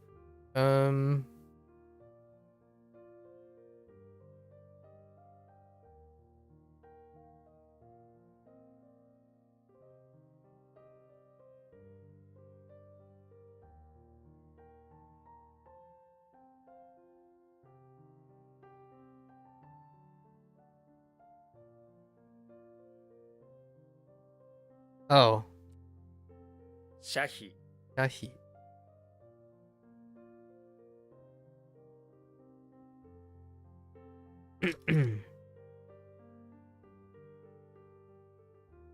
Angai Hangai.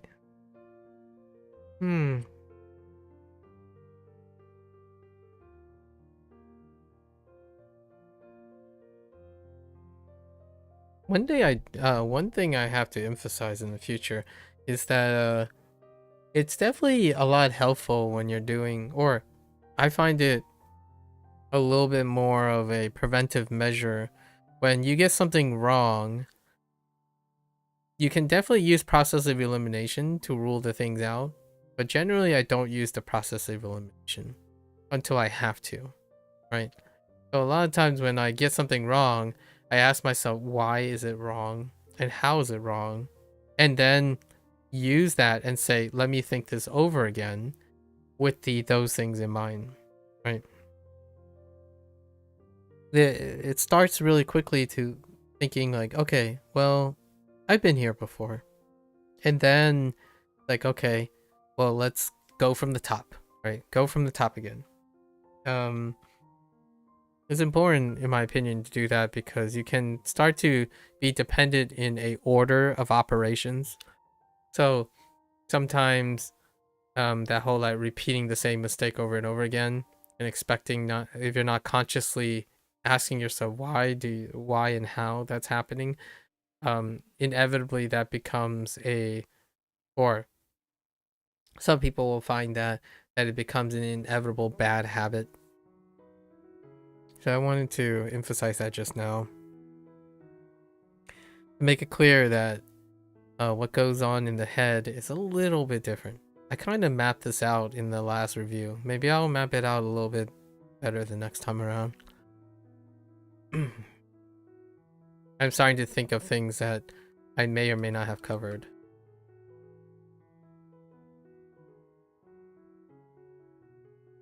Simultaneous.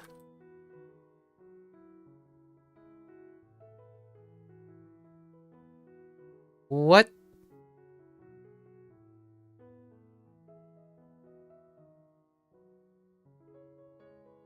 経済学 経済学.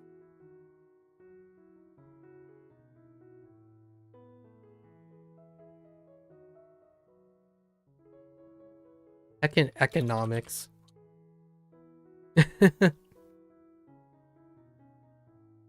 Okay.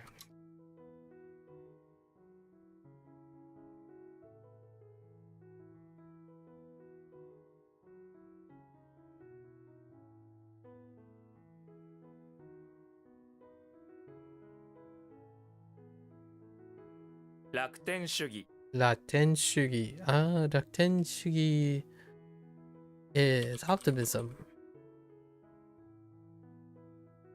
混じる Majiru. What the wait, what's happening here? My brain.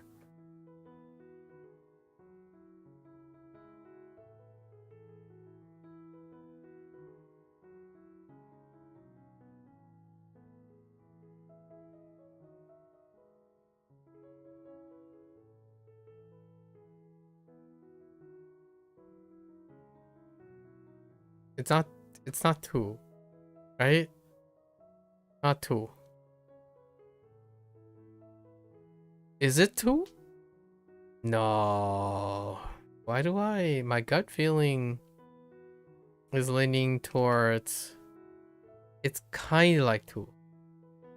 Oh. Totsu. It's also stab, but we're gonna use Sutton for now.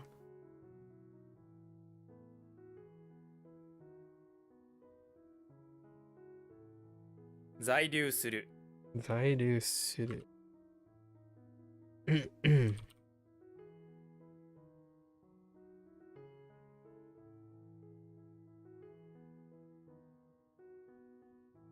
検査する Suru.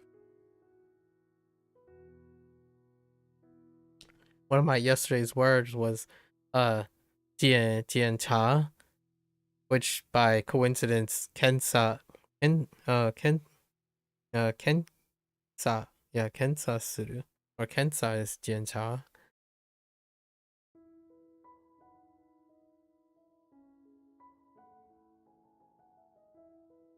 What am I looking at? Hold. I understand you. I totally understand you.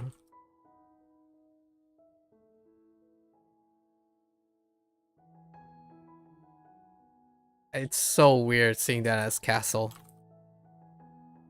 This is Chang. Chang is also part of castle, sort of, kind of. Interesting. It's kind of a castle. It's more city. It's replacing Xi. Chang. Changshi. Like part of Changshi. But the same Shi is city, but Chang is not. Chang is Shiro.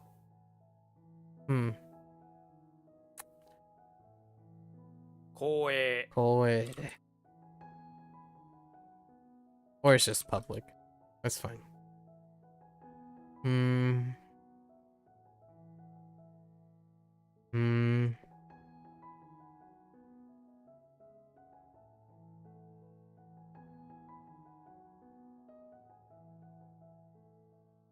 Okay.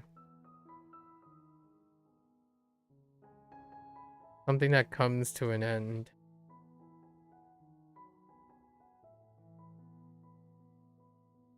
Sumit.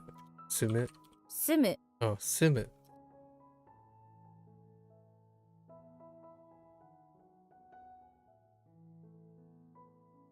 What? 援助 Typo. Enjo.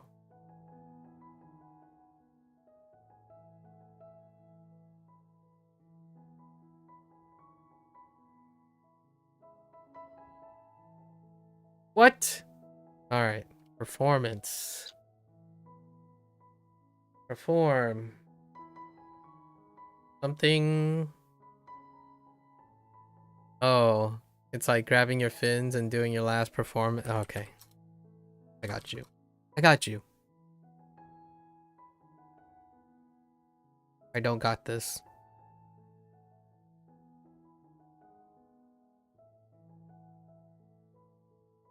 Hyo. Yo.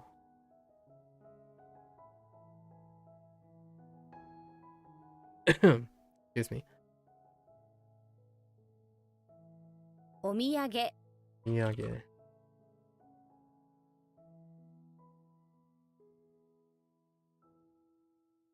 Hanko. Uncle. I kind of want a hunko, like a customized hunko. On the one hand, I feel like it's a little bit of a misappropriate, like I'm appropriating a little bit, but at the same time, there's something really Western about it too. I do want a hunko, but specifically this like custom Japanese hanko. But it's not like it's void from the West. Seals. Like there are Western seals, you know, like the wax seals. It would be kind of cool to I don't know how well they hold up though. It would be cool to like make handwrite letters again. Like do some hand drawings, write letters, and then seal it with a wax thing. Oh, but then you might have to put it in another container because the wax seal could be broken on transit. But I always like the idea. And then, you know, this particular seal, the hunko, is also used for like the putting your stamp on the thing, right, as a signature. But it's not like the wax seal is also a very similar thing where you use it to press down the wax seal on a piece of mail with your crest, right? I always wondered, but the problem I have with this, with getting a hanko, is maybe another 4 or 5 years when I have a deeper connection with the representation, the character representation. Gotta think about it for a couple years of what the hanko would have on it. Would be really cool. It would be a interesting alternative source of motivation. Want me to write letters again, like handwritten letters. Obviously, I can't sign documents with a hanko, but I don't know if you even can. I'm not even sure if you can go to like a notary republic or something. It's like, hey, I want my signature now to be designated by this hanko. I'm not sure if that's a thing that is acceptable in the United States. Probably not legally binding anyways. My signature is pretty good. I worked on my signature for some time too. Back in the day when I still write in cursive. Now I don't write very much. And write very much. I write more kanji and Hanzi than I do English.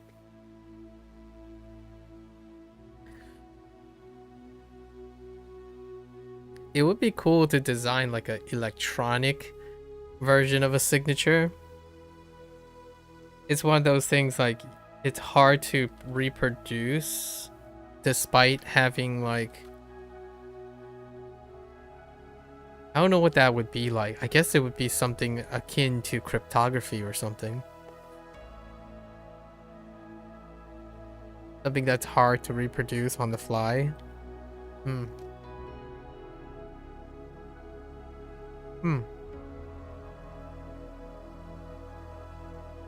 Hyoka. Yoka.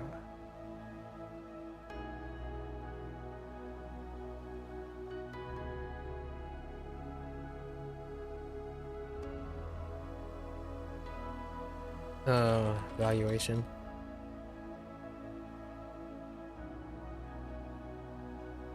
Fukano. No.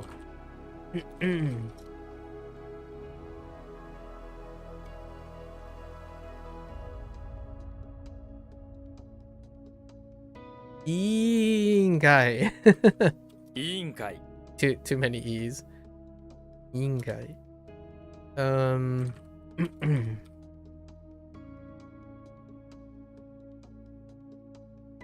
産業 産業.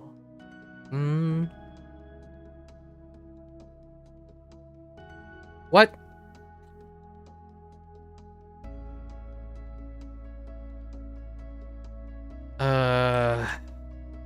Okay.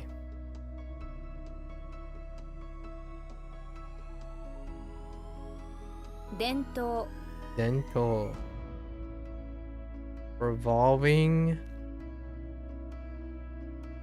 Unite. How do I revolve and unite? I was talking about this yesterday, I think.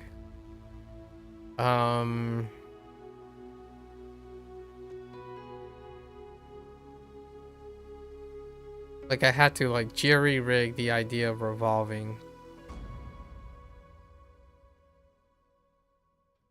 It's not unification.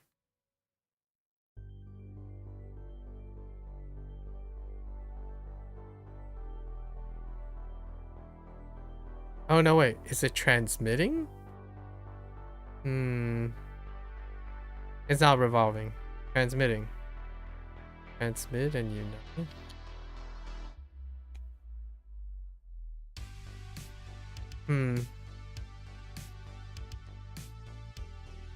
So you're uniting people by transmitting in tradition.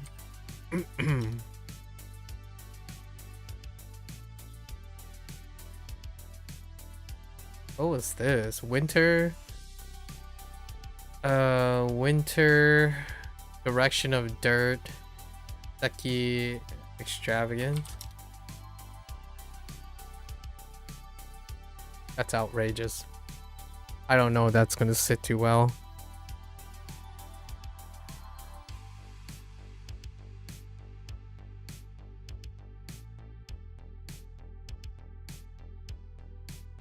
The heck?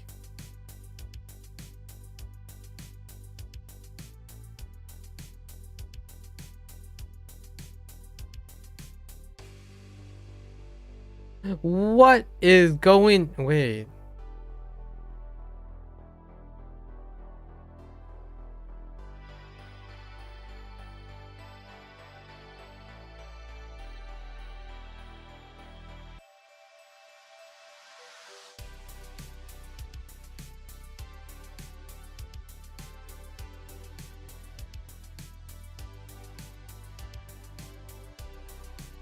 Oh, 脱税 that's it.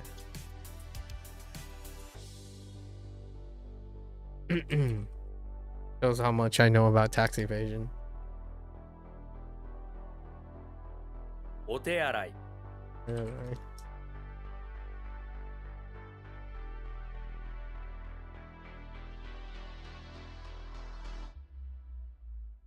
刺さる Saru.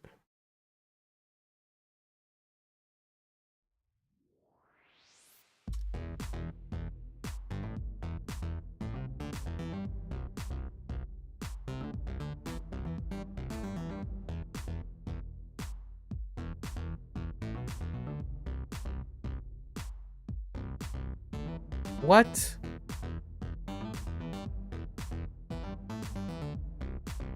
So come to an end?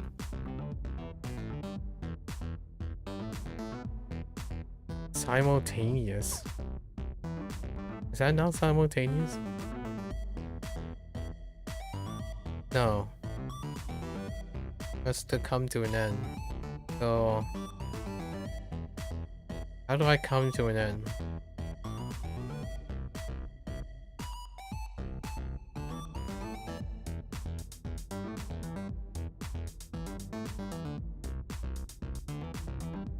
It's off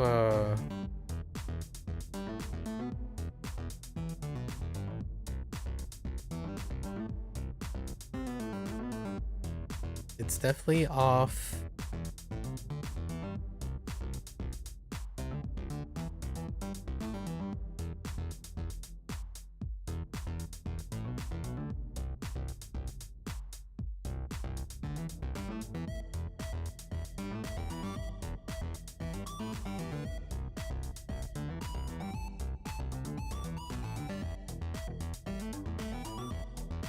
Definitely off the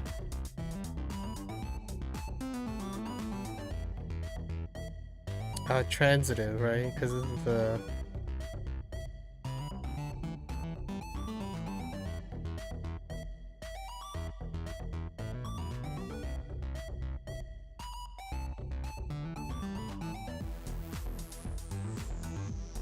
did I write something with cyborg?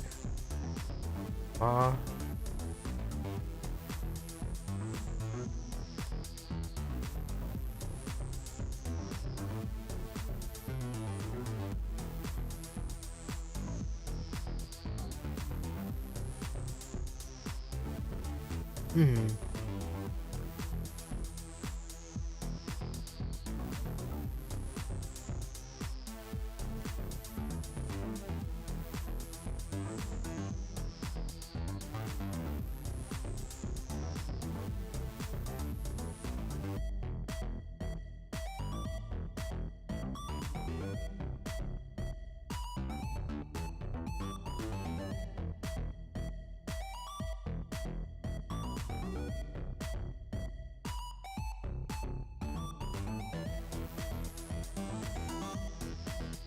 Yeah, it's gotta be Su?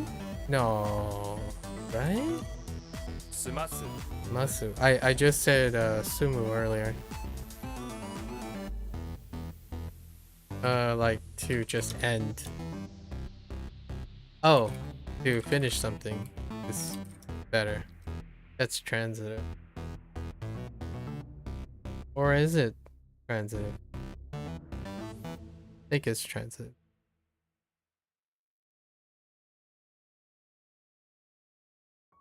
What? Oh. Typo.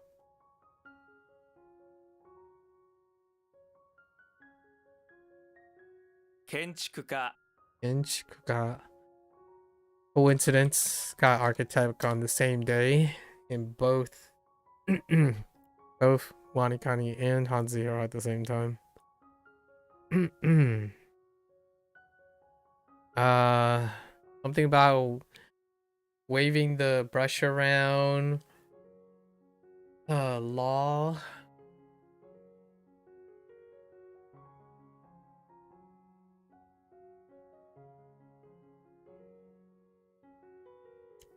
Sounds nothing like Lee. It's nothing like Lee.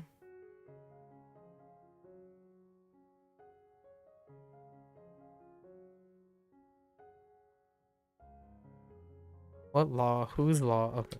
Ritsu.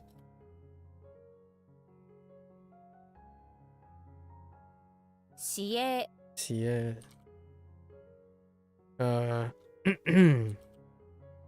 Privately ran. That's fine. Privately run.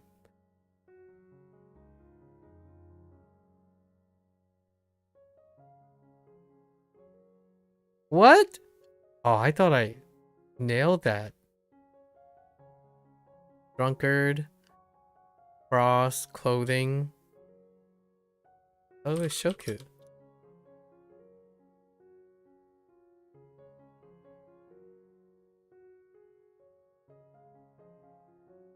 What?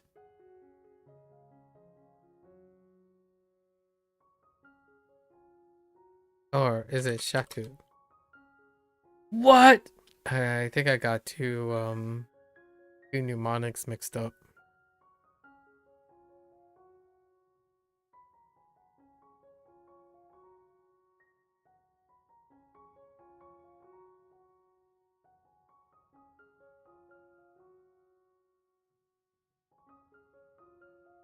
I got two mnemonics mixed up. This is the judging thing, right? Sai.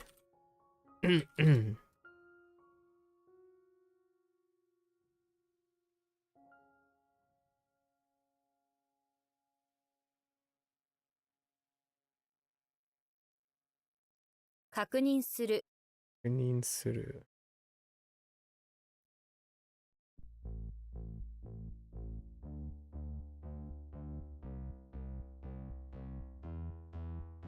脱衣 That's a typo. 脱衣.脱衣.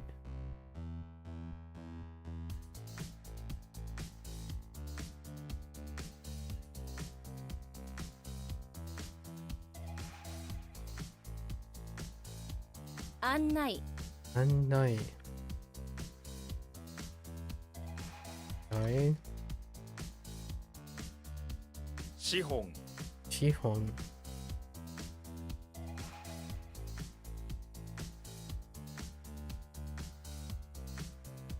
What?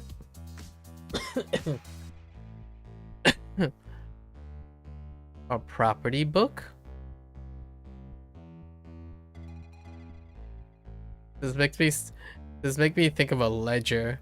Oh, it's probably not a ledger, but maybe like a record? Oh no.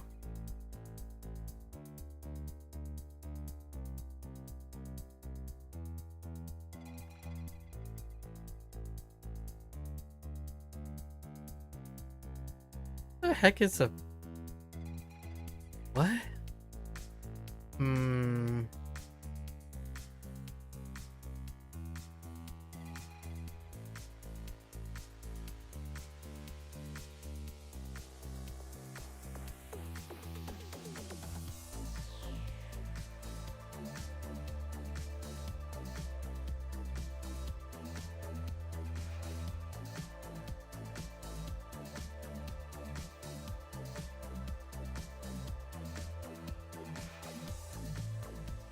Ooh, had to call. Hmm.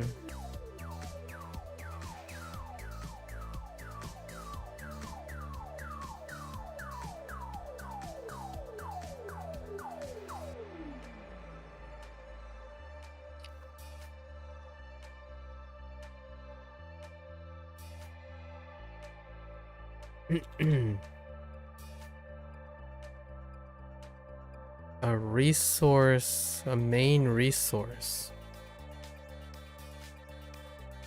Like funds? Oh.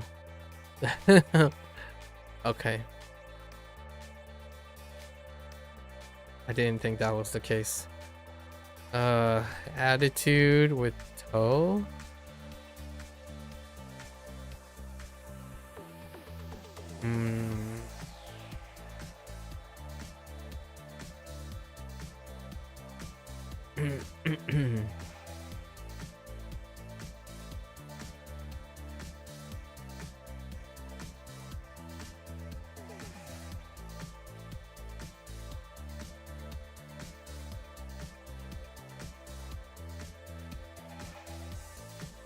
Hmm. What is this expression like?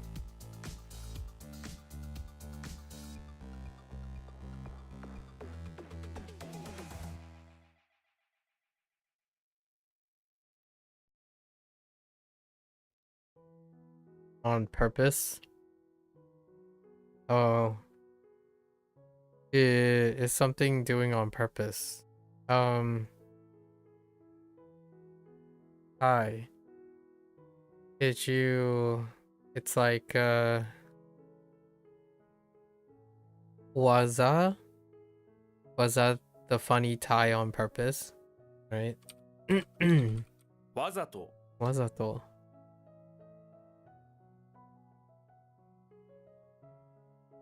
義務 義務.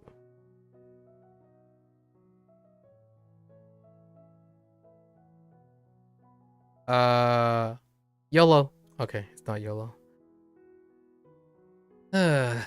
This had something to do with like flying. Oh.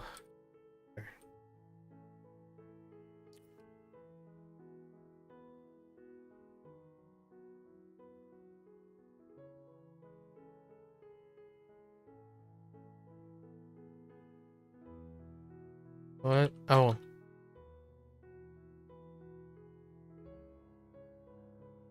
評判 評判.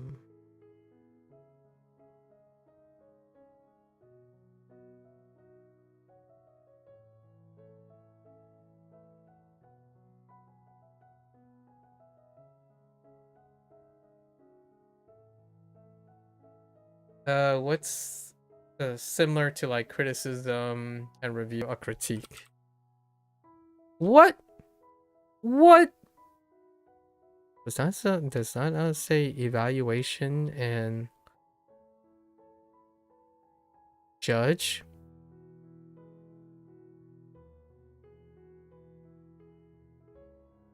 Excuse me.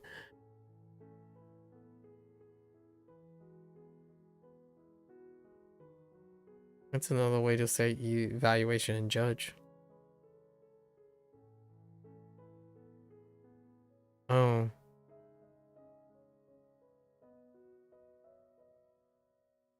Reputation.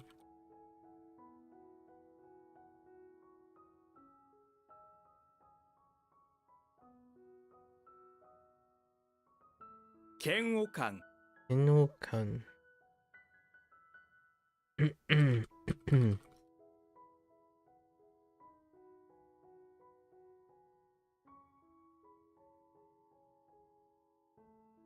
提案 提案.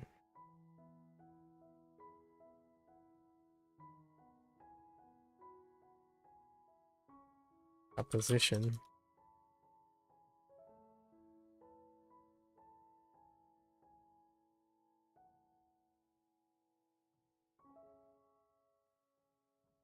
Daito. 大統領 Daitorio. Oh, this one was what I was thinking of. Right?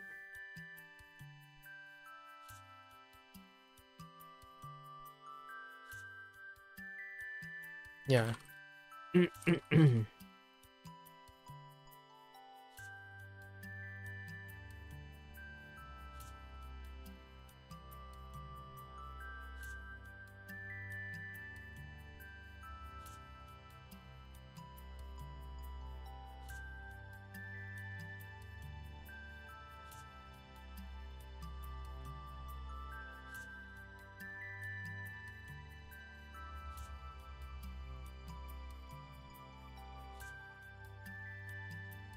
Machi 町外れ 町外れ。町外れ。え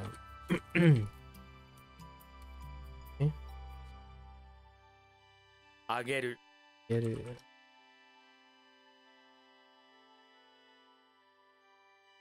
評論評論。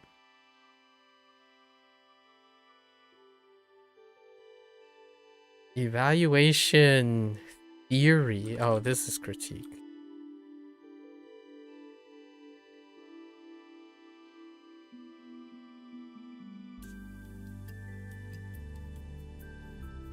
Oops.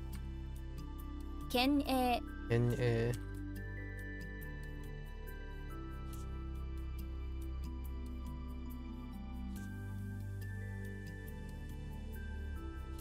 To quake?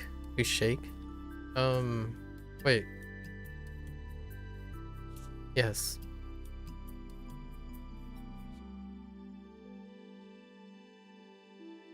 震える Urueru.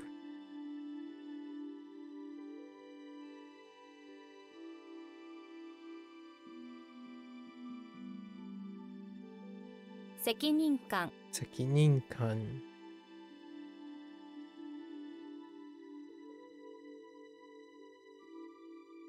How to feel responsible. Guilt?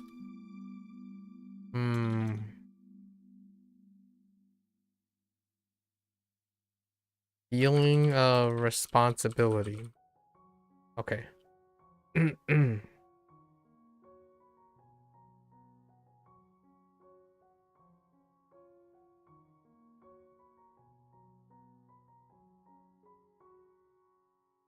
YOLO. Okay.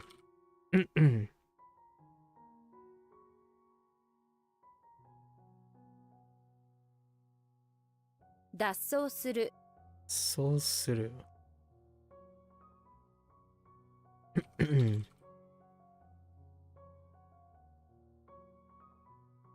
uh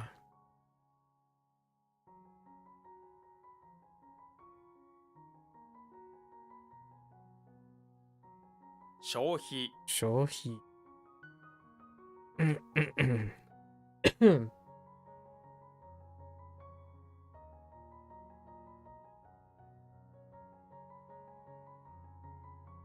What?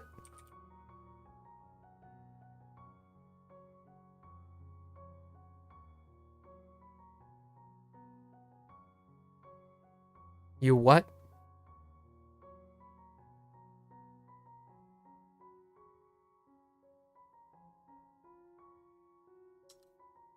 What is going on?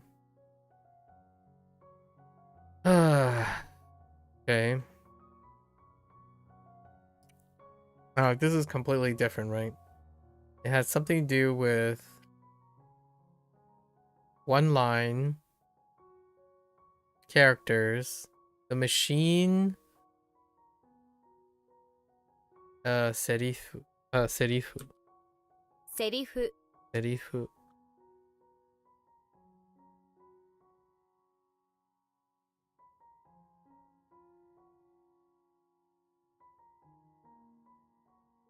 It's not uchi, but I kind of want to think it's uchi.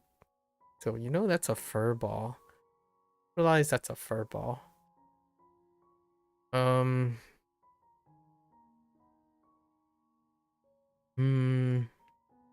Taku.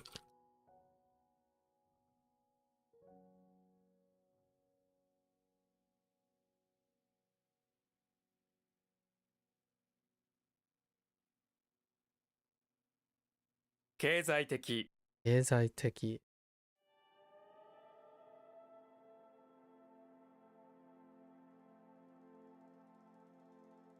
昼寝いるね. Ooh.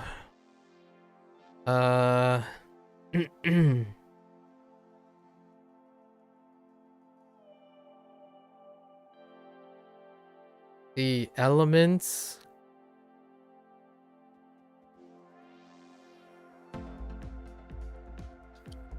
Ha.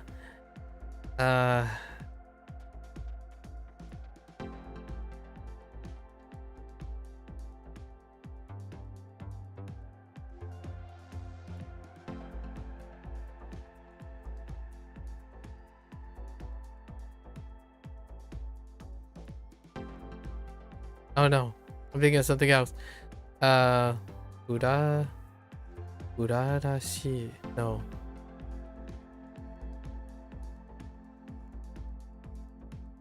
Ooh. Son of a bee sting? Suharashi. No, Shibata. Oh no. Subarashi. 素晴らしい What did this mean? Wonderful? Subarashi. Yeah. Okay, so I skipped one.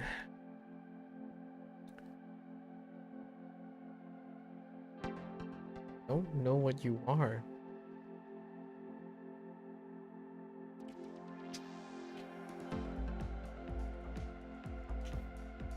We're tasked to do something. Task. Probably incorporated meh in some way.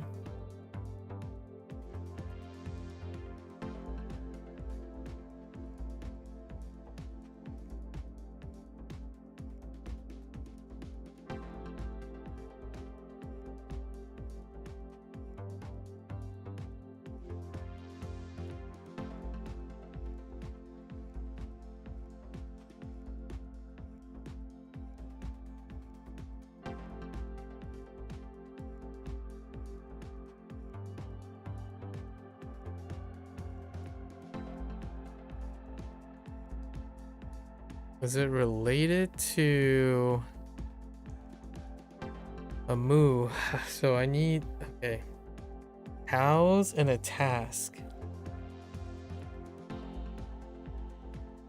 Oh, could it be domeru?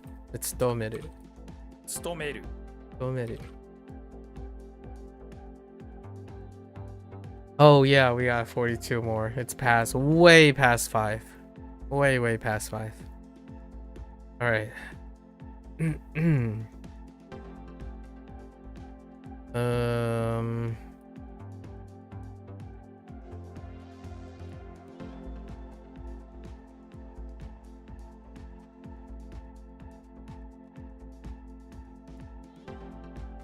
", 事務所 Jimusho. Let's. "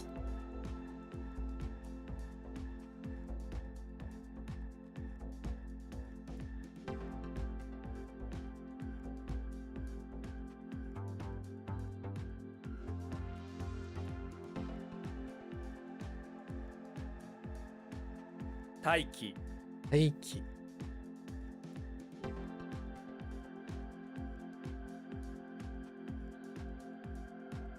Oh no.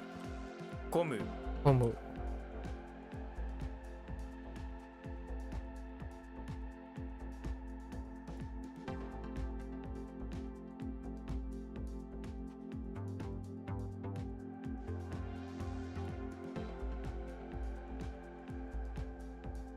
被害者 Ingaisha. "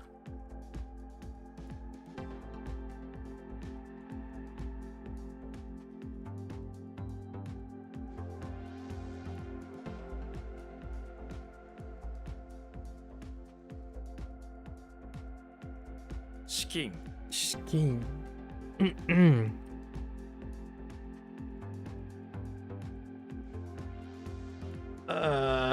Hold? Hold.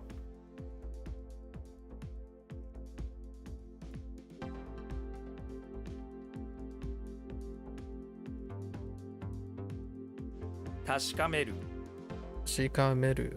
Shikameru.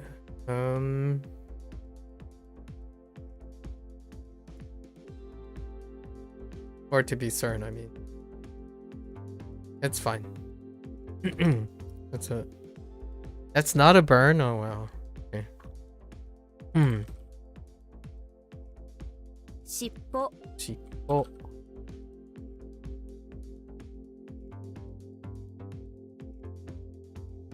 ありがと Arigato.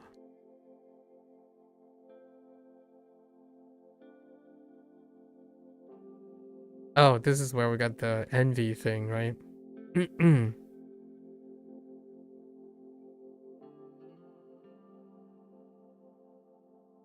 羨む Urayamu. "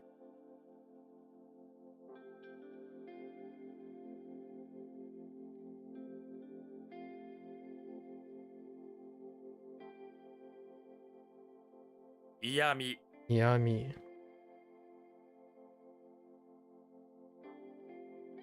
Repulsive? Wait. Bad flavor. Oh. Hurtful words.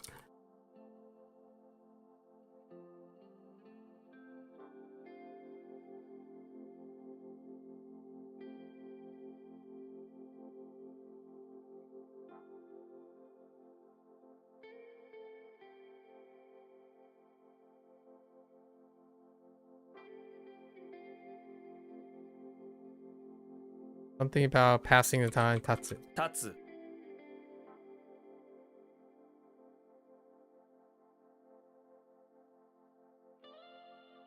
Hang you.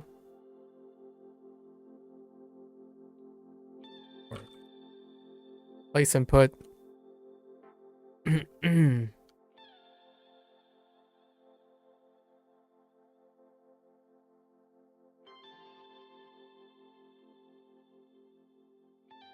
倒れる 倒れる.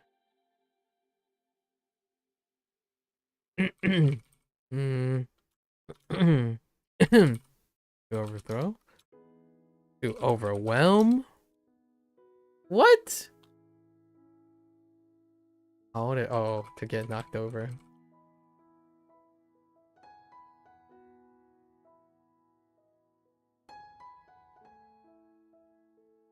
経験者 経験者.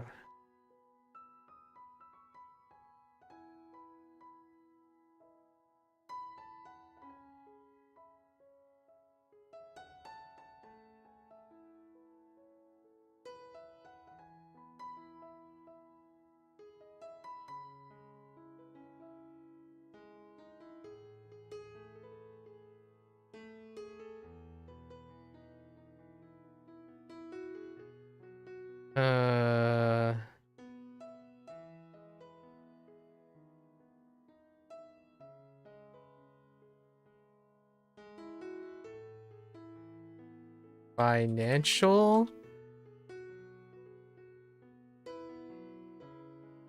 Statistics? Wait. Passage of time and test person.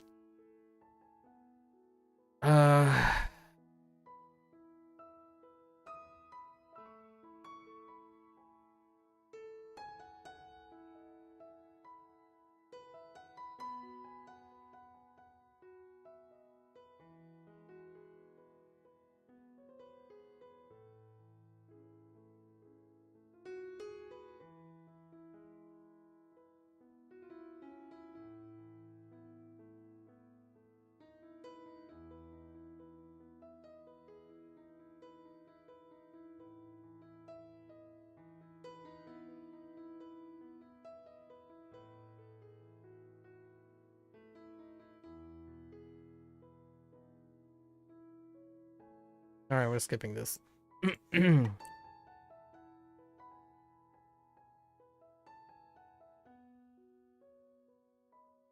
判断 判断.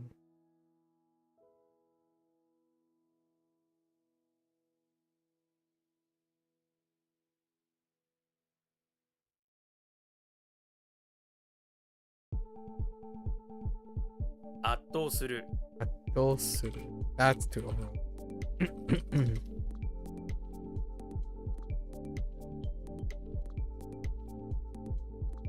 存在する 存在する.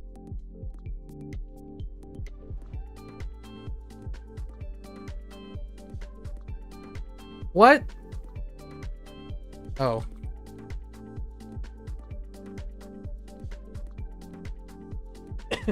Excuse me.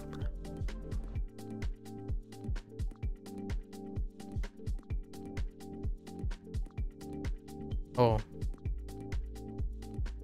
What? I keep typing the wrong. 経済 Is I.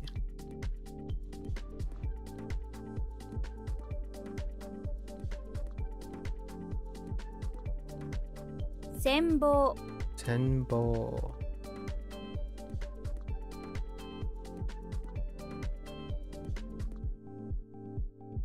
任務任務. 任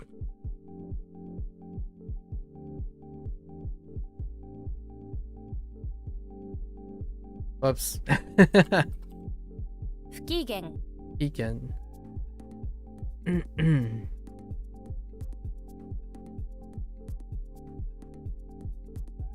無償 Musho.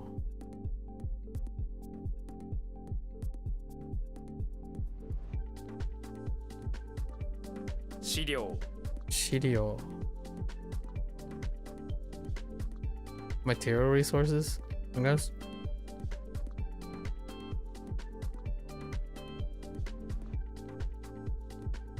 投資 Oshi.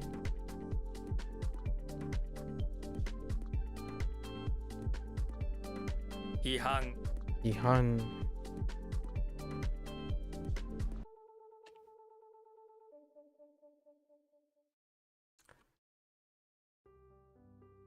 Whoops, I missed a Z. What? Oh, 機械 I had a problem with this, right? Uh,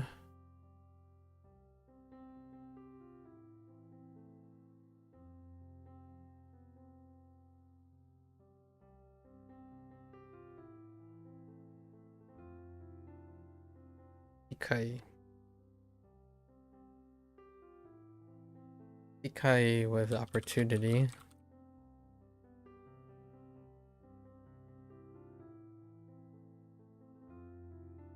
And then this is what I skipped? Ooh. Okay. Definitely someone. And they're testing the passage of time?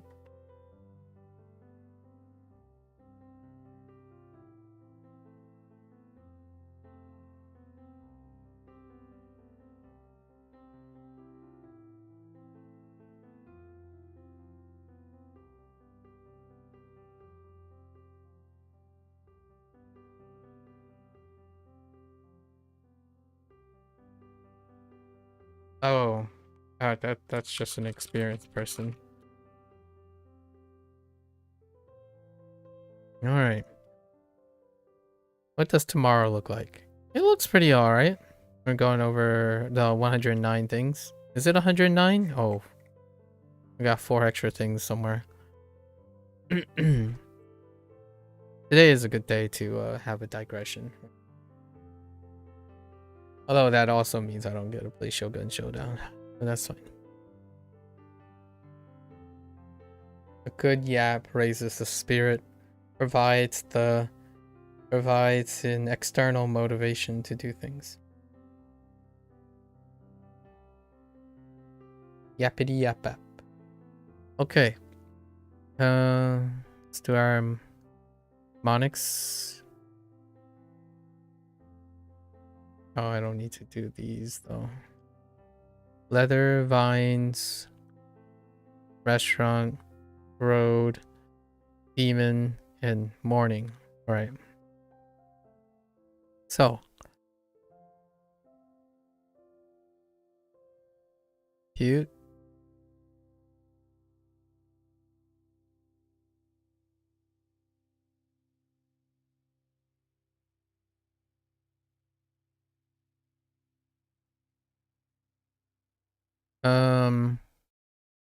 I don't know how Murasaki works again.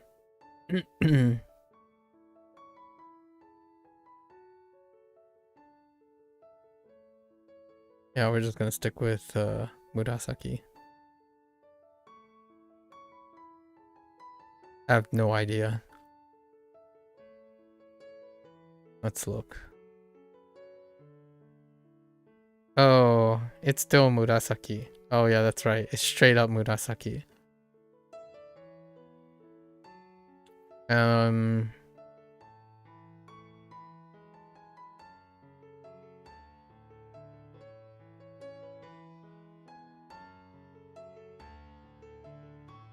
Okay.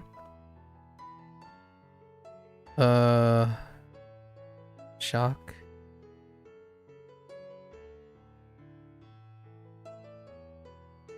Godzilla.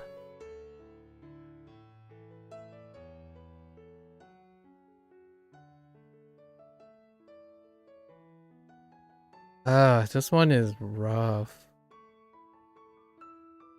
I'm banking off Chinese. Let's see.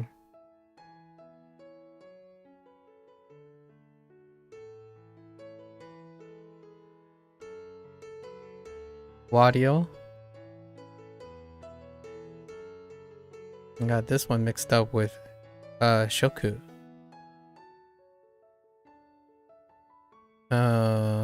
Cyborg.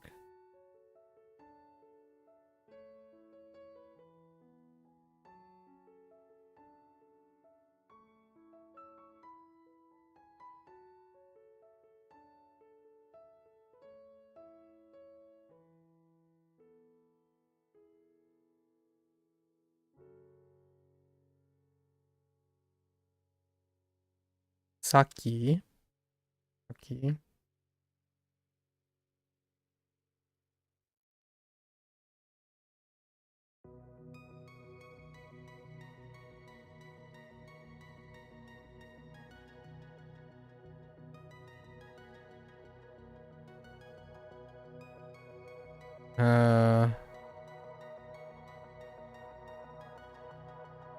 How did perform work?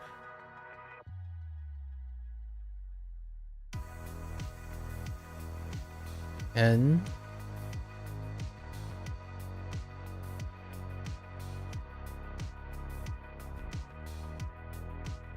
Ritsu. Ritz.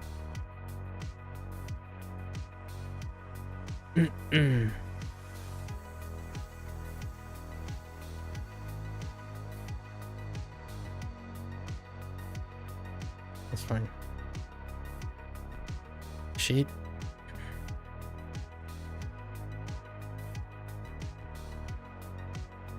On.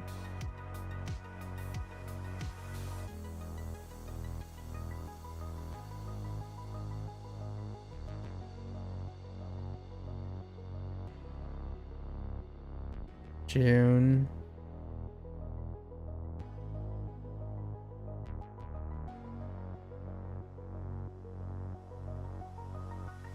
Sock.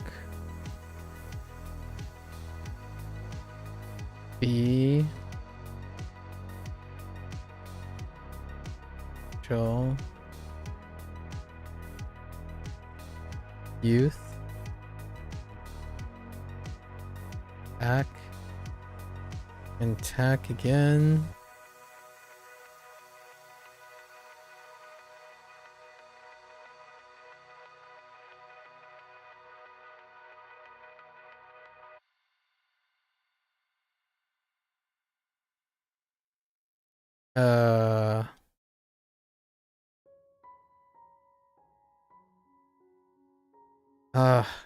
Took me a while, but this was okay too.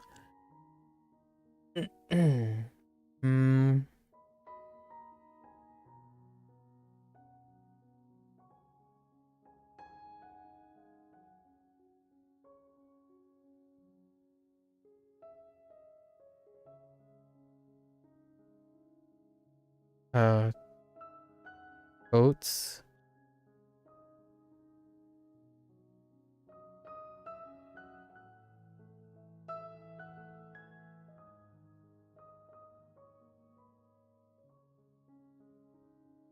Zaber.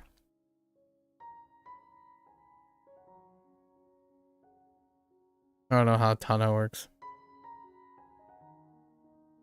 What do they want for Tana? Oh, ton of.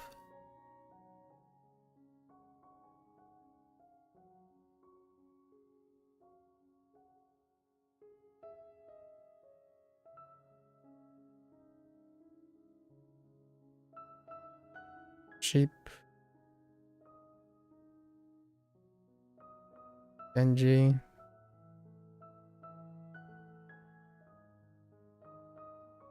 New. Yo.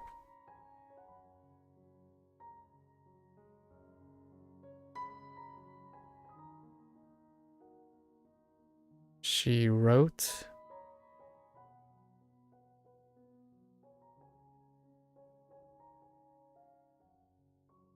Haiku.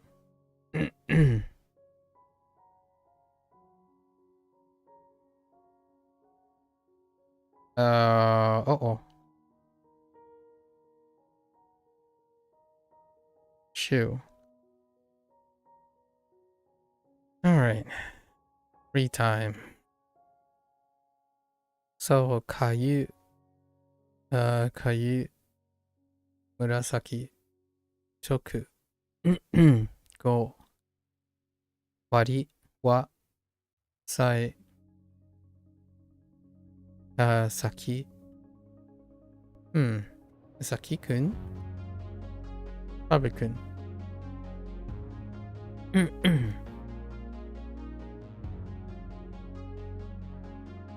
En.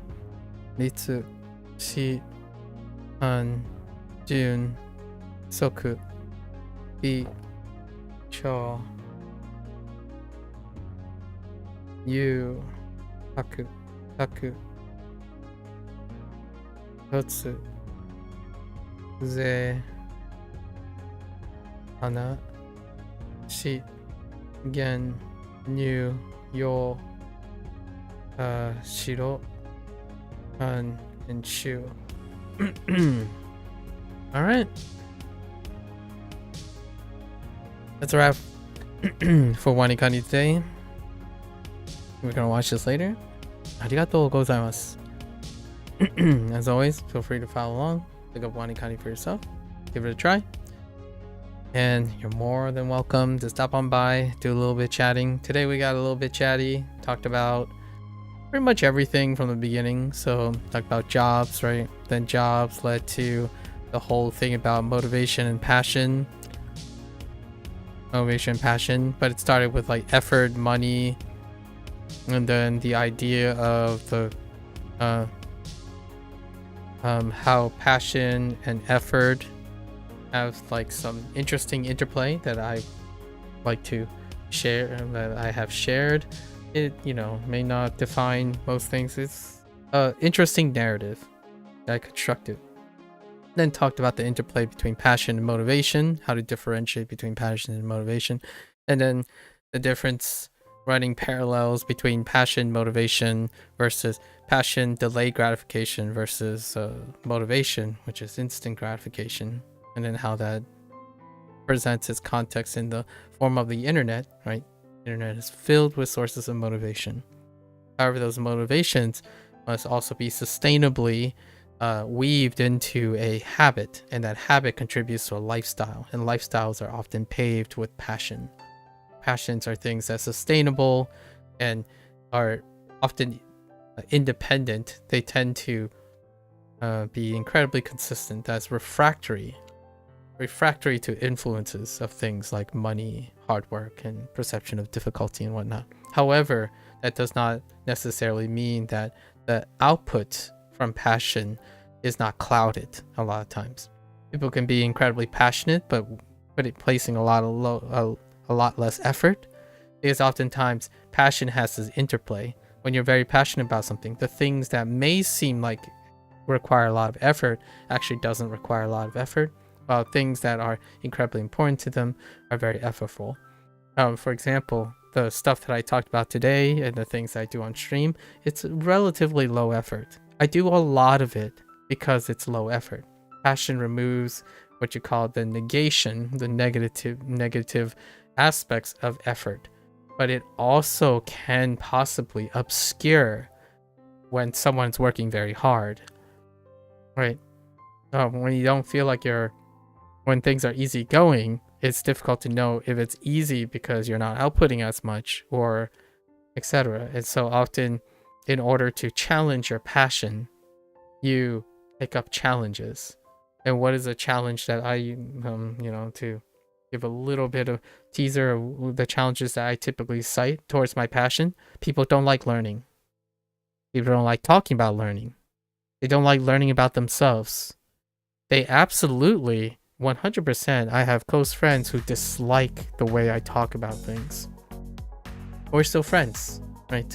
But the idea is people don't like talking about these things. The stuff I like talking about, that's my passion. And they're usually very refractory.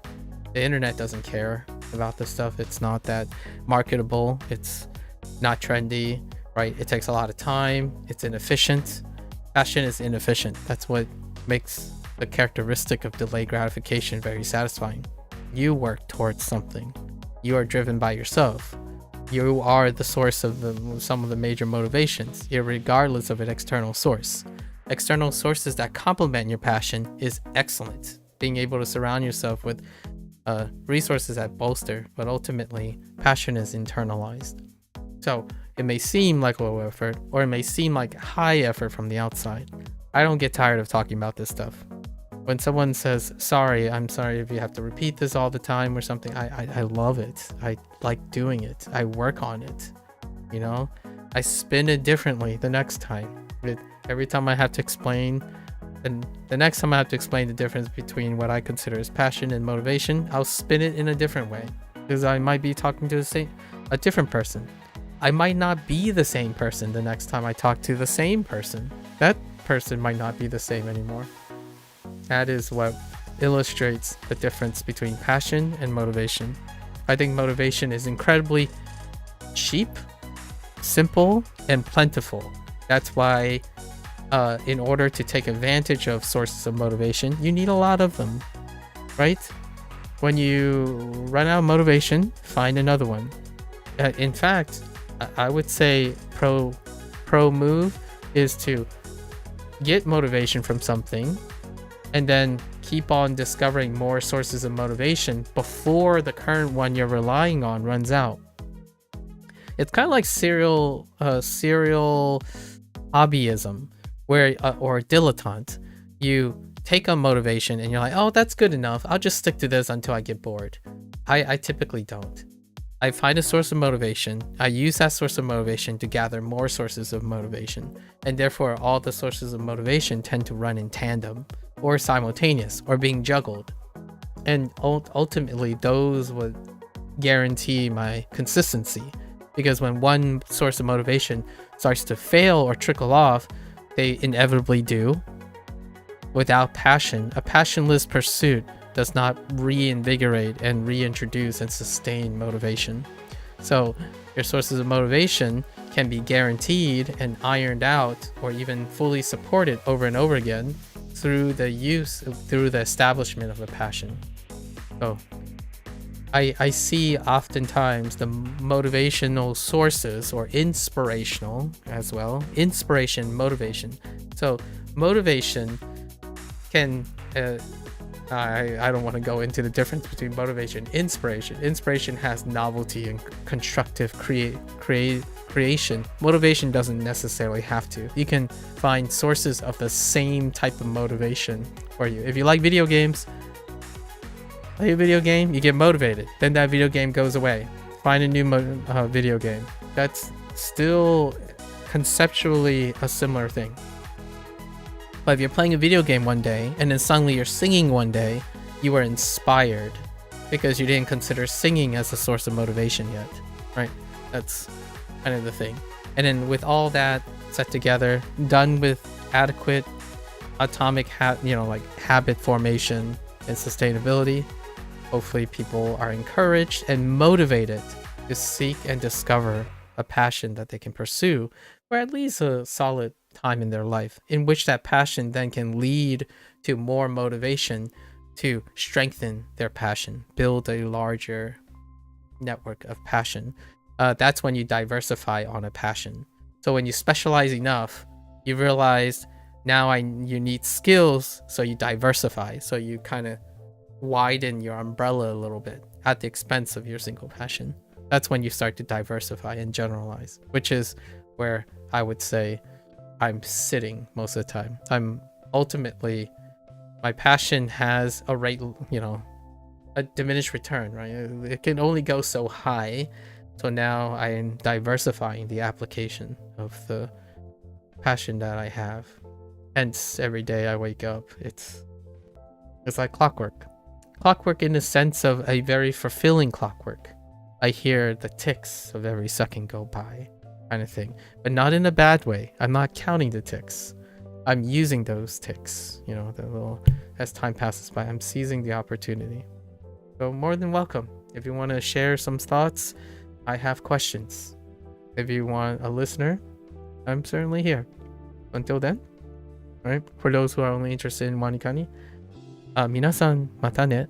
いてくれてありがとう. Right. See you guys next time. Thanks for watching. I'm gonna take a quick bathroom break, walk around, stretch a little bit, and I'll be back for my HanziHero lesson. Thank you, thank you.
Alright, welcome back everyone.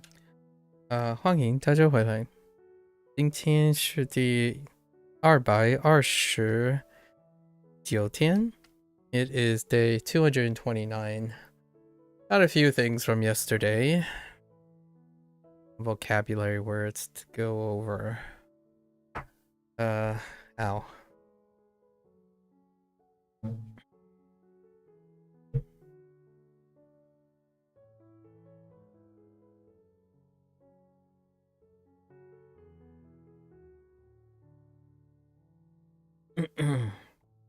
All right. So we have 任何任何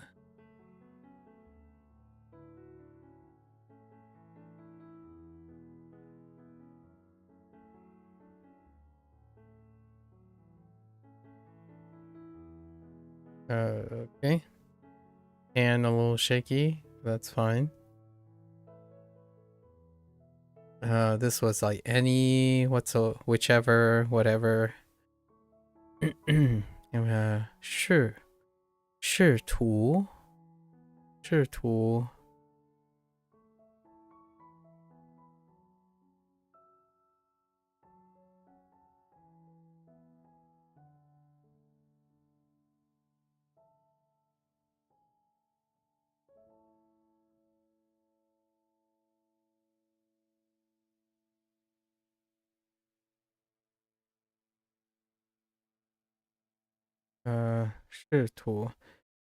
to try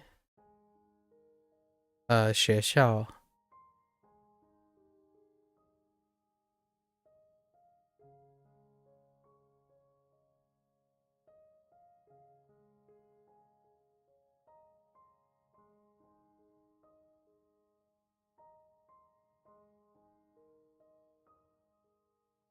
校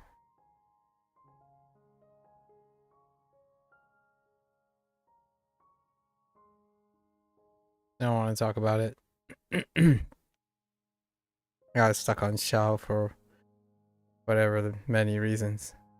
检查 检查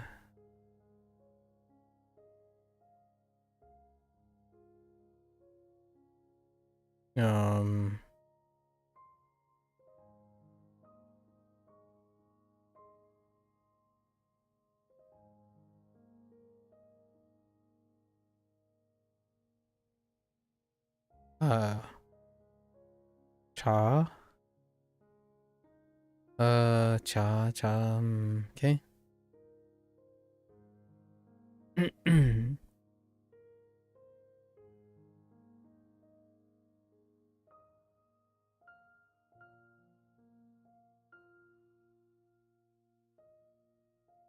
Examine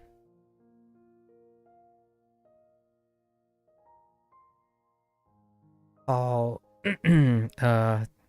好花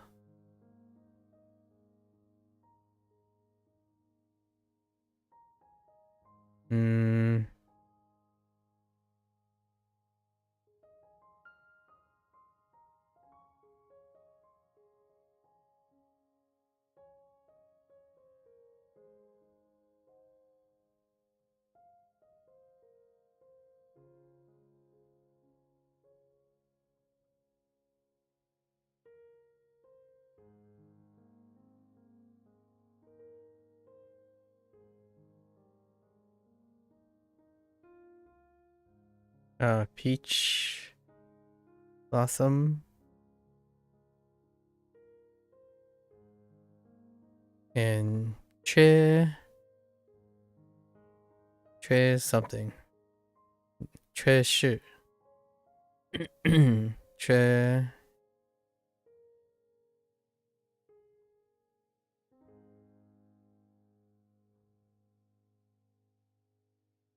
是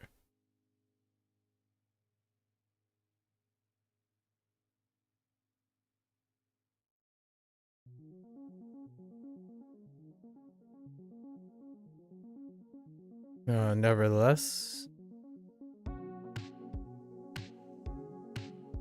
All right. those 6 terms were cherry picked.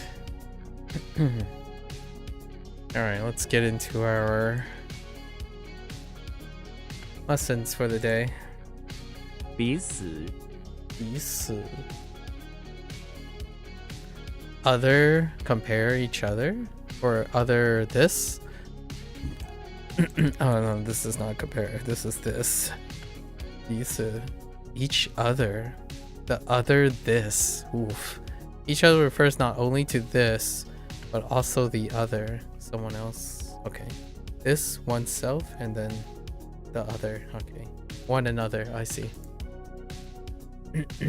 彼此彼此彼此我们彼此信任 us 我们彼此信任，彼此信任彼此彼此彼此 okay 邻居邻居 we know 邻居我们的邻居常常帮助我们okay 邻居寿司寿司 right sushi 寿司我最喜欢吃寿司 I'm not sure if a lot of Chinese speakers tend to say this. Maybe in like a different context, but there is a lot of like cultural dissonance, or not necessarily cultural dissonance, maybe a lot of cultural bias. We'll say a lot of cultural bias between this is a comment made by someone who's enthusiastic about Asian culture a lot of times, because 寿司 whenever my parents say 寿司 no, they don't even say 寿司 some of the earlier times when they've experienced sushi was here in the United States, when sushi, right? And it's one of the things that are baked into the cultural availability and standards of culture. Having sushi, right, like raw fish, is it's something that to this day my parents still, despite acknowledging that it is incredibly an interesting experience that they don't find disagreeable, it's very hard to overcome the principle of sushi, like Japanese sushi. So I like eating sushi the most. Expressed in Chinese is an interesting thought. That's what I'm laughing about it. Because do you want to eat sushi or pizza? That's a very Americanized statement. Quite an Americanized statement.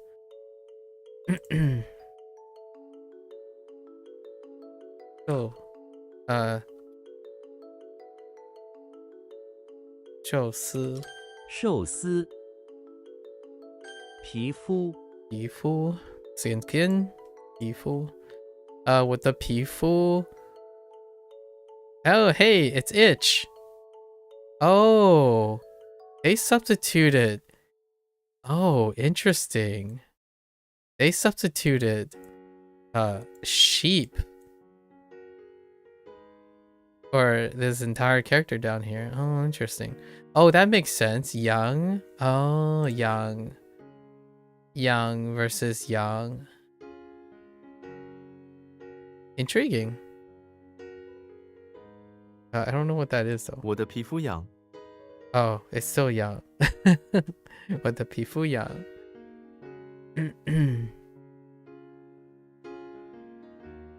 Interesting.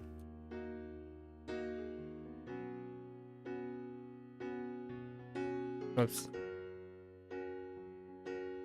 皮肤损害，损害，损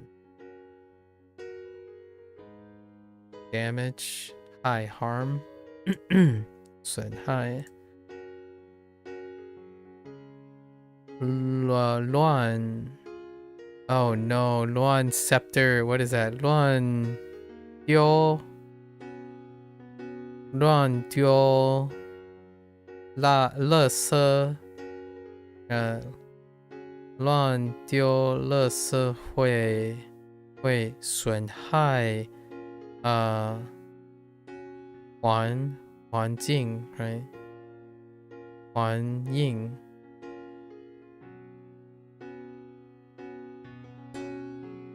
会hold it's the environment for sure, but I don't remember if it's 环境. Oh, it is 环境. How does that work? Is it like boundary? 乱丢垃圾会损害环境。环境. Oh yeah, that's right. The circular boundary. Right. 损害，损害. Okay.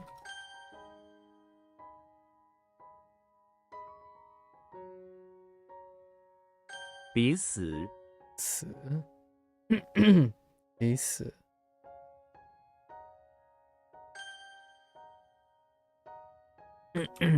皮肤，皮肤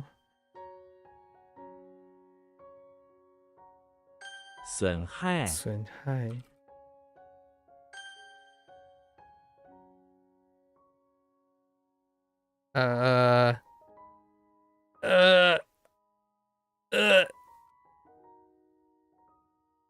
邻居，邻居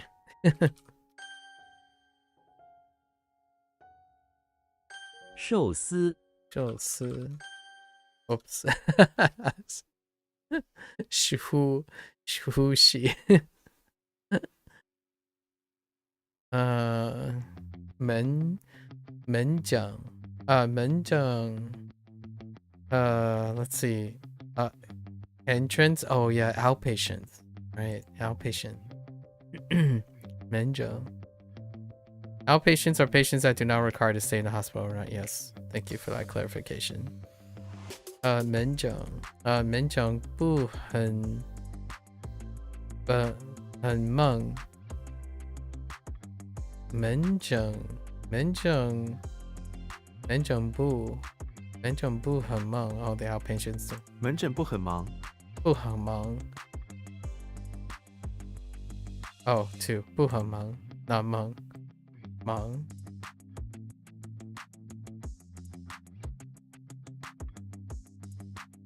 Whoops.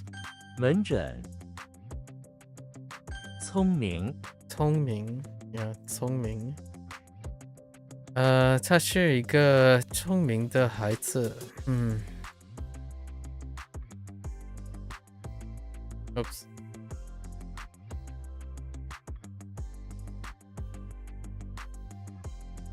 Wait. How did the 聪明， right Casper thing? 诊断，诊断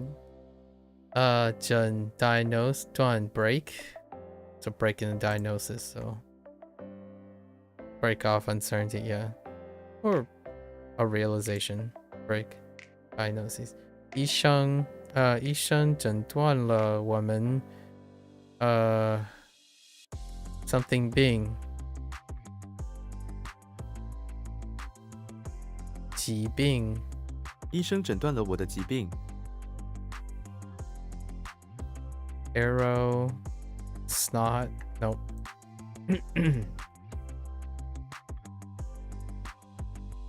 诊断，寿命，寿命 longevity, lifespan, makes sense. Or life. 人类 right? Wait. 人数 no wait. 人类 Yeah 人类的寿命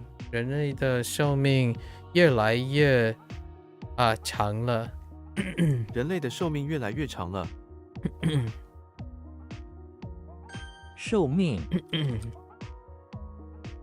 损失，损失 damage loss okay loss refers to things you lose often due to them being damaged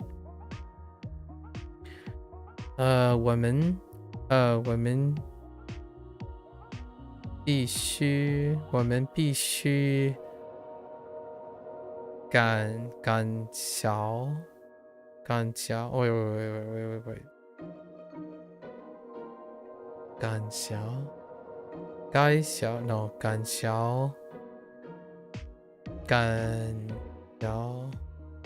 Is that gun?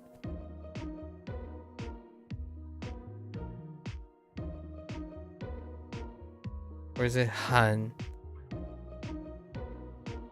Or Ho?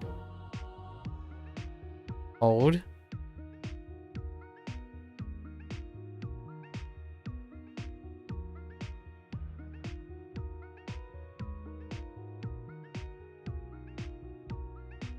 No, 赶桥顺势我们必须减少损失。it's Jian. Oh my gosh, Jian. I was like, no, that doesn't sound right. Turn to small. Turn to few may kind of elicit reduce, but it's reduce. Reduce, Jian. Dang it, Jian Xiao. Dang it. That's a weak one. 损失，真是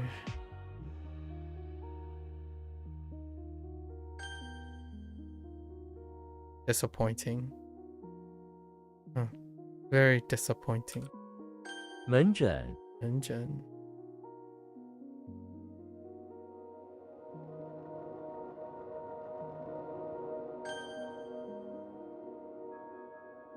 寿命，寿命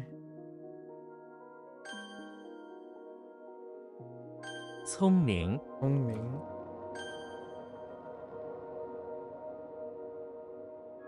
诊断，诊断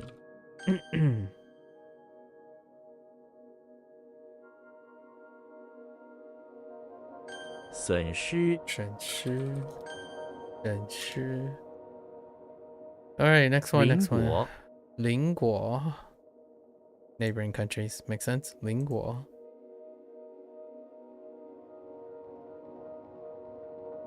加拿大是美国的邻国。Okay. Those are some very common words. More. Whoops.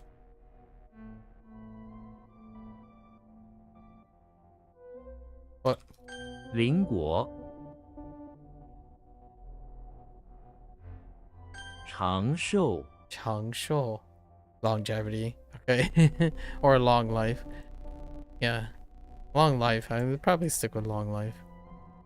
喝茶有助于长寿。喝茶有助于长寿。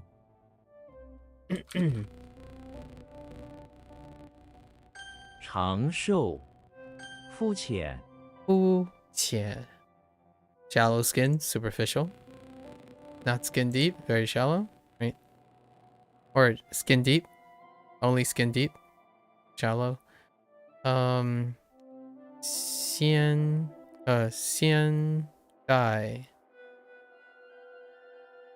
现代社会很肤浅 modern society is very superficial.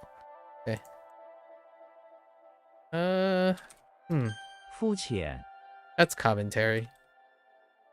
I think that doesn't age very well. 耐， In a different way. Superficial is the idea of surface level is kind of old hat. what's considered superficial and not. Nai, to deal with. Interesting. Not familiar with this one. Nai.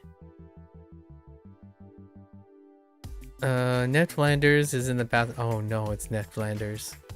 Ned Flanders is in the bathroom of the high school where he's trying to deal with.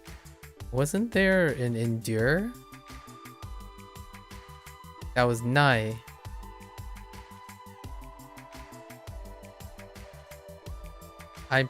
Or pretty sure it's endure. Yeah, Nai. I mean, it's completely different characters, but coincidentally, to deal with and to endure are very subtly similar terms.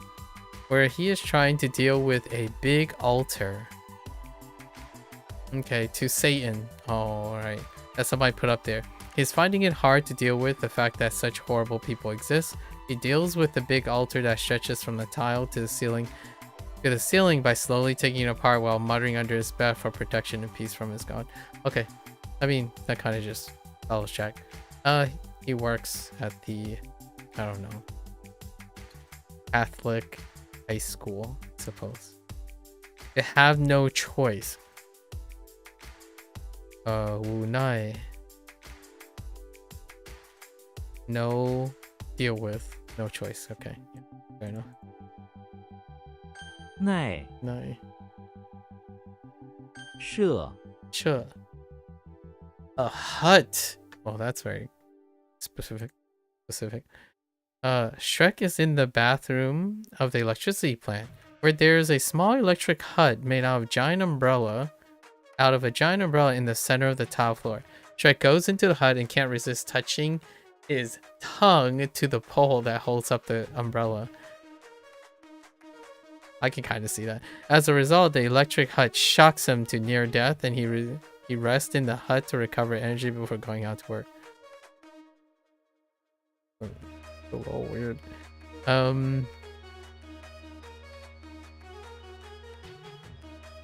I could think of it as a charging hut, right? A charging hut. Nah, he can just be chilling with his tongue. I need a tongue.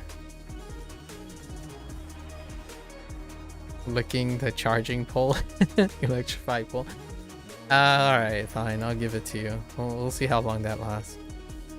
Oh, dormitory. Oh. Oh, yeah, I remember this. Oh, man. This is from Duolingo. Su she.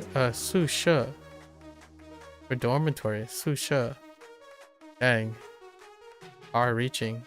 Nong she. Farmhouse. I think I'm gonna like a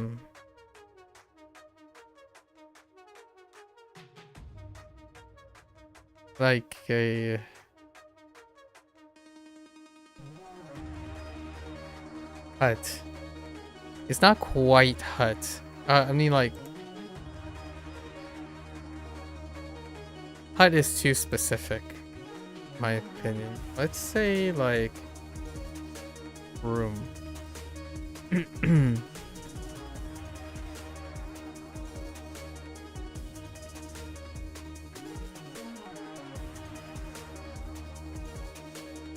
It's operating like jia and shi are like shi.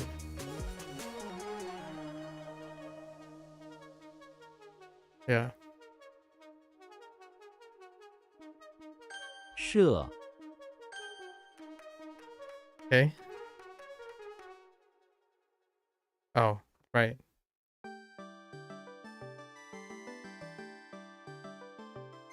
邻国 民国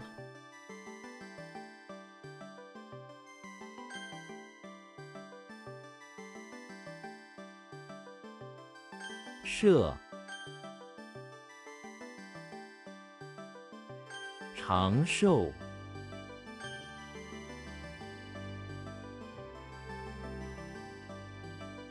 Ah, I missed an A. 耐，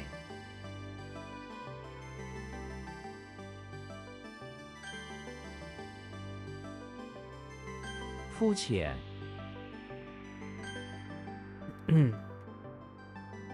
To tidy up. Oh. How's this? Sure. There's also a. It's not 时少. It's not 时少. 实习. No, 实习. I don't think so. 其实. $10块. No. 10 块. No. 10错. It might be 10错. 错时. Shrek is inside the living room of the house which has fingers and gloves scattered everywhere across the floor from an earlier mishap when all of his guests dropped their fingers and subsequently discarded their no longer needed gloves. Shrek goes around and tidies up, wondering why he's the only one who did not lose any fingers. Maybe he... Alright.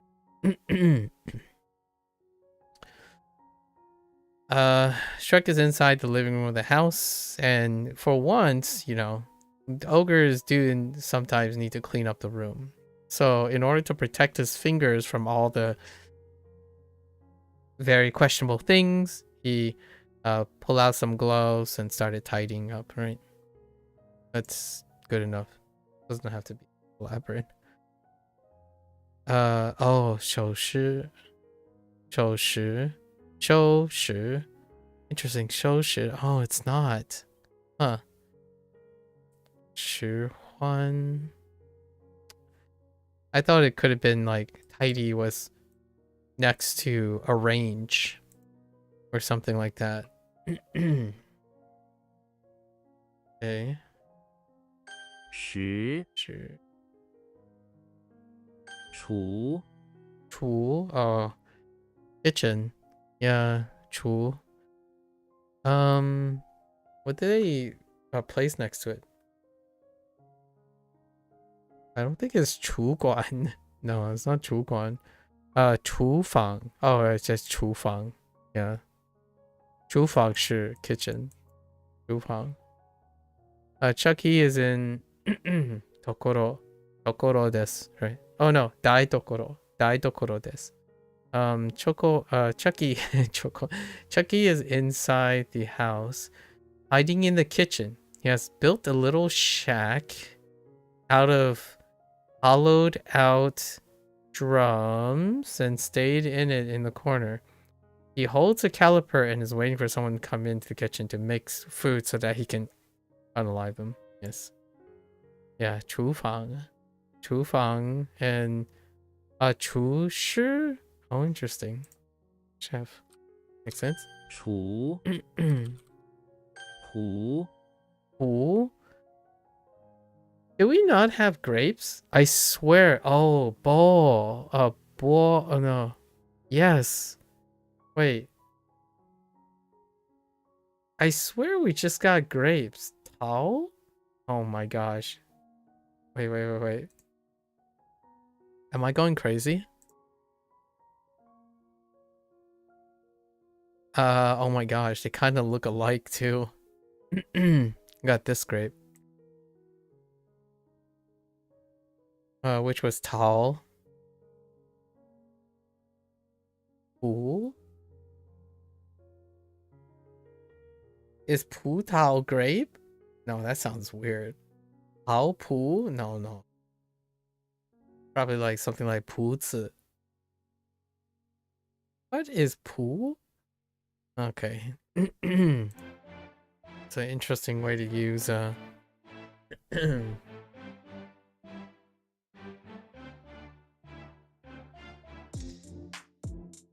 It's an interesting way to bring back Popeye from the brink of extinction. What is it? Popeye and Rudolph, man. Popeye and Rudolph are very low on the list. And Ned Flanders. Ned Flanders, Popeye, and Rudolph. That's some mini uses, especially Popeye. Popeye is inside the living room of the house where he's growing grapes. Go on. He has a trellis sticking out of the carpet where a bunch of grapevines are. Some vines are flowering, and some are full of grapes. Popeye goes around picking the grapes and putting them in a container. He hopes to make some grape-flavored boiled spinach in the house kitchen tonight. Got that spinach in. No complimented spinach. Oh, it is. Pu Tao. But great. Okay. Pu Tao. Makes sense. And then Pu Tao Jiao. I think I've seen Pu Tao because of it was part of the example for Tao. Pu Li. I just didn't remember. Li. You kind of look like experience, but not really. You substitute the crosses for the tree. And a cicada. Stern. Oh, wait.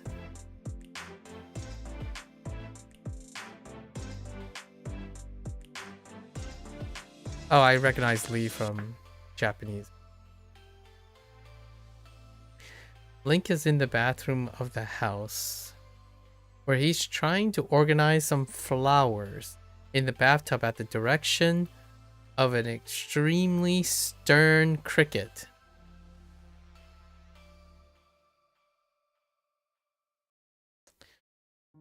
Link accidentally places one of the flowers crookedly, and the cricket, too stern to put up with such a mistake, kicks Link out of the window and down the cliff. Wow.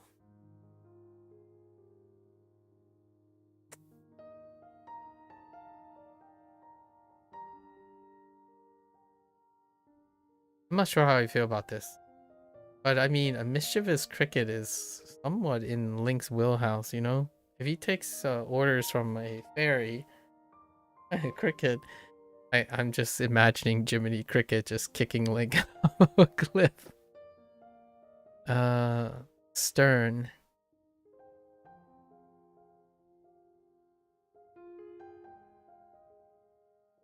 Strict, severe.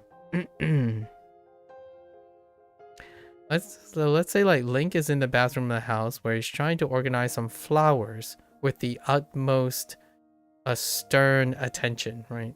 Strict attention, stern attention, because he's trying to make a new like a new flower pad for his crickets, overlooking the cliff, right? Overlooking the cliff.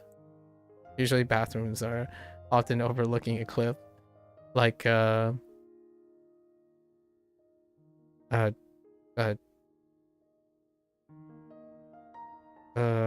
sure. Is it sure? Yes. What was that? Persimmons? Yeah, persimmons.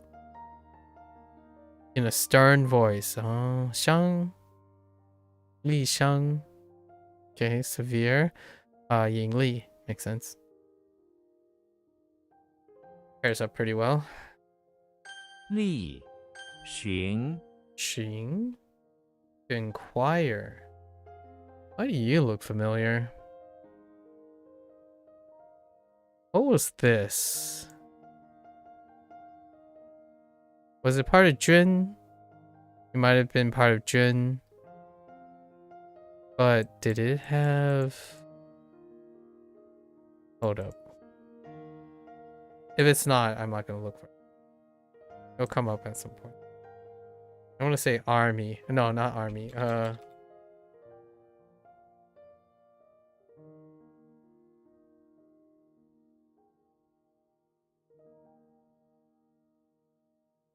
No, I don't remember. Don't remember what it is. It'll come up at some point. Shun? How many shuns do I have? I don't think I have too many. Professor X is inside the sick ward of the infirmary. Oh, you know, the last shun is seek. Oh, it's part of Seek. That's why I think it looks familiar. It's Seek. Oh no, it's not Seek. Dang it! It's not Seek. No, it's not what I'm thinking of. It's fine. To inquire. It's kind of like Seek. Holding a container with a miniature sun. In it that he found early on the floor. Oh, holding a container with a miniature sun in it that he found early on the floor. Every time I say in it, I think of in it. In it. Like ain't it? In it. He goes around inquiring each patient about it, trying to find out who owns it. His words of inquiry came out and hits each patient gently in their face. Or he just inquires about it using like his mental words, you know, projecting his words into. Anyways, miniature sun, fair enough. Good enough for me. 询问 makes sense. Inquire still. 查询 inquire makes sense. To consult. See? No. Oh wait, no, it's not the. See. 洗选. Interesting. I don't know what C is. C. That might be seeking advice or something like that. Advice. It kind of has advice in it. To some extent. 寻 寻.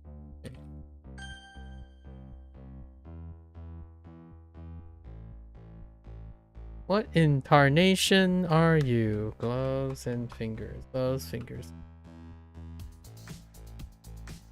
Idea. Okay.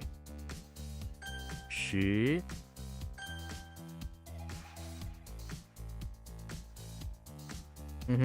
力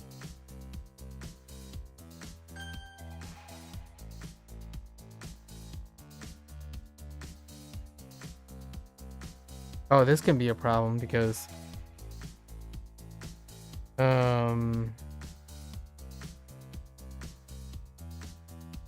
it could be anyone growing, but the spinach, 湖 the spinach though.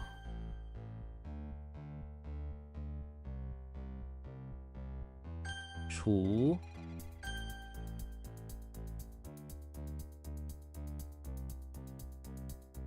Okay. 寻 All right. All right, let's lock in for the day. No Shogun Showdown today. Getting way too late, yeah. All right. Try to lock in. My fatigue is setting in from earlier today.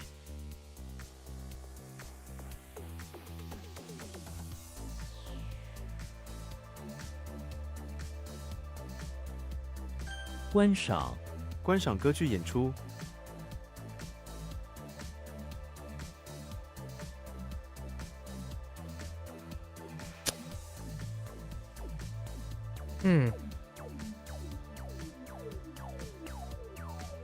温泉 我要去温泉泡澡。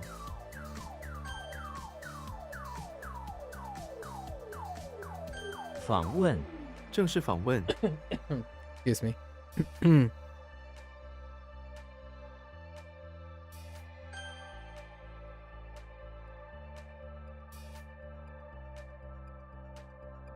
呼吸 你为什么呼吸时都喊叫？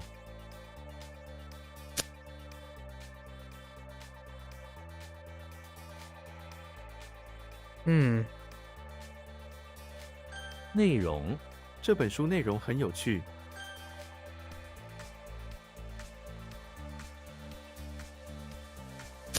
Oops, wrong.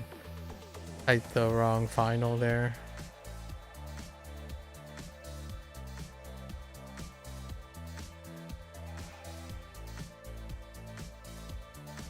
智力 那只狗智力低。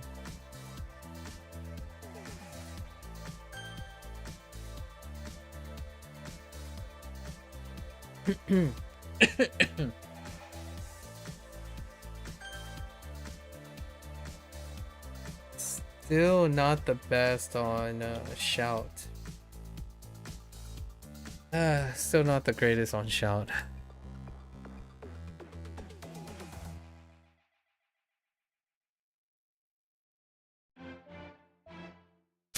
To observe the reward is to enjoy. Oh, sure.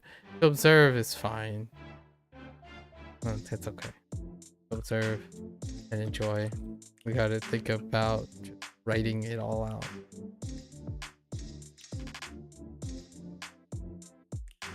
操作，请操作这台机器。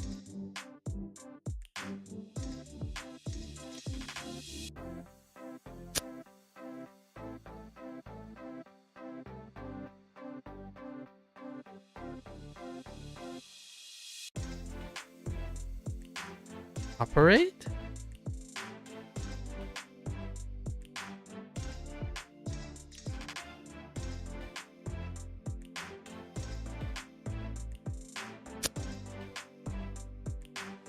Uh,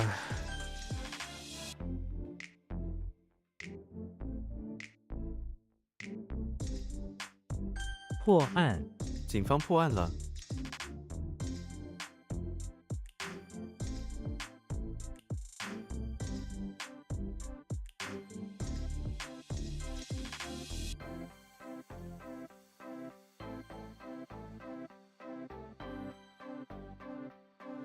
破案。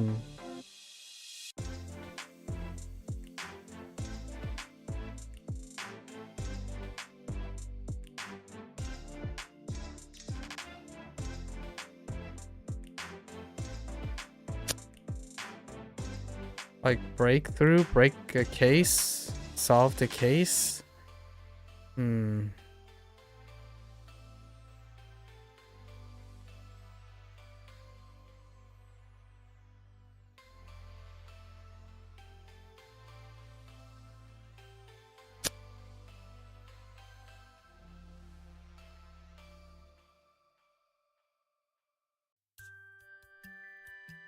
Huh. Whoops. Oh man.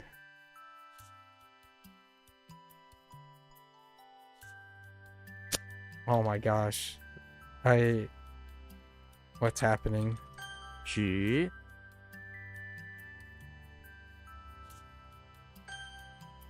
Send help. 减， Or reduce. Shrink and reduce is fine.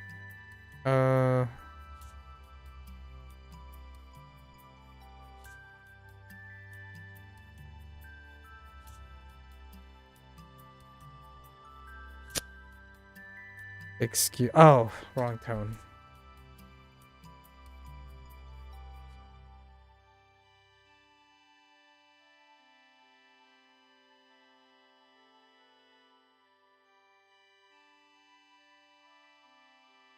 What?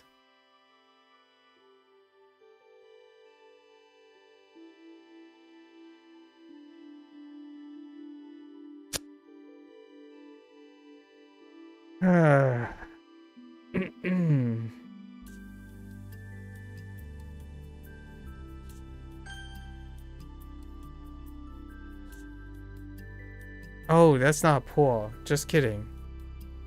That's not poor.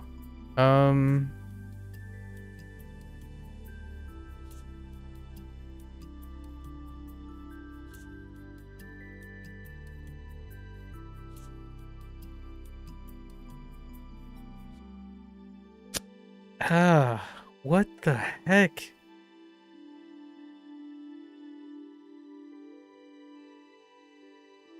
聊天，请不要在工作时间聊天。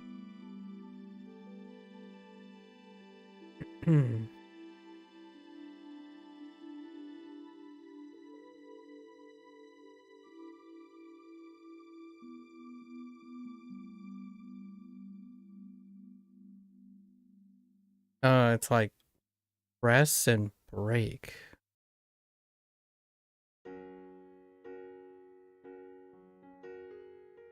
It's like a break point.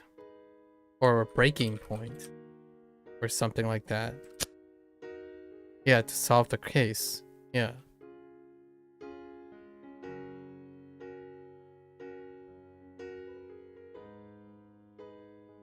Like a breakthrough, so to speak. Oops. That's not... that's something else.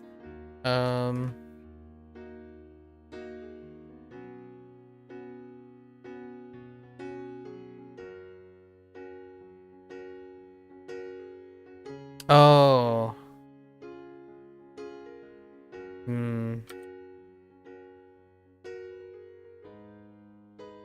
Is it? I don't know.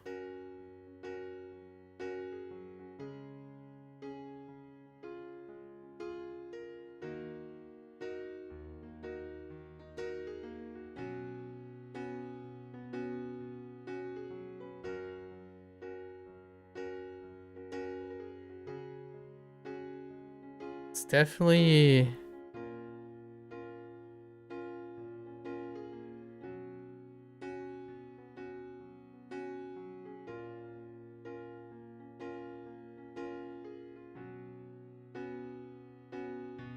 Wait, J2. Oh, it's 1. It's what I think it is, but I couldn't figure out J. What did I type? J? Draw? Oh, I typed draw, probably. Those are the two that I was thinking. But I didn't know what I was typing incorrectly. It's probably the first one. Probably type draw. Oh, and then I typed J on the second one. On the right.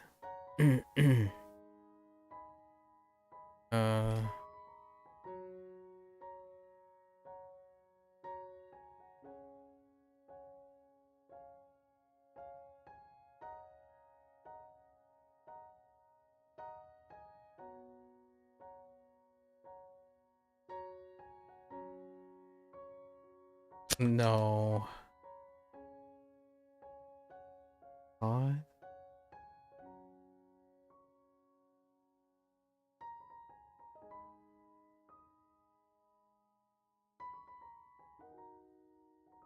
I'm mixing a couple things up. 追逐他一直在追逐成功。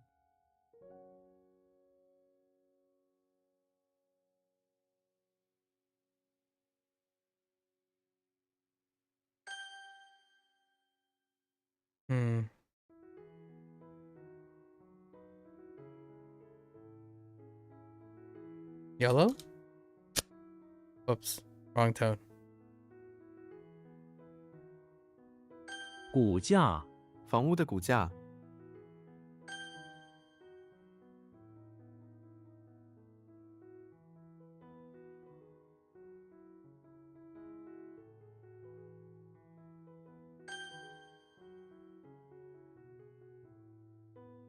按 Oh. 帽子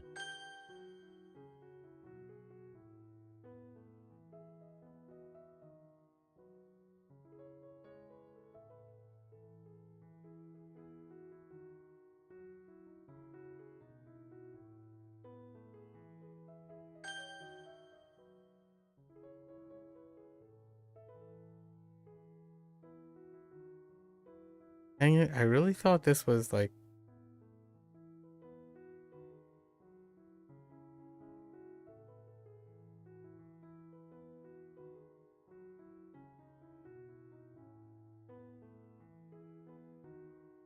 Oh, this is gonna bug me so much. I'm gonna be so annoyed. Heckin' Yi? Oh, heckin' shift. This is not the first time this has happened. Heckin' shift. It's so terrifying when it's standing alone, not in the vocabulary. When it's in the vocabulary, it makes sense, like immigrate.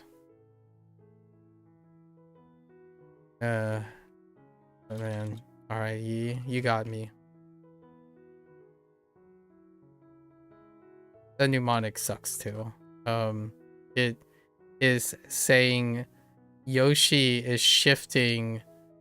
Like Yoshi got a lot of grains, so they're gonna he's gonna shift it into the kitchen, but it's Yoshi. But lots of people can shift grains. So I don't know what to do about that. How do we make it maybe like what did they do anything to? No.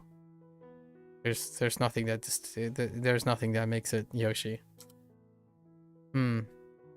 Maybe switching to a vegetarian diet. I don't know.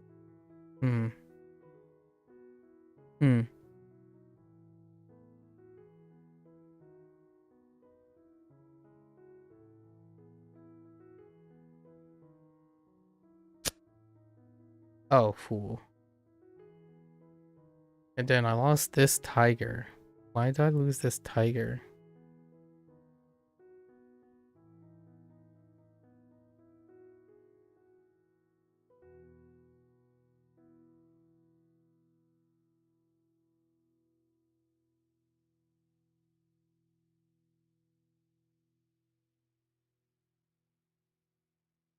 Art.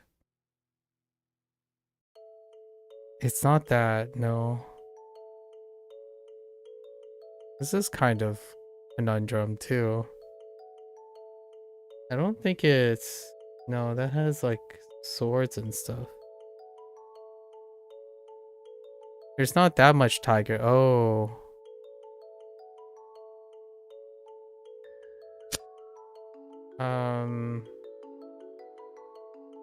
What?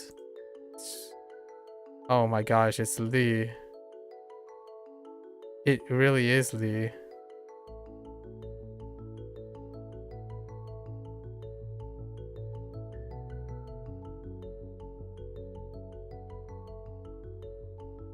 Oh, it's fucking Lee. Ah, okay. Yeah. Lee is weak.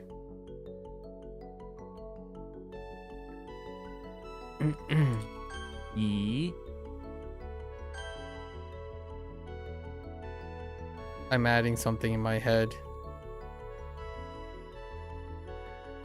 Maybe like a party for Mario, but he's like gotta clear out the grains. And... no defining feature to make it Mario. To make it Yoshi. 守旧 他爸爸很守旧， Or conservative. Old fashioned is conservative. 绿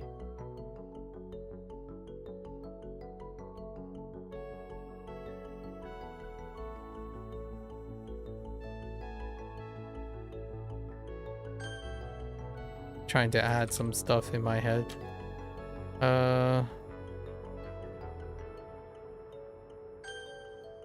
Okay. 松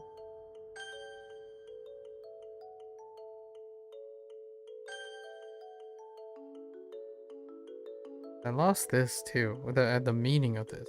Oh no, wait. Maybe not.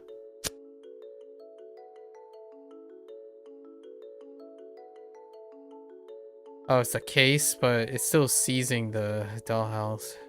Case. I guess on needs work. That's where I lost the breakthrough, the case thing, because it was case.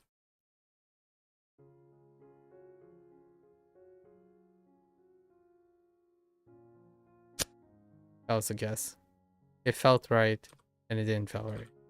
仅有 他是我仅有的朋友。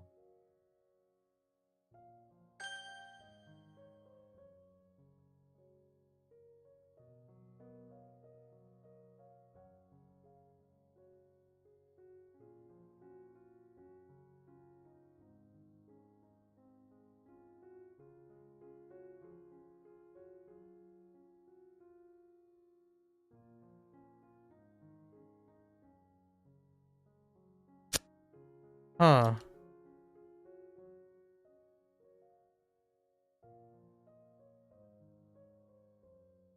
It's extreme, and that's South Pole. That's South Pole.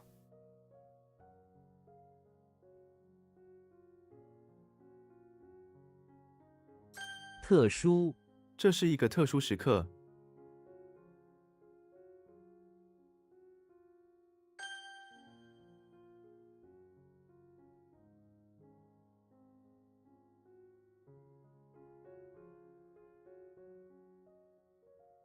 赏识，赏识艺术的美丽。掌述一书的美丽。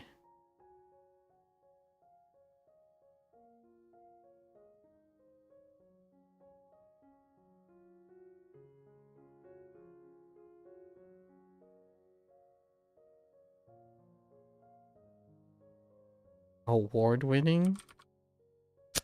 Like great? Appreciate? Oh my gosh. Alright, so clearly we're having problems with Shang. So what do we have? Shang Shi.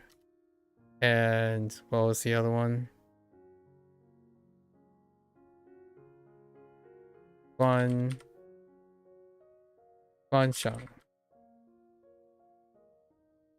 I don't think these expressions translate really well with the different components.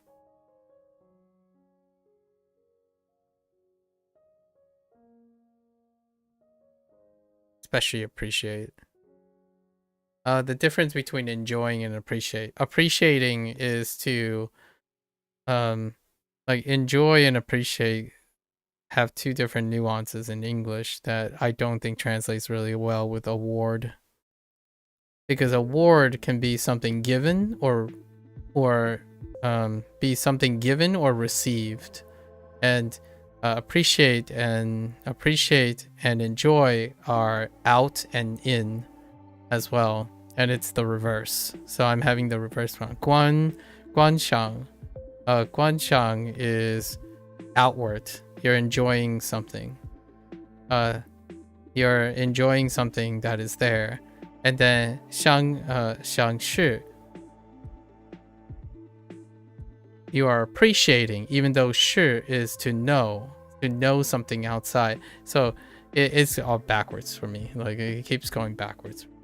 Not that that's what everyone else has problems with, but it's yeah. 虽 I think this is also the same with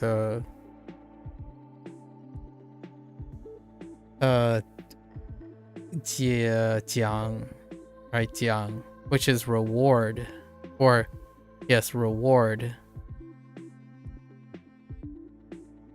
Jiang can be your reward, or you're observing a reward. You can be given a reward, or you're rewarding something, and then the thing could be backwards. Like if you're given a reward and you're appreciating it, you're still appreciating the reward. But then if you're rewarding something, then it could be kind of close to awarding something. And man, I don't know if Jiang is in this. Oh, Jiang Shi. When you know something, it's internalized.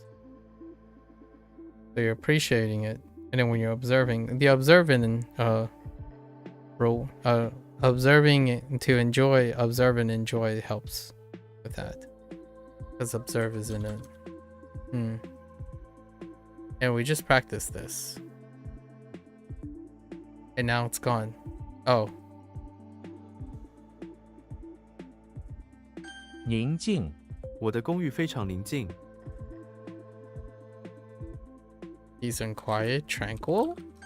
Okay.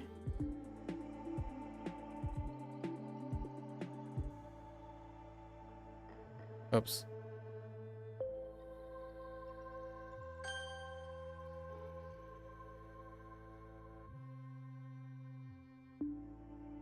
集体，集体的智慧。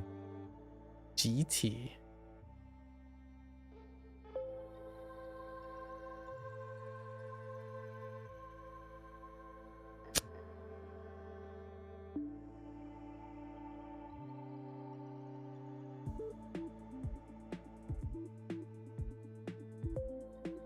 Hmm.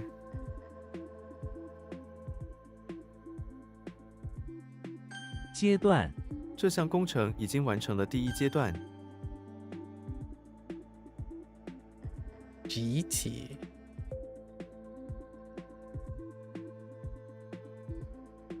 阻力，船会在水中受到阻力。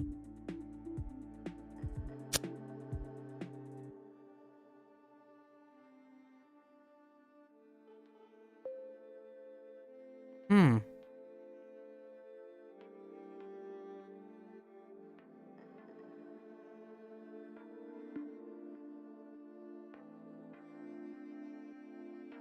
Resistance? It's probably resistance.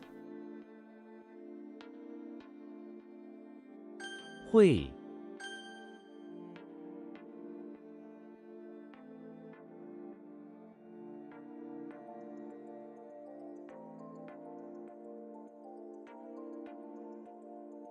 Constantly your face. 治， Politics work here. But govern is what they're looking for.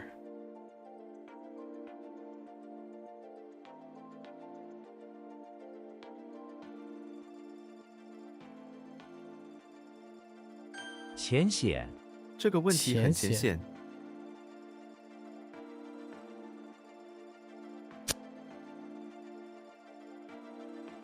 It's obvious and shallow. Like easy and simple. Or simply. Maybe simply.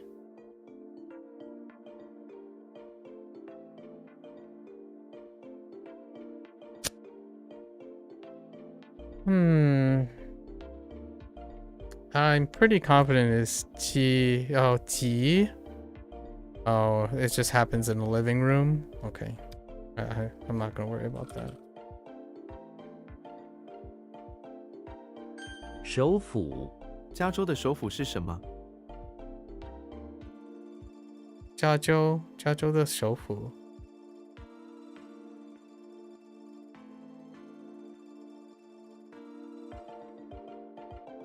Head government. Head office, capital. Okay.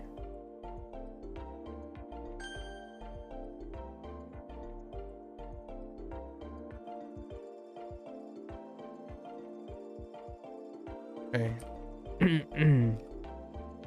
南极，南极的温度是-35°C。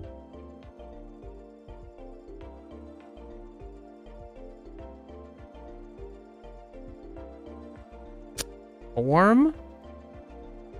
Collective. Collective is an organization. It's also a gathering and a group. Okay.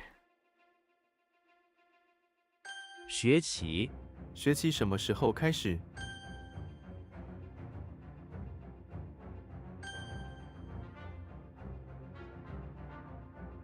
Resistance is probably what okay. Easy to understand, that's fine too. Okay. 仅仅，这仅仅是开始。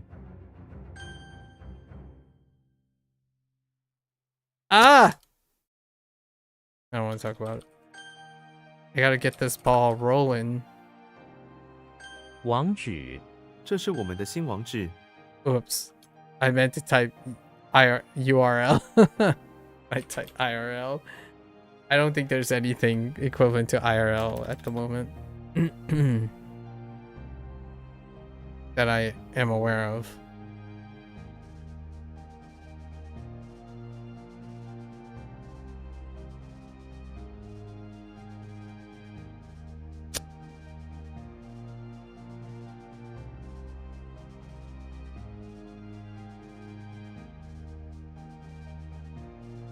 Hmm. 负，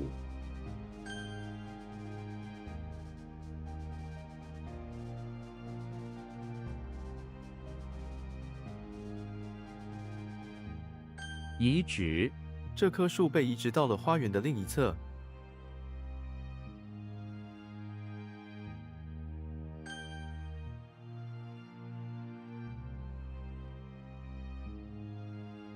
老婆，我爱我老婆。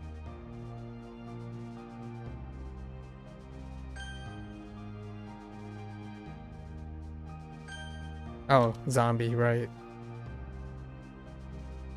日，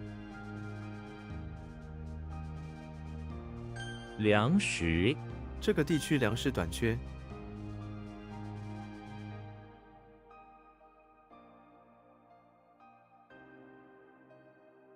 形状，这房间的形状是矩形。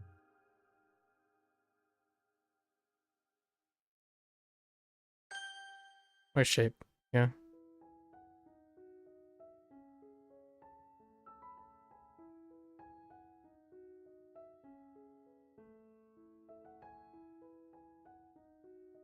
考察，我们需要更多时间来进行考察。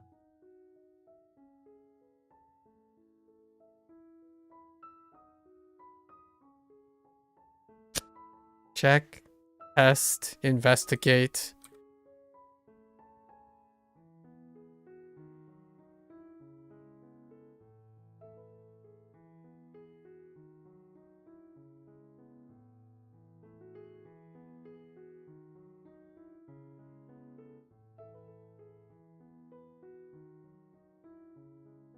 “骑马”，你会骑马吗？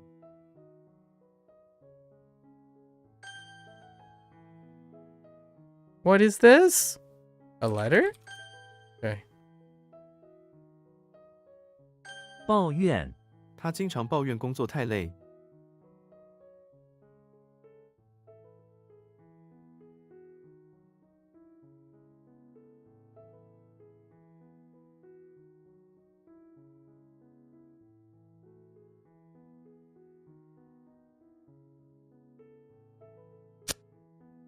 Oh yeah, is to complain or complain and resent is kind of okay. Allocate. Oh no, I lost allocate.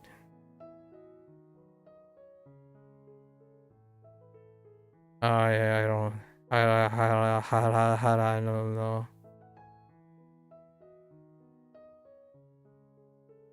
Let's guess. 冲， Okay.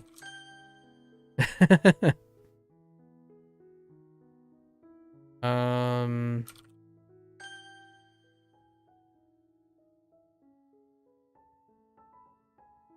“啊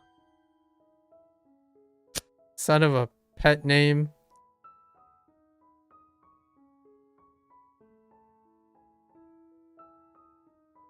Oh no, Shen.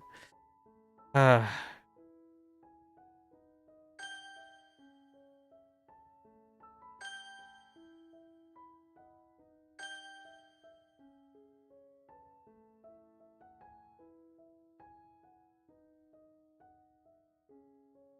解，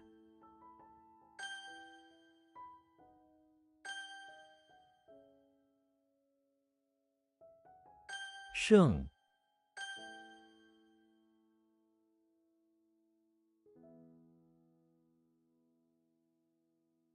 Heck, Kaku? No.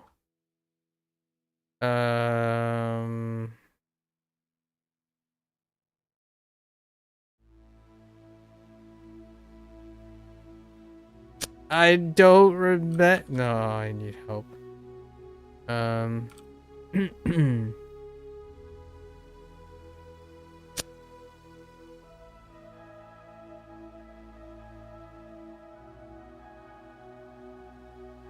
敏感，政治是一个敏感的话题。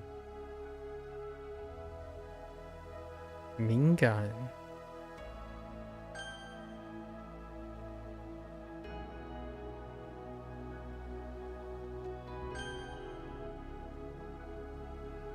深，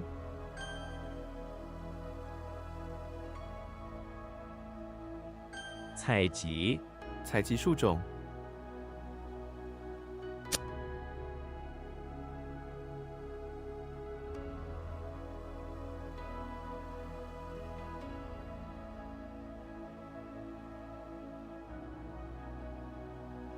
胶带，这卷胶带已经用完了。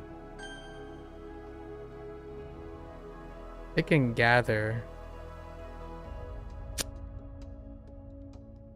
Collect. Assemble is fine. I mean, gather is fine too.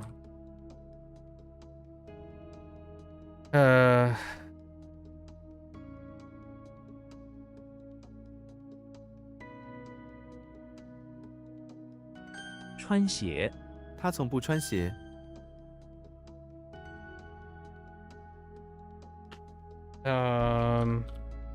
落， Okay.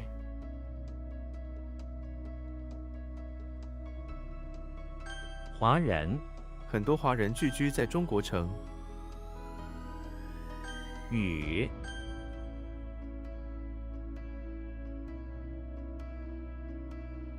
Wow. Sorry.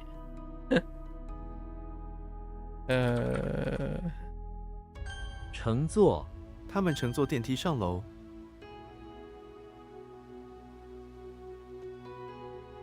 信贷，我没有足够的信贷来买这个。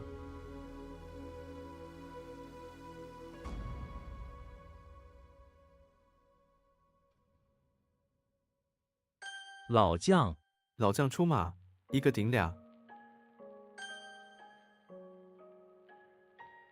所有，所有的票都卖光了。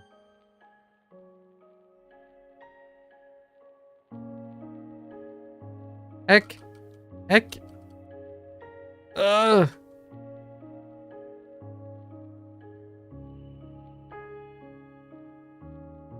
勤劳，他非常勤劳。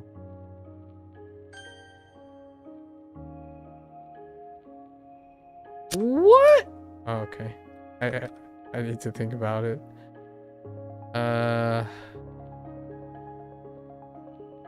痛恨，我痛恨浪费时间。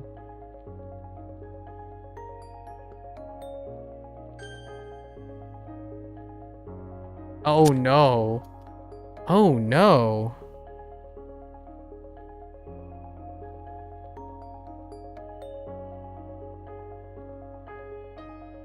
蛇，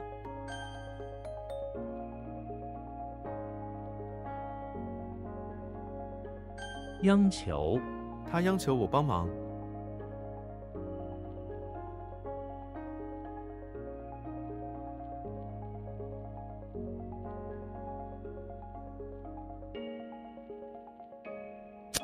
In the middle of helping me?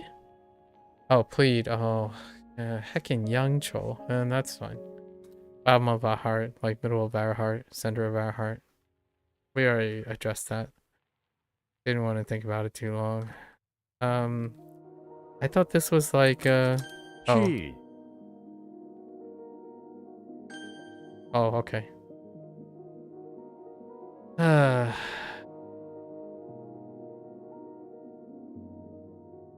仍， Okay.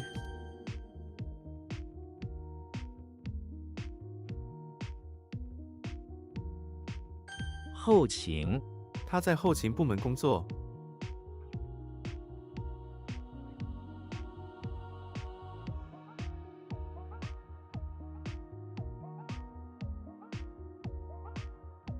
I lost it. Oh,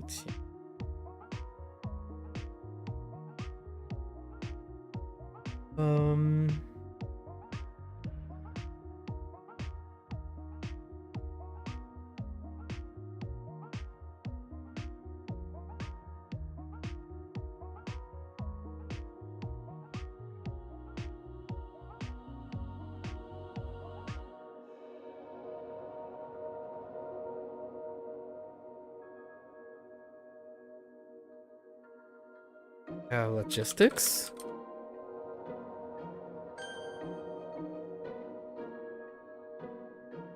吐，臭，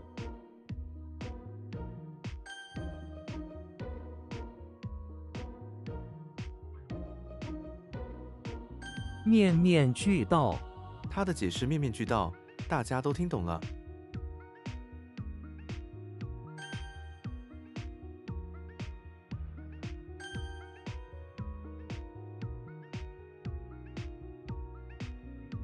饿 Is so unique. I feel like, is that the only use for Oh no, 饿死. Oh, we didn't even get them yet. That makes sense. 情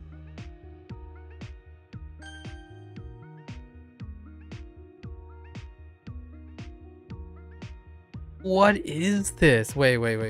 Hold up.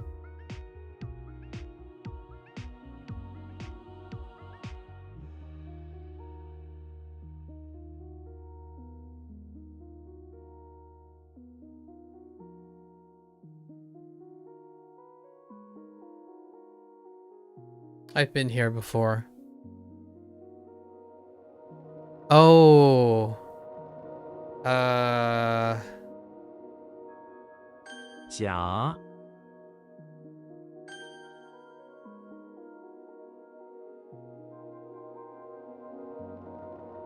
自尊 他有很强的自尊心。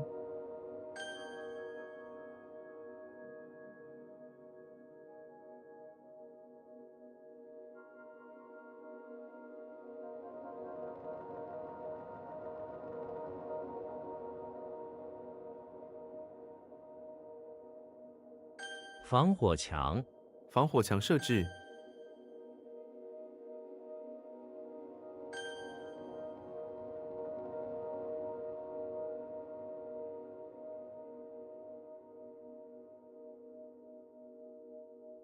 冰棒 我喜欢在夏天吃冰棒。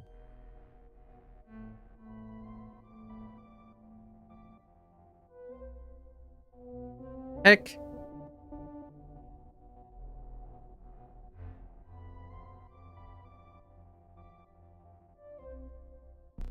皮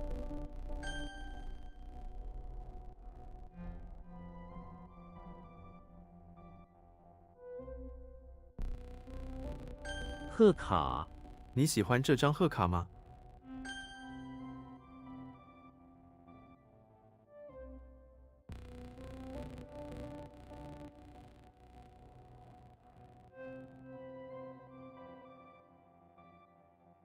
是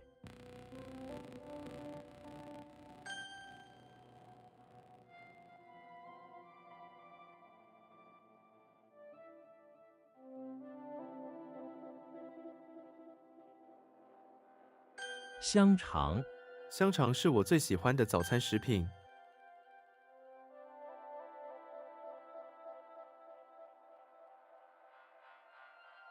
小肠 小肠长度比大肠长。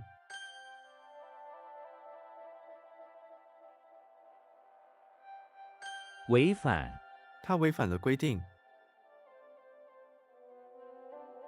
违反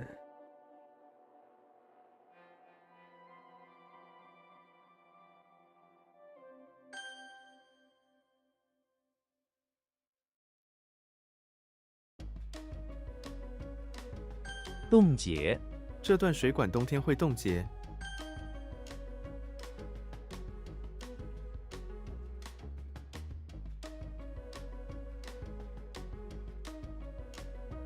勤奋 他是一个勤奋的工作者。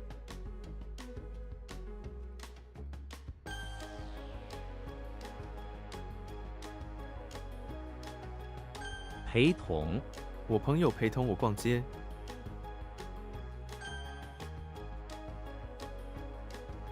深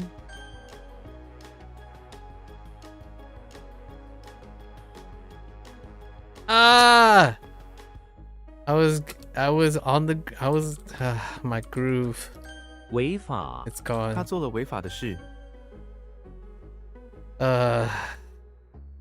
竞争 他赢了那场竞争。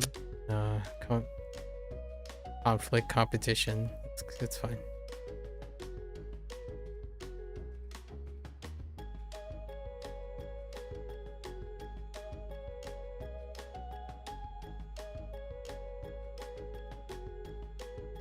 顺眼 看起来很顺眼。 Or smoothly pleasing to the eyes. We're just gonna type smooth. Someone that looks smooth or suave or something. 蛋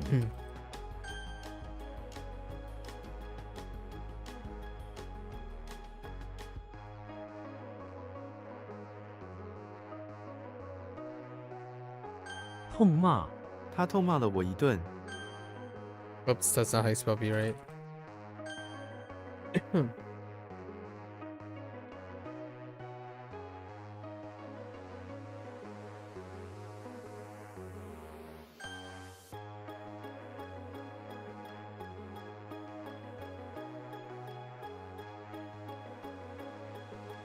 Ah!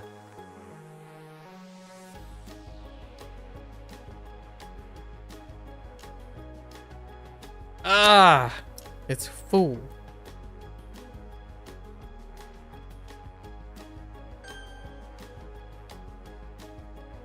吓人 突然的噪音真吓人。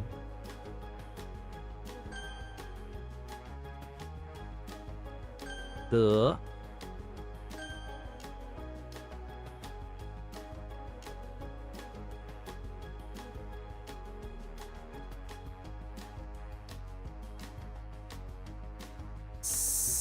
Son of a...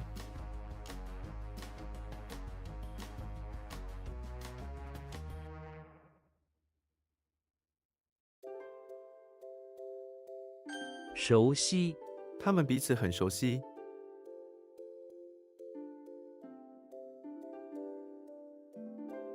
他们彼此很熟悉。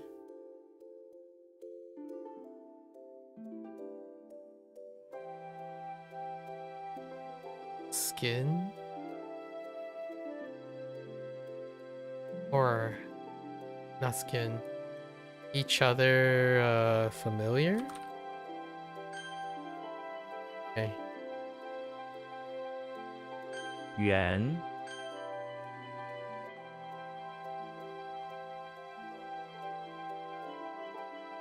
阴天 今天是阴天，没有太阳。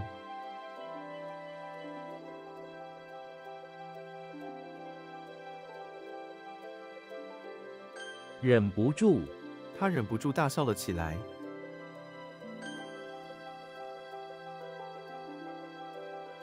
顿饭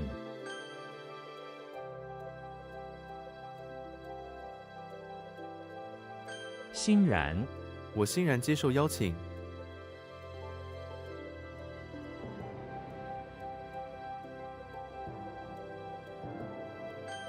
Or gladly. Okay. 反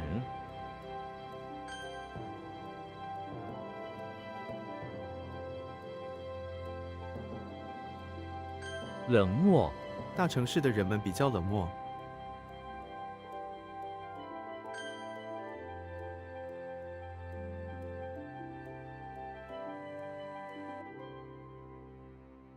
蛋糕 生日蛋糕很美味。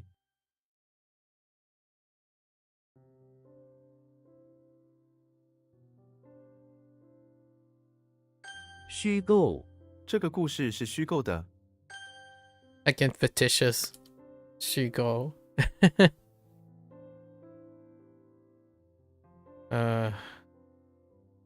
You know, Shigo kind of reminds me of a snow cone.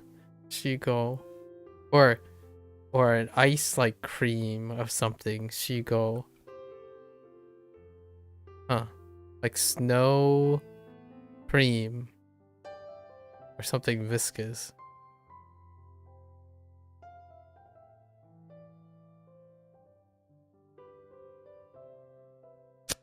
What? Oh.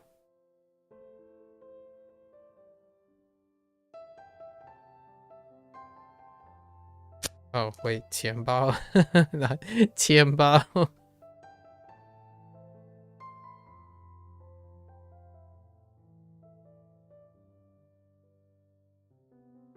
尊敬 我们应该尊敬老师。 过剩 市场上的食物过剩了。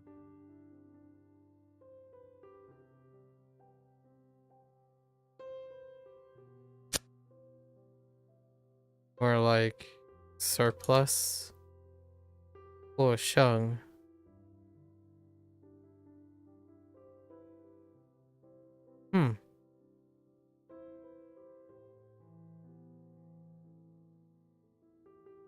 Interesting. Um.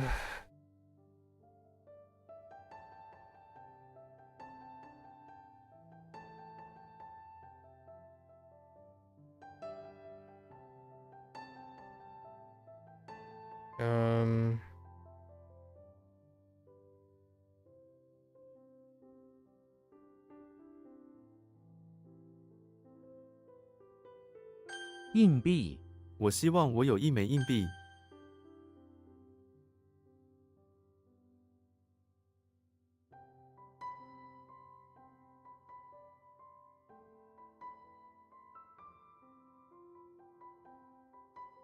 修改，这份报告要修改一下。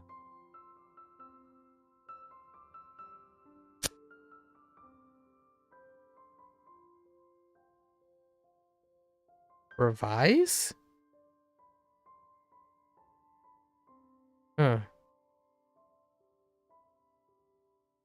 That's fine. Pleasing to look at, it's fine.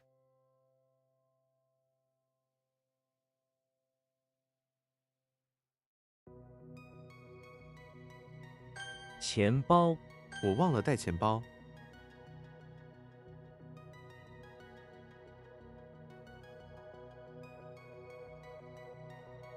这份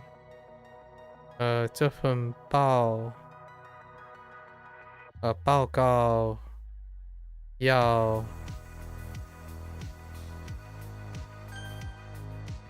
对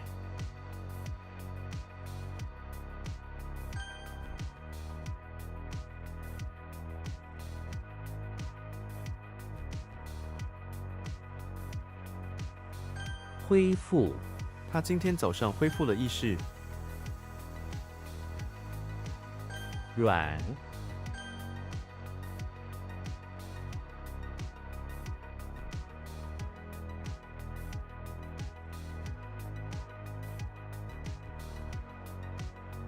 驾照，他拿到了驾照。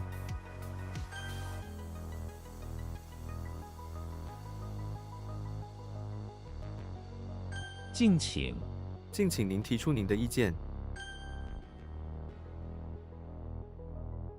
冷冻，这些冷冻蔬菜可以做成汤。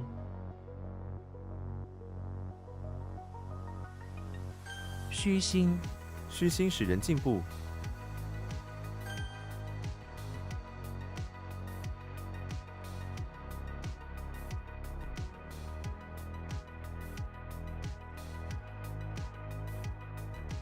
建筑物，这栋建筑物有很多房间。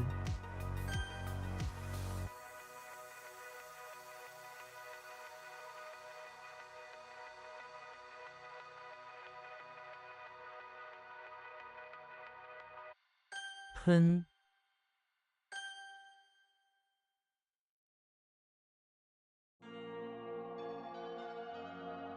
驾驶，他的驾驶技术非常优秀。虚荣，虚荣是不好的。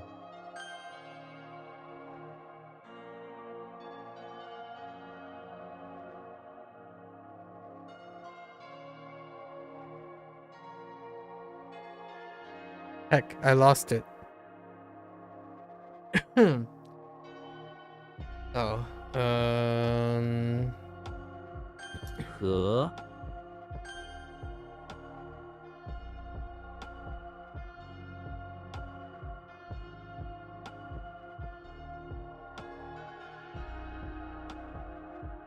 硬件，这个电脑的硬件需要升级了。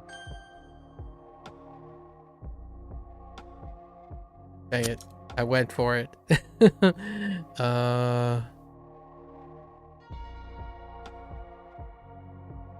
Or dodge. Dodge is the word they want.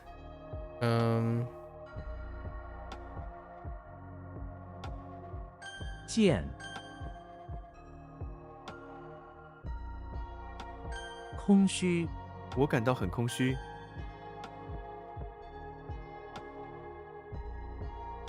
果、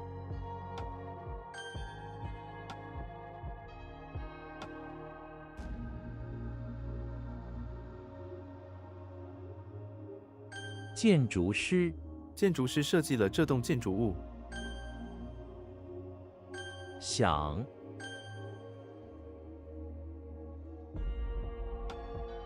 surpass, leftover,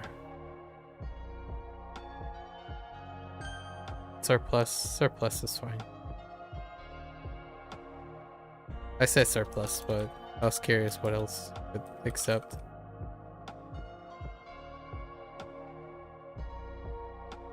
收养、收养孤儿。 Okay. 及、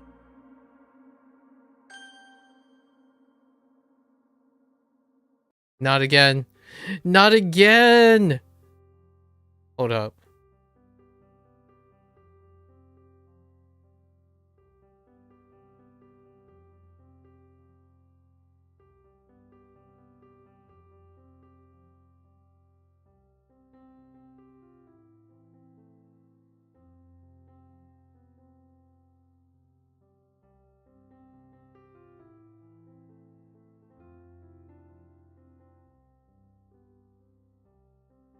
Oh, okay. 喜、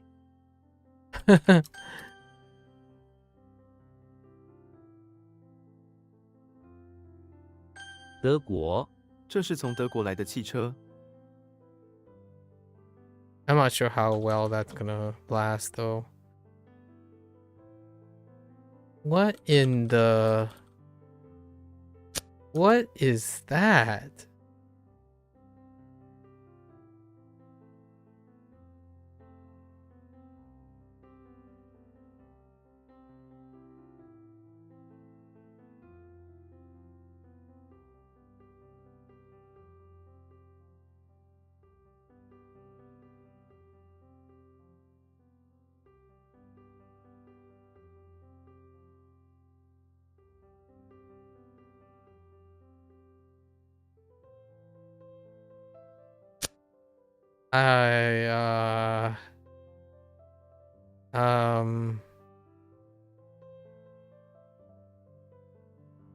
Yeah, about that. 扇子、 我是扇子的粉丝。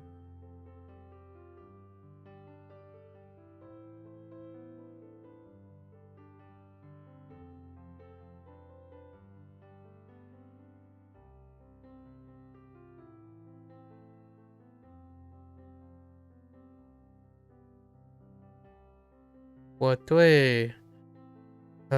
对甜食没有 something called something. Yeah, I don't really like sweets, or I don't have a appetite. This is probably appetite.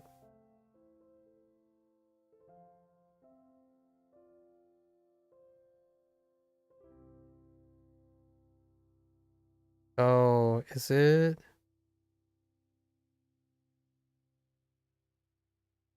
Oh, maybe it's...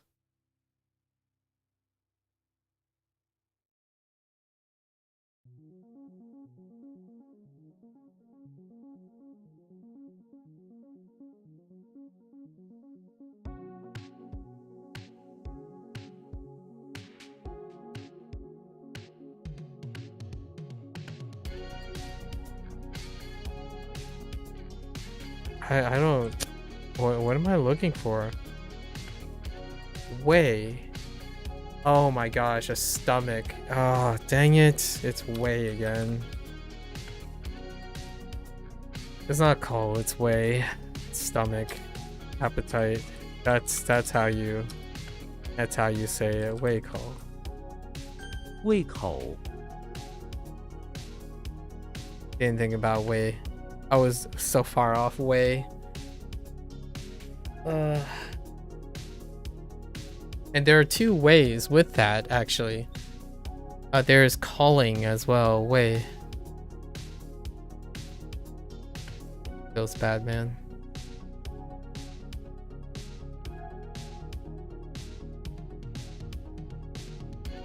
What the?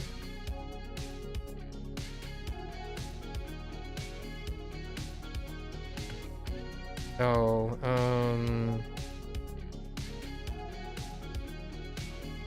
Go.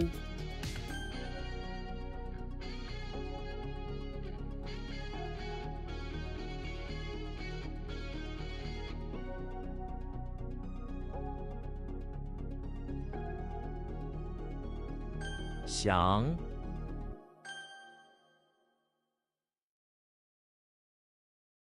heckin' war.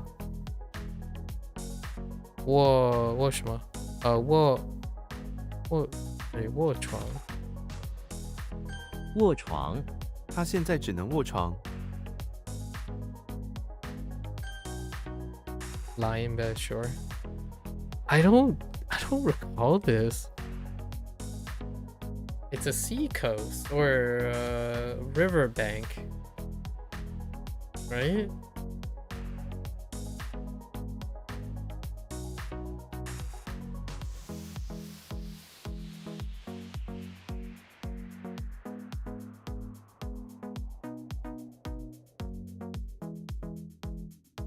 Oh, maybe it's, wait, maybe it's not.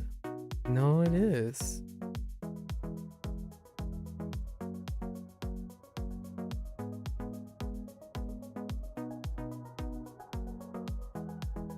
I thought it was like, 河岸 okay, 河岸上有一排柳树， hey, it's fine.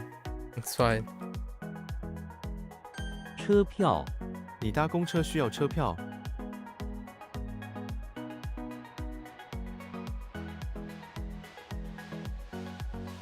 巧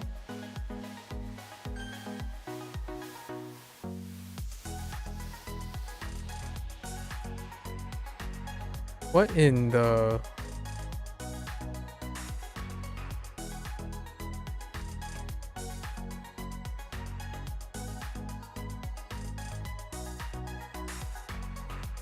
Excuse me? Hold up.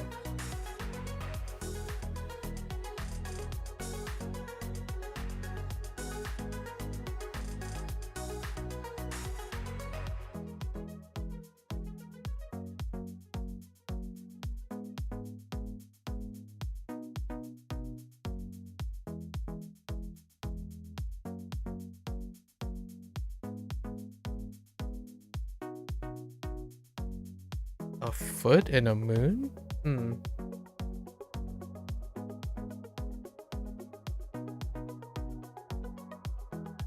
A foot in a moon. How do we get foot and moon?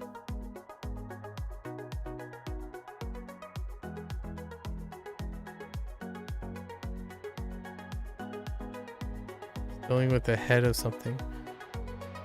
Let's see. Woman. 我们终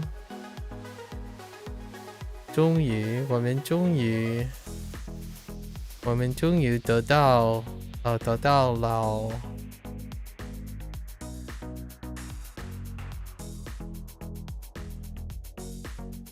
了什么 something 的show something.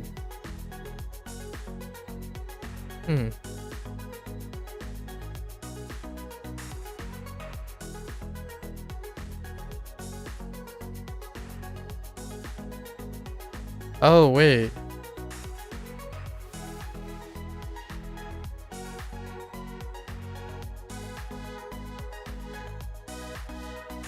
No. That doesn't make any sense. Alright. Shoken. Oh yeah, that's right. Good agreement.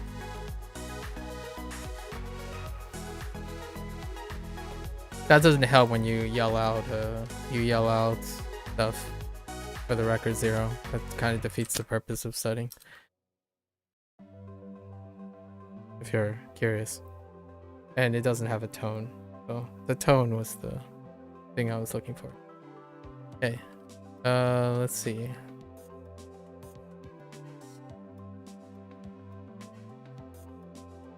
真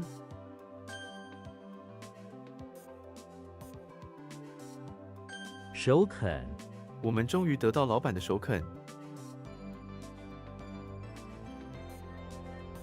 Nod of approval.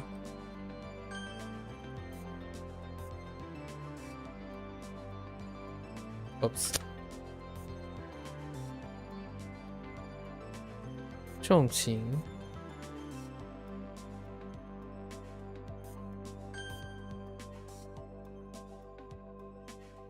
送行 All right, so we got 7 today. That's below average. I mean, that's pretty all right. Slightly above average from here. Okay.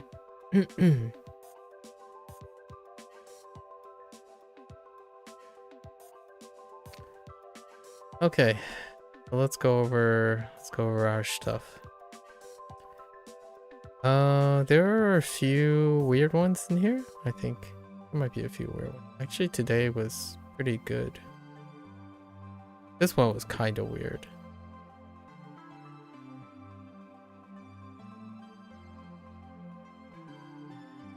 Lee.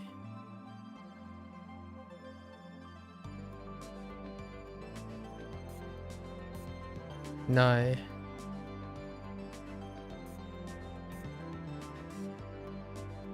Sure.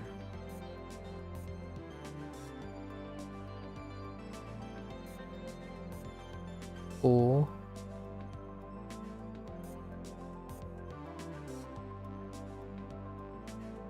Cool.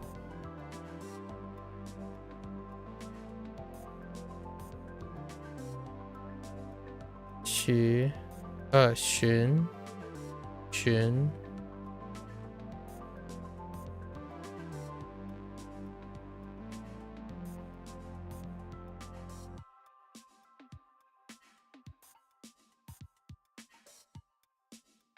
Sure.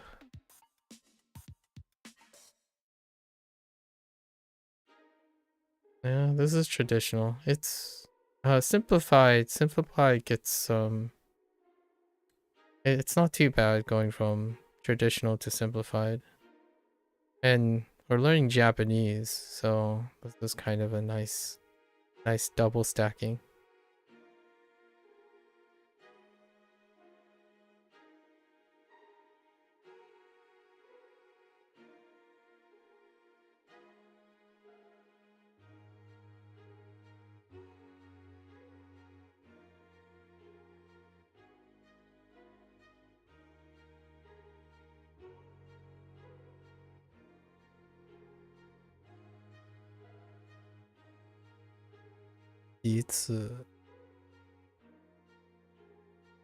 彼此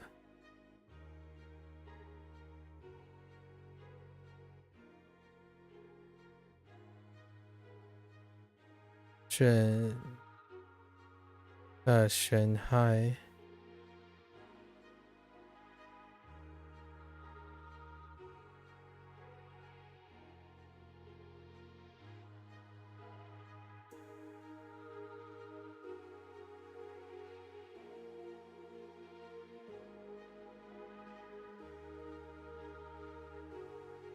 邻居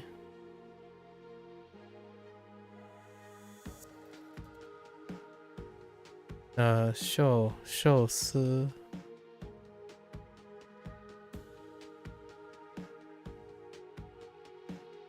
寿命 聪明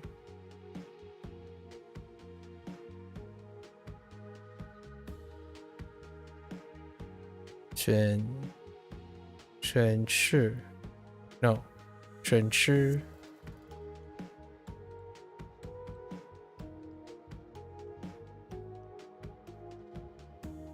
长寿 that's fine.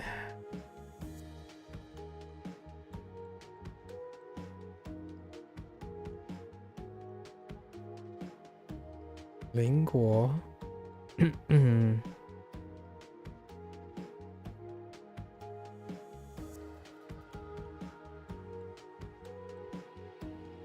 肤浅，肤浅，肤浅，皮肤，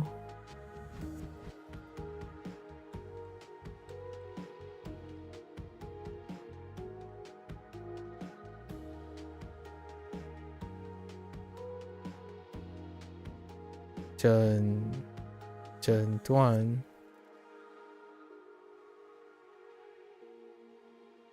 门诊。All right, let's go over our stuff here.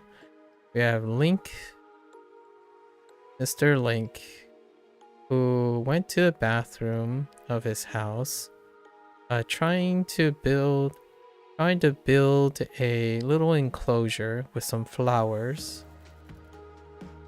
for his cricket friend.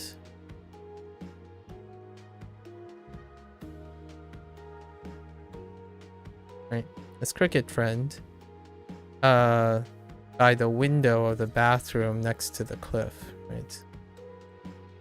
With that, the sternness, strict adherence. Oh, cricket. Try cricket again.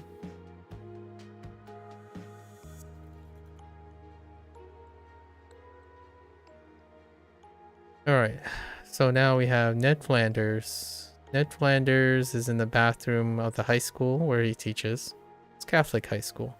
And he has to deal with a unfortunate, very large altar. Pagan altar. Not too bad. That works out on itself. That's pretty strong. So now we have Shrek, who's in the living room of the beach house. And there was a party, right? There was a party. There's a lot of promiscuous substances that he needs to tidy up. In order to protect his fingers and hand, he grabs some gloves. Then we have Popeye. Popeye is in the living room of the house where he decided to grow some grapes to complement his spinach. And he has a trellis. Growing with some flowering grapes. And then he picked those flowers and placed them into a container. Then we have Chucky, who snuck his way into the house through the living room.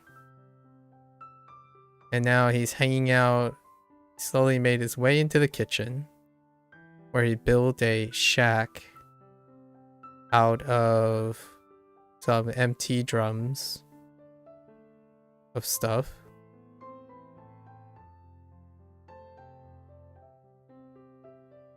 What is the drum at the bottom? Drum key. And then caliper in hand, waiting to pounce on his next victim. Right. Then we have Professor Xavier, Professor X, who's in the infirmary. And he's like taking care of patients. He came across a container with a miniature sun sculpture in there. So he went around using his telepathic skills to send out words to the minds of others to ascertain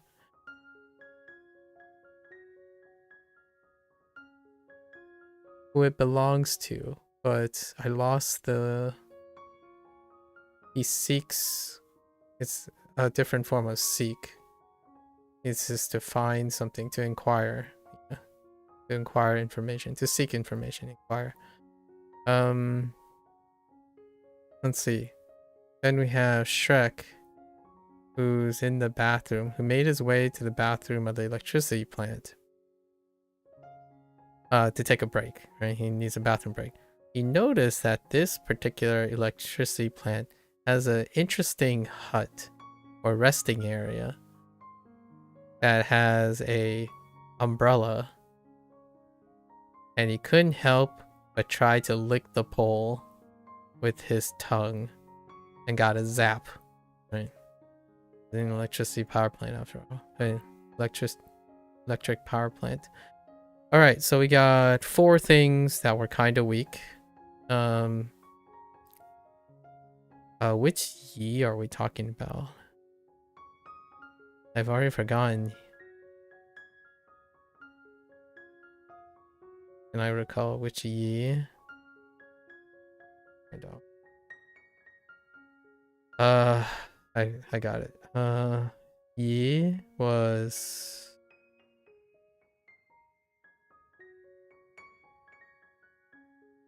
right. Yi or shift. It's got to throw some Yoshi thing in here somehow. So Yoshi is collecting a bunch of grain at the request of Mario, right?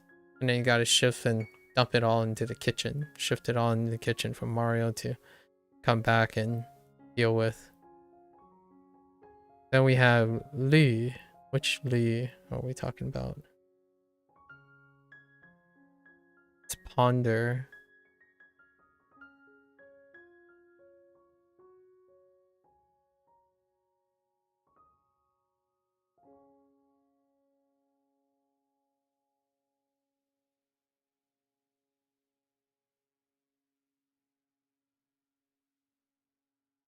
This Li. Which is ponder. This one was okay. We had a mental block. It's fine. And then an. Which an are we talking about?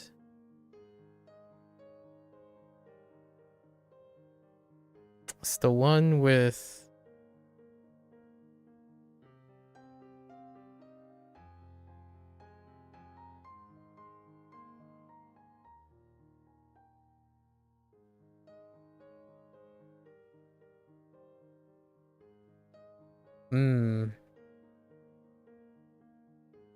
was it with the tree? Might not be.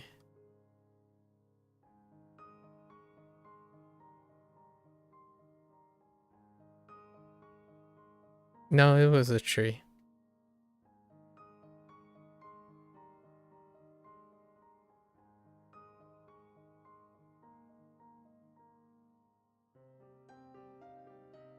This is a case. Way.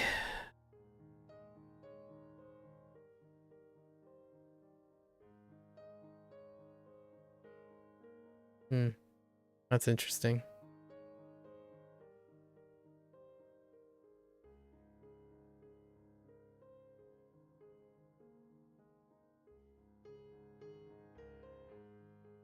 Then we have way. Which way are we talking about here? Oh.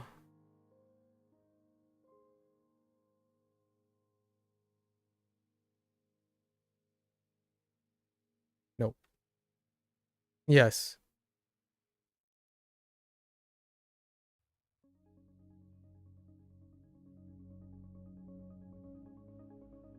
For belly. For stomach. Fine. And then kun was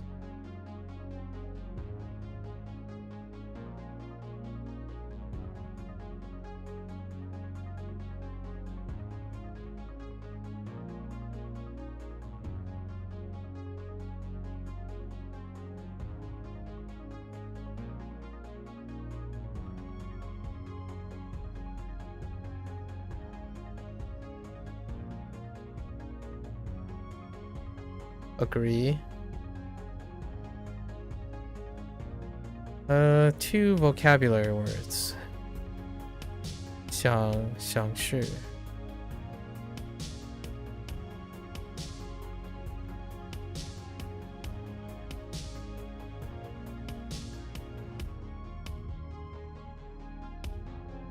award.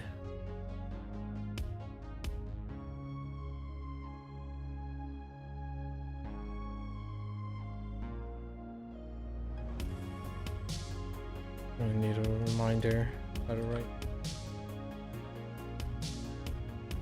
Okay.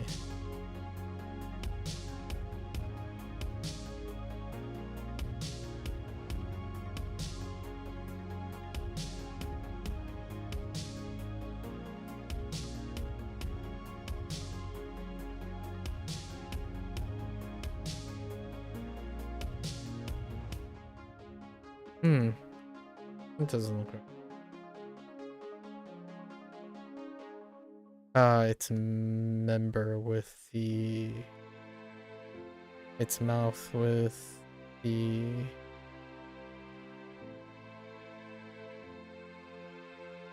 shellfish.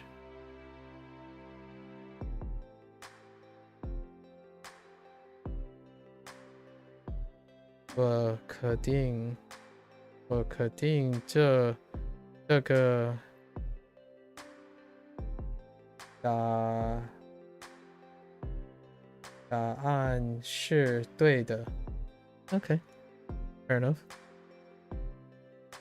你学习的中文，或你中文你是的中国人，或不是？你可以读中文，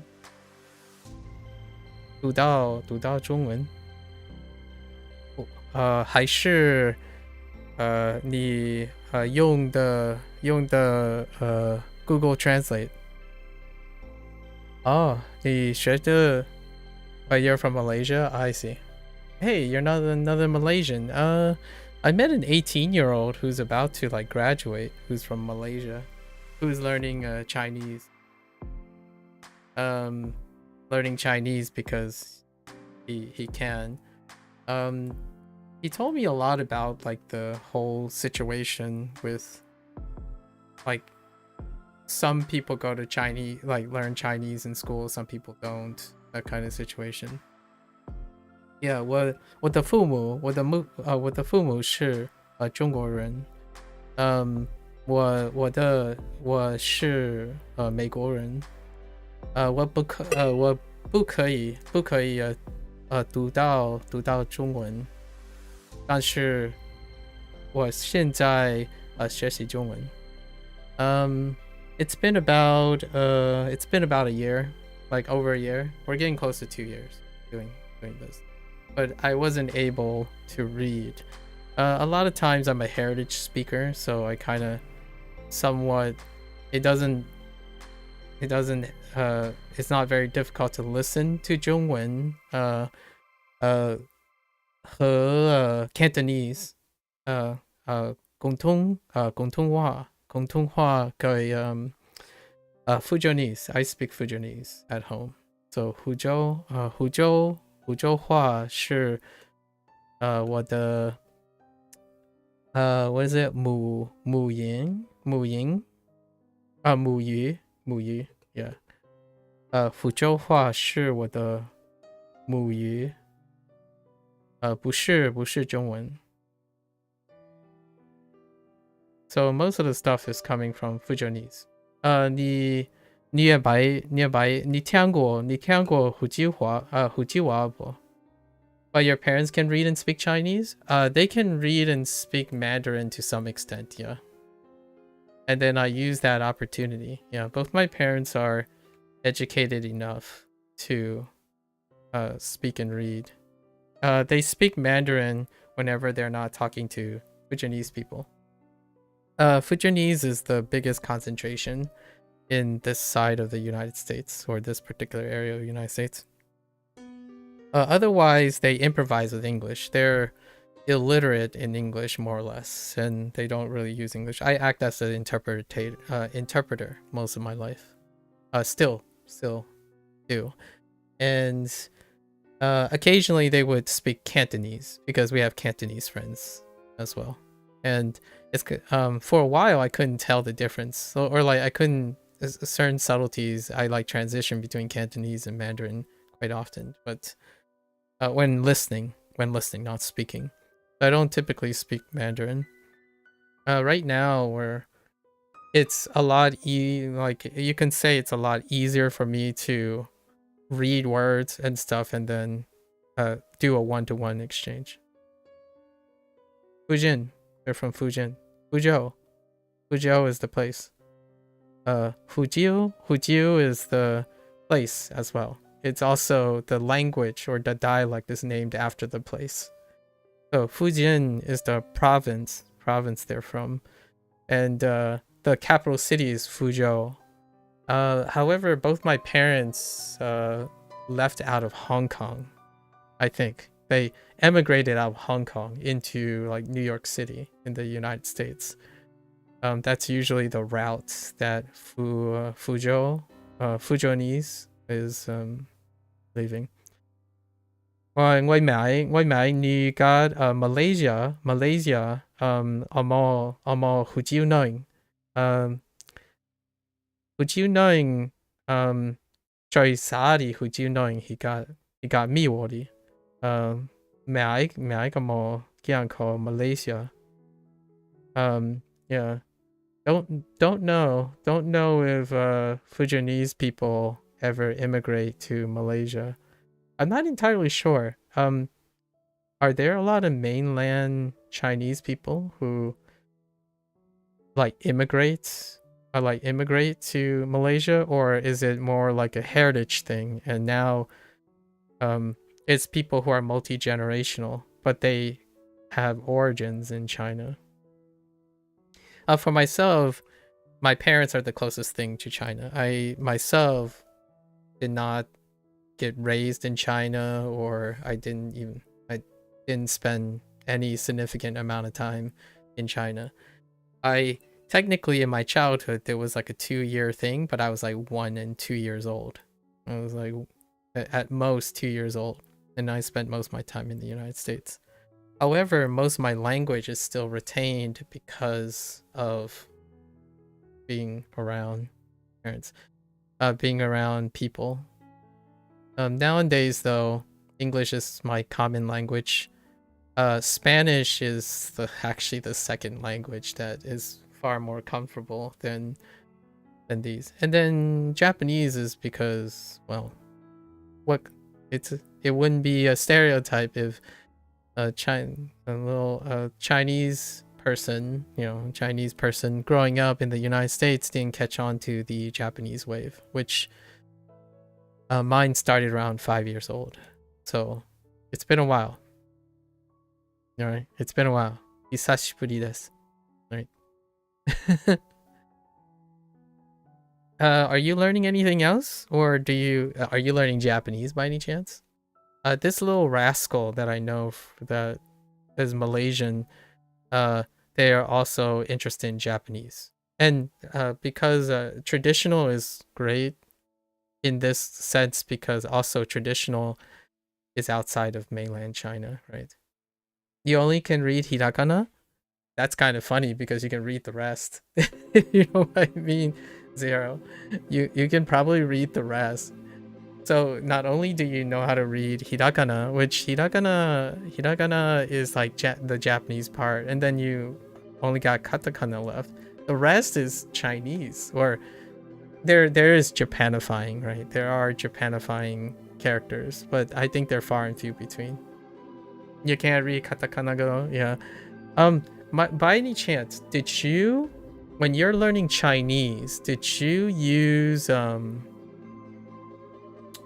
Taiwanese system, or did you just straight up went into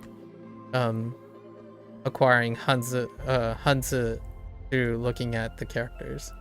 I forgot what it's called, but I haven't used it. I decided not to because I can link Chinese and Japanese, but what is it called?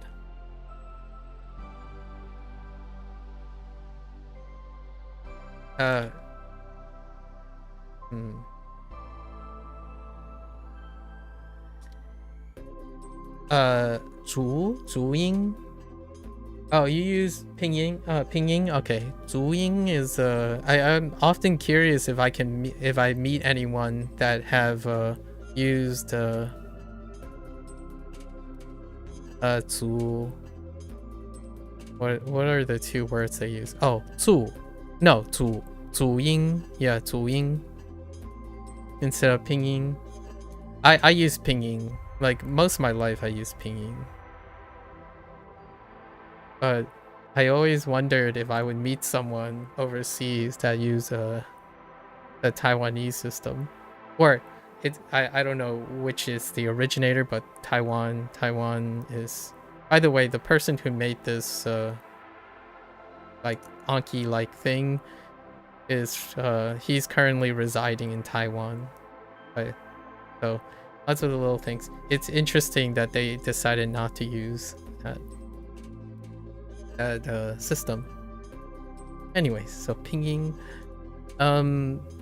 You think only Taiwanese use it? Oh, okay. Right now, I see. Interesting.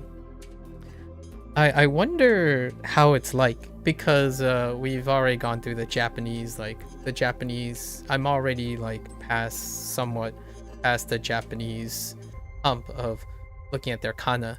And it makes me wonder how interesting it is. Or like Korean, right? Korean has their own system as well. Interesting. May I ask, how are you still studying Chinese, or did you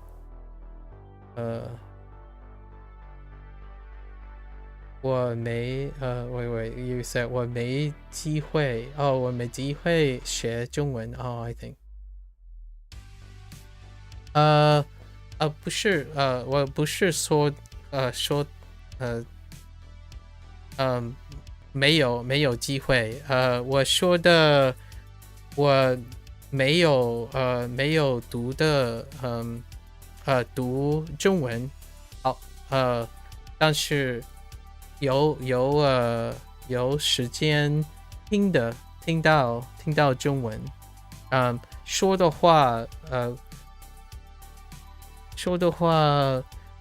不太难 but however reading is non-existent, so there wasn't like I had many of opportunities to learn how to read Chinese, but I didn't. But yes, that kind of makes sense. 我没机会学中文。Your dad generation used to learn Chinese and oh, interesting, in Malaysia, but you switched to Pinyin now. Huh. I didn't even consider that they went from one to the other. Do you know if the reason why the swap was because of English? Whenever I have spoken to a Malaysian person, which by the way, by sheer coincidence, in the United States, we have two family friends who are Malaysian, and their English is usually incredibly impeccable. It's to the point where Malaysian is a great example. Maybe because of New China, you're not sure. I see. Fair enough. Yeah, in Malaysia, in my opinion, is one of the places that whenever I talk about like something outside the United States where there might be some similar like aspects of having English but then another language kind of situation, but it's not like a formal thing, is where I would think. There were other places like Belgium would be like a Europe example. And then we have things like in the Middle East, but unfortunately I don't know any like that. I don't know any of that type of a language like Slovakian thing. Singapore, yes, and Singapore as well. But Malaysia is kind of bigger than Singapore. Not that size matters, but Singapore would be the other one. And and it's not a coincidence. Throughout my life in the United States, Malaysian, Singaporean are the two national ones that typically I encounter that speaks Chinese outside of like China itself, right? There are Chinese internationals for sure, but it's usually Singaporean and Malaysian would be the other ones that speak Chinese. I haven't met any other foreigners who would have like Chinese as part of their speaking language, and not like a hobby thing. I mean, this is technically still a hobby for me, but it's connected to my life. Where now I can, if I don't, I don't know how familiar you are with dialects. I wonder, does Malaysian have a lot of dialects? And I'm sure they're not taught, right? If there are dialects of Malaysia, is there like a national Malay thing, or do they just go with English? Because in China, or at least from what I understand, in China, the dialects are not taught. So there are no official things you can get from the internet or something like that. And my only source of Fujonese is my parents, and used to be my grandparents, my late grandparents. So there's no way I would be able to learn any of that. Yeah, you have many dialects, but you can't speak it. I see. What do you choose to speak, Zero? And may I ask, are you someone who's still in education? Like, are you still learning this stuff because you want to? For myself, it's been a wild ride. No? Okay. I'm no longer in education either, so most of this stuff is learning because it's been a long time. Yeah. Now I have use cases. You graduated last year. Oh. Graduated from what? You get to graduate 3 times. Which one did you graduate from? Or I actually don't know if Malaysia has the same system. It would be a little presumptuous, but I imagine there are at least 3 systems. 3 times you get to graduate. Actually, if we get to count it, technically, university? Nice. What do you study, by the way? What do you study? I don't imagine it's in linguistics or something like that. Or maybe it is. So far, I have not met anyone who graduated in linguistics. Electronic engineering? Ah, okay. Okay, that's fair enough. Yep.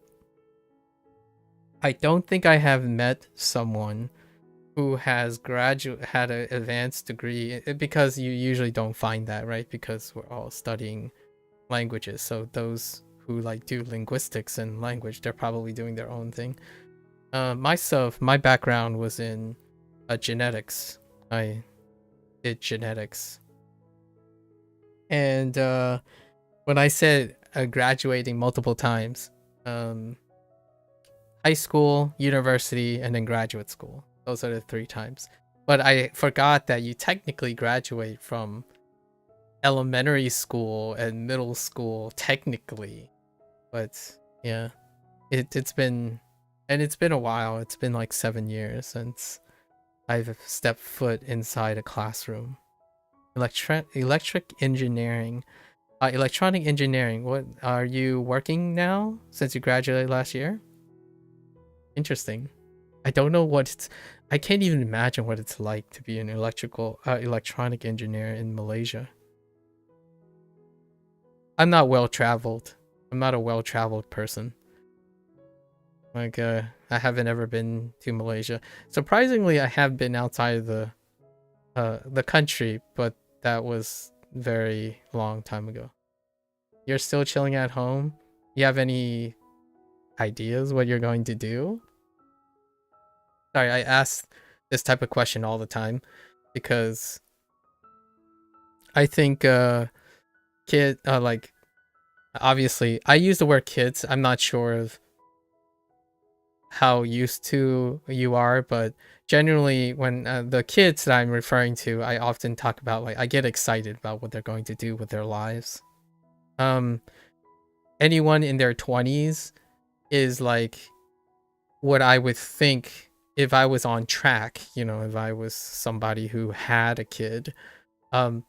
Actually, on average, I would probably have a kid that is about to go to college. I don't have any kids, by the way. I don't actually even have a significant other. But kids are the talking topic of. I'm almost 40, so I often ask other people like, "Hey, you graduated, so what are you gonna do?" Most of my life, I enjoy hanging out with students. Like, what I mean is like helping them do schoolwork. I spend most of my time in education. So whenever I see kids deciding what they're going to do with their lives or like what's their next step, it gets it warms my heart to know that they're doing something or want to do something. Not that chilling at home isn't that great, but curious. Curious. Yeah, curious. So I guess now you just know your Chinese and you know your English, it seems. And you say you don't speak any dialects of Malaysian. Do you speak uh like do you use it at all? Huh.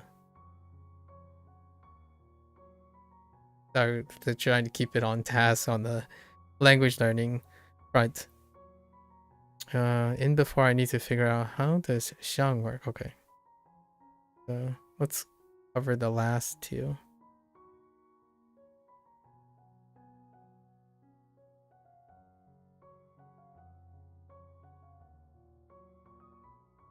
So we have what? Sure. Wow, sure. Which sure is it? Show.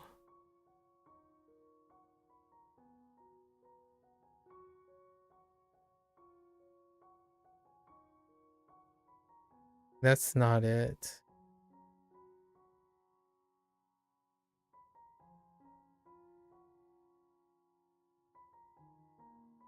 Oh, wait.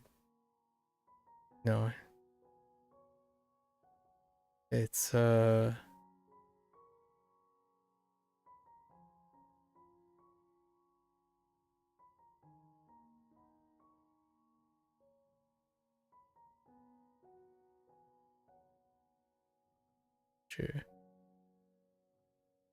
想是 that was 想是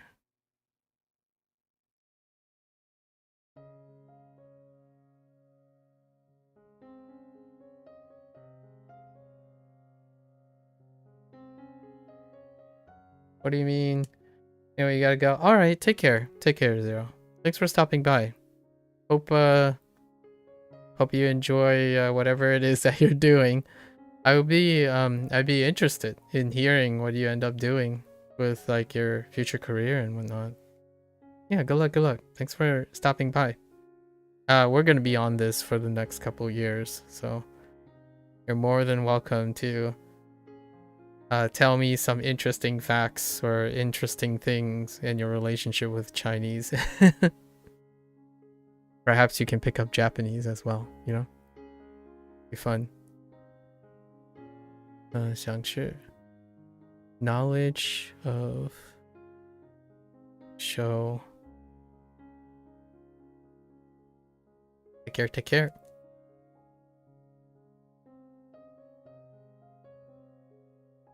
Oh, this is the appreciate.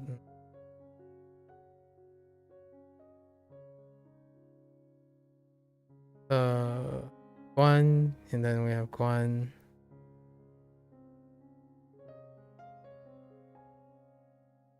But the stork? Oh my gosh, what the heck? I don't remember stork. Writing. Whoops. Which one am I looking at? It's stork. Stork and eyes, right? How did stork and eyes work? I think it was modified flower, boombox, and a turkey. Probably that sounds fine. And then walking eyeball. One xiao. which is observe and enjoy. We gotta get these two straight. Actually, let's take a quicker look.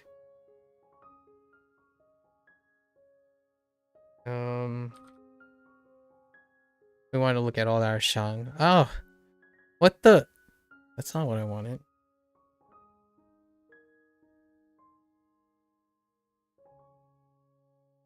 Just want. Okay. So we have two appreciates actually. I guess we just got 欣赏 想是to be. Oh, okay, those are only three we're responsible for here. Okay. 观想. This can be definitely negated by saying observe and enjoy. We're looking for enjoyment, and to appreciate is external, and this is expression of internal as well. Okay, I think that's okay. We'll be able to do that. It's not too bad. Let me double check on Guan. Is it flower, boombox? Oh, stork, yeah. Flower, boombox, and turkey. One. Alright, that's it for today. Neat! We met another one. I'm kind of curious. It would be kind of fun to know if that little goober that I know from Malaysia, what if they are neighbors? Not that big of a coincidence, huh? Alright. Anyways, there we have it. It's a wrap for HanziHero today. We're not going to get to, obviously, Shogun Shodan today. I'll try to do it tomorrow. I guess this is going to flow into September. I did want to start doing Spanish, some Spanish again. Been doing Spanish in the background, like practice Spanish in the background. So I was going to resume the whole Duolingo thing. Basically, I was practicing I'll go over it sometime. Alright, folks, that's a wrap for HanziHero today. As always, so, if you're gonna watch this later, 谢谢. Otherwise, feel free to follow along. Pick up HanziHero for yourself, give it a try. Have an opportunity to speak every once in a while. I think it's not too bad now. Whenever someone openly speaks or writes in like Hanji or Hanzi, right, in Japanese or Chinese, I can kind of throw a few phrases in here and there, unapologetically, right? It'll sound weird here and there, but the idea is that I'm replacing a lot of my English words as I'm going, 下些 right 这些中文 then right 日本語は right 日本語は here's some examples, right? Just throw in a few things here and there for their usefulness or their use cases. Eventually we're going to get into the point where just lots of the introductions and whatnot, where I'm going to get used to doing at least my 2 or 3 paragraph bit on introducing myself in the other languages. Start constructing my typical thing, like, hi, how are you, right? Hi, how are you would be like, I don't know. I know it's not improper, like a lot of people will say, well, it's unnatural to ask like, oh, konnichiwa, genki desu ka? Right? For example. But in my use cases we're talking about using phrases and using phrases in a way that it mirrors my expression, not necessarily mirroring what a native person does, because I'm not a native person. So that's where we're going to transition, and then using that creates comfortable nature of using these terms, and then I can pivot to interacting with people, giving feedback. It's like, oh, okay, well, I can see why you would use this as a foreigner. It's like, yes, now you can share with me what your native approach would be, right? And that's kind of where we're headed, in order to spill some beans. This would be like 2026 to 2027, where we're using phrases in which I am internalizing from all my cross languages. I'm not going about this in a way that I think a lot of people do, or highly advised that people do, I suppose, where they are enforcing a situation which they don't encounter very often. So like when I'm talking about English, 中文 and Nihongo, I'm talking about typically in a situation in which I must understand how much they understand. So genki desu ka is a fairly something that will come up in someone who's learning Japanese from outside of Japan. So I use that as a leaping board. So if I say that and someone's like, oh yeah, most people would simply greet for the day and then go on with the topic, it's like, noted. So that's where we're going. I was gonna try to say a proverb in Chinese. There's no way. I don't have a good proverb to use in Chinese. Something about along the lines of there is a wide gap between someone who used a skill that they have versus knowing about the skill that they may have. I like the idea that unlike possibly the native way of learning things, like in China and in Japan, where you would be very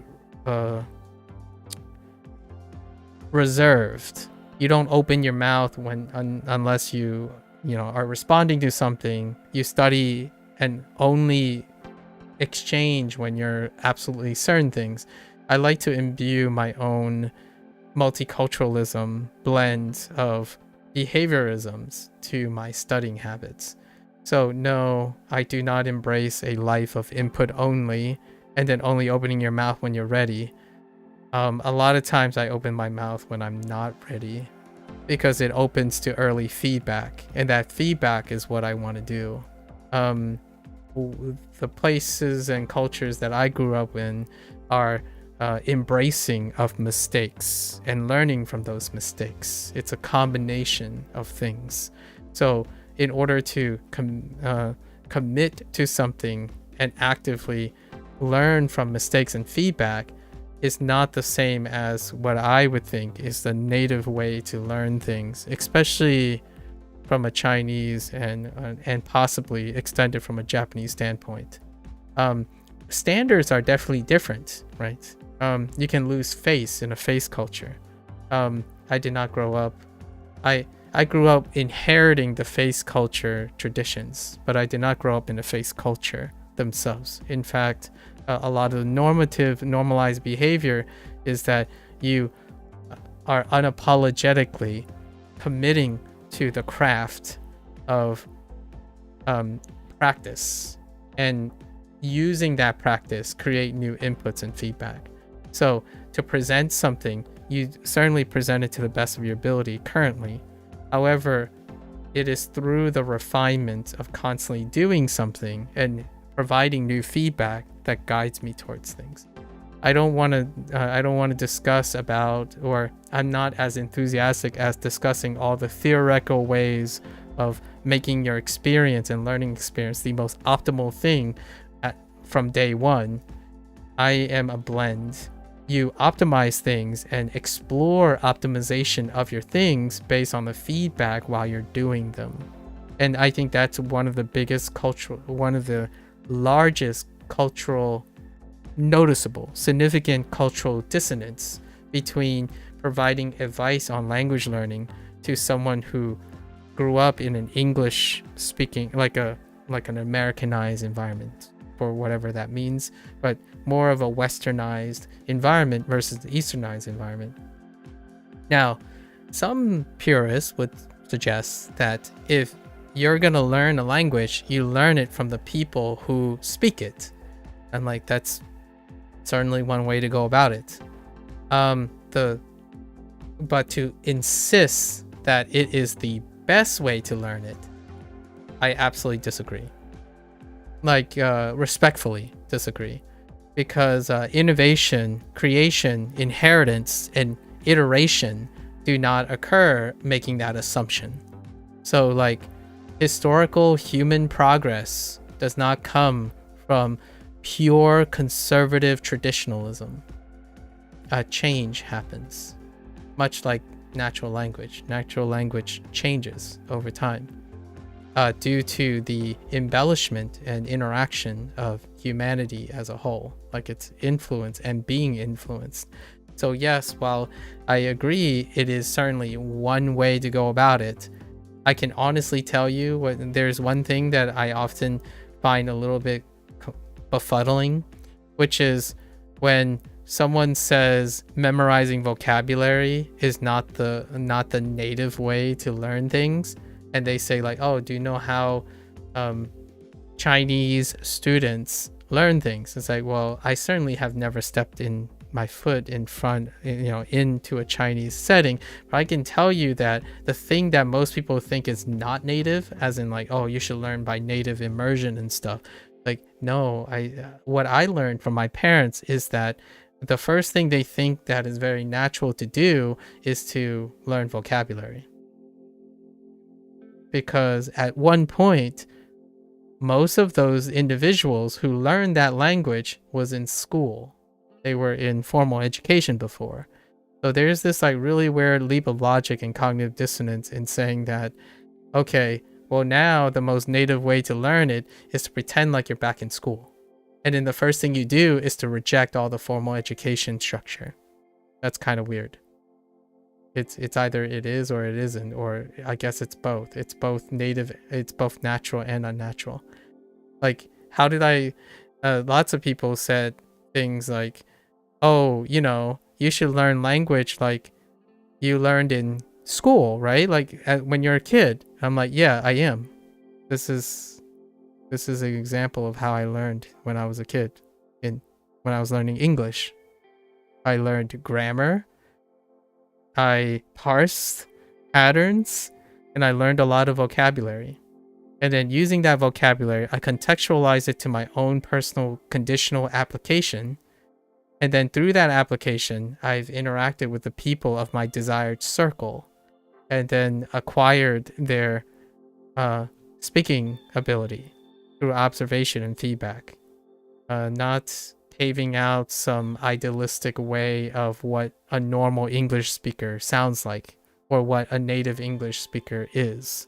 So, in my honest opinion, ironically, when someone tells me the best way is to learn like you were a child, you immerse in things, that is not how I learned as a child. And whenever someone says things like, oh, Japanese people and Chinese people do this in order to learn that, no, not all of them do. In fact, a lot of them, ironically, a person who doesn't like formal schooling gloss over that. They hope they don't have to go to formal schooling anymore. In my opinion, if there's any place that's more consistent with formal schooling, like drilling, the archaic way that most people keep saying to abandon, you're talking about countries that do it even better, in my opinion. You're talking about countries who reinforce even harder on those principles. I would say, realistically, it's both unnatural and natural at the same time. Immersion is not a natural thing to do if you spend most of your school time learning vocabulary and grammar structure in that way. So they are both capable of being unnatural and natural. Like, when was the last time you told yourself, hey, socializing with people, talking and sharing opinions and then feedback is the most natural thing to do? Because immersion through input is an unnatural thing, in my opinion. You sit there, you observe, like, okay, it's the most natural thing now. Like, it's half the picture back then, in my opinion. So, cherry picking how the parts that you want is probably the TLDR here. You're cherry picking that you only need input because you have wishful thinking that, like the internet, all you can do is sit here and soak it all up, right? You sit here, you watch a lot of videos, and one day you'll magically be incredibly articulate and have the ability to navigate, despite having limited target language, navigate communication between other people and, you know, sounding like you're invested in having application. I disagree. There are individuals who are native speakers that are incredibly inappropriately inarticulate, and that's not to their detriment. They don't need to be articulate and have communication skills, right? And I do.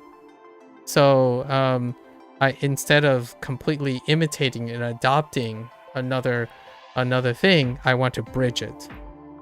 Slow and steady as she goes, as most people say. When someone tells me language learning is a marathon and not a sprint, I typically agree with them.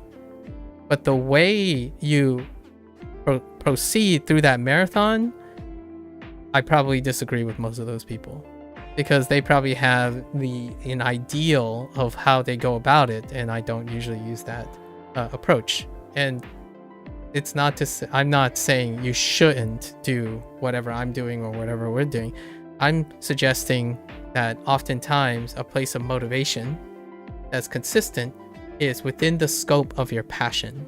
And my passion is that I love talking to people who command more than one language, are exposed to more than one culture, and have this flexibility, this accompany like a flexibility and open-mindedness in their language, in how they approach people and talk about things. Like, if you're coming up to me and saying, oh, this is the right way to do things, then I'm the wrong person to speak to, right? That's just the way it is, in my opinion, for that person. It's not just the way it is for a person who is open-minded, who is more exploratory and filled with different perspectives. Like when someone says Genki desu, my first like Genki desu ka, like as a greeting, to me, my first thought isn't, oh man, this person, it sounds so unnatural, because they probably think that it's the same in English where you say how are you, but that's a very personal question. It's like, well, have you considered the idea that some English speakers are very friendly and they're not Japanese? And it's funny because they did the thing that they kind of wanted to do in Japanese. So, like, oftentimes, how are you could possibly mean that how are you. Genki desu ka could mean Genki desu ka in that person's intent. But obviously that's a lot big rabbit hole to think of. Like ni churama, right? Would be something that I would say as a greeting, but it could be like, wait, why would you say that in Chinese? Why would you ask if you've eaten before as a greeting? The cultural differences. But using the language to communicate just the thing that you are communicating. So oftentimes, instead of informing people how they unnaturally adapt to something because of cultural differences, you got to wonder where you draw the line when they're actually literally trying to express that intentionally in the language that it was intended to do. Like, for example, what if the normal thing to do outside of Japan is to use the casual voice for everyday conversations between strangers? Because that was the intent of the culture outside. People are casual to each other. They're not formal to each other. Case in point is the internet. Rarely have I ever encountered someone who uses formal English to talk to me on Twitch, on YouTube, on Discord. There is no formal English. So if you're saying that the most natural way to learn, and then this became a contention point because when you're taught Japanese, right? In formal education settings, people end up using the formal, like teach the formal thing because that's a social norm, but it's contentious because then you have individuals who are learning Japanese and say, well, we quickly need to learn the dictionary form or the plain form because most people colloquially speak like that. It's like, well, yes and no. You can probably colloquially speak a lot of times amongst your friends, and then all the entertainment that you watch is colloquial because usually they depict friends and people who, but at the same time there are moments, or rare moments, where they speak formally. But when you go to Japan, you know, as a foreigner and stuff, you would use the formal speech. So that's kind of a great illustration of times are changing, right? In English, when I walk around in the United States, at least, or in my immediate area, I live in fairly formal, like, I don't want to use the term, but fairly highly educated areas, right? And when you go around and you greet, there's formal greetings exist, but they're rarely used. And online, there might be an internet Japanese in the future, where when someone says, oh yeah, don't learn from anime, or don't learn from this, or don't learn from that, it's because it doesn't represent Japan, right? Or like it doesn't represent the usual things that Japanese people do. It's like, well, when you go to Japan, you have to learn those things. That's great. However, when you're not in Japan and there's Japanese being spoken, who gets to decide? And that is where I feel will be like a future dialogue. For as long as I learn Chinese and Japanese, I feel like that's going to be a future dialogue to have. Because when I go somewhere else and I speak English, I still get dictated to me how to speak English. Because the English that is spoken there have different normatives. So much like that, when a language is spoken elsewhere among other people, social X happen. I love this term that one of the influencers, the linguistic influencers, dropped down. Social X do happen, and that's oftentimes when I ask about dialects. But I don't think dialects are quite the right term. I think it's the idea of social X, where nowadays I could say entire sentences using a mannerism online, and it would be incongruous with the language that you hear when you step into a university. So it's so palpable, yet because of the exposure that you're using, and here's my last bottom line for share. You have used these words, like words, if you're encouraged to apply words and use them freely in the sense of figuring it out, puzzling it together, is that not immersion? But hear me out. Some people would say, well, immersion is only if you are exposed to the right content, the right stuff, the right native, the selective native stuff. Okay, so you're telling me that the most effective way to learn is to remove the learning away from the person. Hear me out. Some people say, oh, no, that's not immersion. The real immersion is when you go into an environment and you get that I+1, you know, like it's out of your comfort zone. It's like, I understand that, right? That is great. You're always going to I+1 yourself. So you're always going to be slightly outside of your comfort zone. But that doesn't guarantee that the thing that's slightly out of your comfort zone is natural or unnatural. Most things that are slightly outside of your comfort zone is unnatural until you learn it, in my opinion. So that feeling of uncomfortableness and being unnatural, that stays all the time. Now, there are other avenues to understanding and piecing together things, and that is through use cases. If you start creating sentences, you are become intrinsically interested in how those sentences come together. Like when you ask yourself, I can't express this. And your first thought is, I got to wait for immersion to gift you how to say this. That is very different mindset than I can't say this, so I'm going to learn this specific thing in this very specific context and then use it again and see where it goes. So that's my different take on things. I find use cases and I learn towards those use cases. There's a great example of this that doesn't necessarily have to do with natural languages. It deals with constructed languages. And I think this is a great example that is very palpable and relatable to people without having to involve Japanese, Chinese, and cultural stuff. Constructed languages, like computer languages. Computer languages, I have a feeling not many people will disagree with me. So double negative, sorry.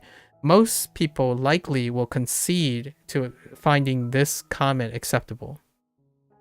Sometimes reinventing the wheel and practicing what you know, however limited it is, by working towards a project or an application can dramatically help you internalize the language because you've contextualize your use case to it.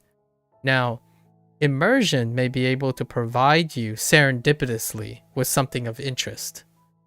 When you create with your limited things and try to solve those problems, it is always relevant to you. So it's a give and take. While immersion might limit or might mitigate how much correction or adjustment you'll have to make because you're using examples of it, it is also far more passive, or likely to be more passive, than creating something, working towards something, and it will always be relevant to you. But that requires a piece of thing that I was talking about earlier in WaniKani. That requires passion. Immersion is motivation. When you find motivation and inspiration, it can turn into a passion. If that is very attractive to you, that's awesome. But motivation is tenuous. Like I mentioned earlier, motivation is tenuous. It comes and goes. Passion comes and goes even less. So if you're a passionate person, create something with it. Engage when you learn something, find uses for it.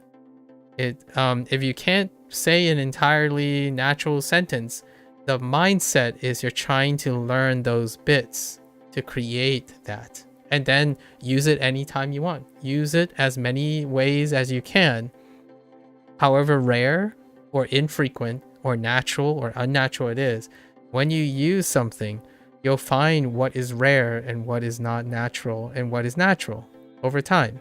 So it's not a distinction between spending your time focusing on what is the most desirable thing, what is the most normal thing, or not focusing on what's the most normal thing based on what other people are doing, is finding interest in it and creating it. And that's how I'm approaching language learning, because I do not plan on being monoculturally sensitive. I'm planning on how do I encourage people to see Japanese and Chinese approachable?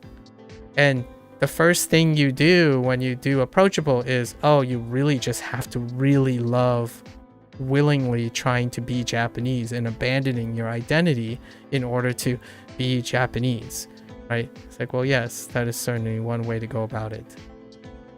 The other way is learning Japanese and also continuing to appreciate all your identities that you already have, right? You are not a kid anymore. You can form social associations, constructions. You can lean into all of the skills that you have as an adult to solidify your learning curve, your habits. These are things that I think whenever this topic comes up is so reductively reduced to nothing, in my opinion, or maybe to a very small, it's almost stigmatized. Like, hey, if you really want to internalize a new language, stop being an adult. Like, discard all your habits. Like, whenever you do this, yeah, that's your adult habits getting in the way of acquiring a language. That's kind of how I hear things. The younger they get, the less this is an issue, because you're young. You're, like, even 18 is still in my opinion, mentally young, in the sense that you have some flexibility. In adulthood, man, it is tough talking to older adults when the first thing they hear when they hear learning a language is that they have to uproot a lot of their established habits in order to accommodate the new thing. And then they are often advised, in my opinion, by the trendy younger people, or like very established adults, that the most effective way is to make sure that you sacrifice most of your adult habits in order to think a different way. I don't necessarily think you have to uproot things. You can transition into those things, right? Marathon, not a sprint, right? Your habits as an adult, you have a lot of disciplines, lots of things that you can provide motivation without needing an external source. So for me, it would be really awesome in the next year I could hold an introduction, like a 5-minute to 10-minute introduction in Chinese and Japanese. So when someone comes along and, right, konbawa, like, konbawa, genki desu ka? And I would say, oh, genki desu. I don't know, Nihongo o benkyou suru, right? Or, and so on, but I don't have anything worked out yet. Right now, all I have is response, right? I can only respond to things. Like, hey, are you Japanese? Ie, ie, right. 中国語, I mean, 中国人, アメリカ人です, like, とアメリカ人です. I don't actually know how to go about saying 中国語, like American, like Chinese American. I would have to learn that.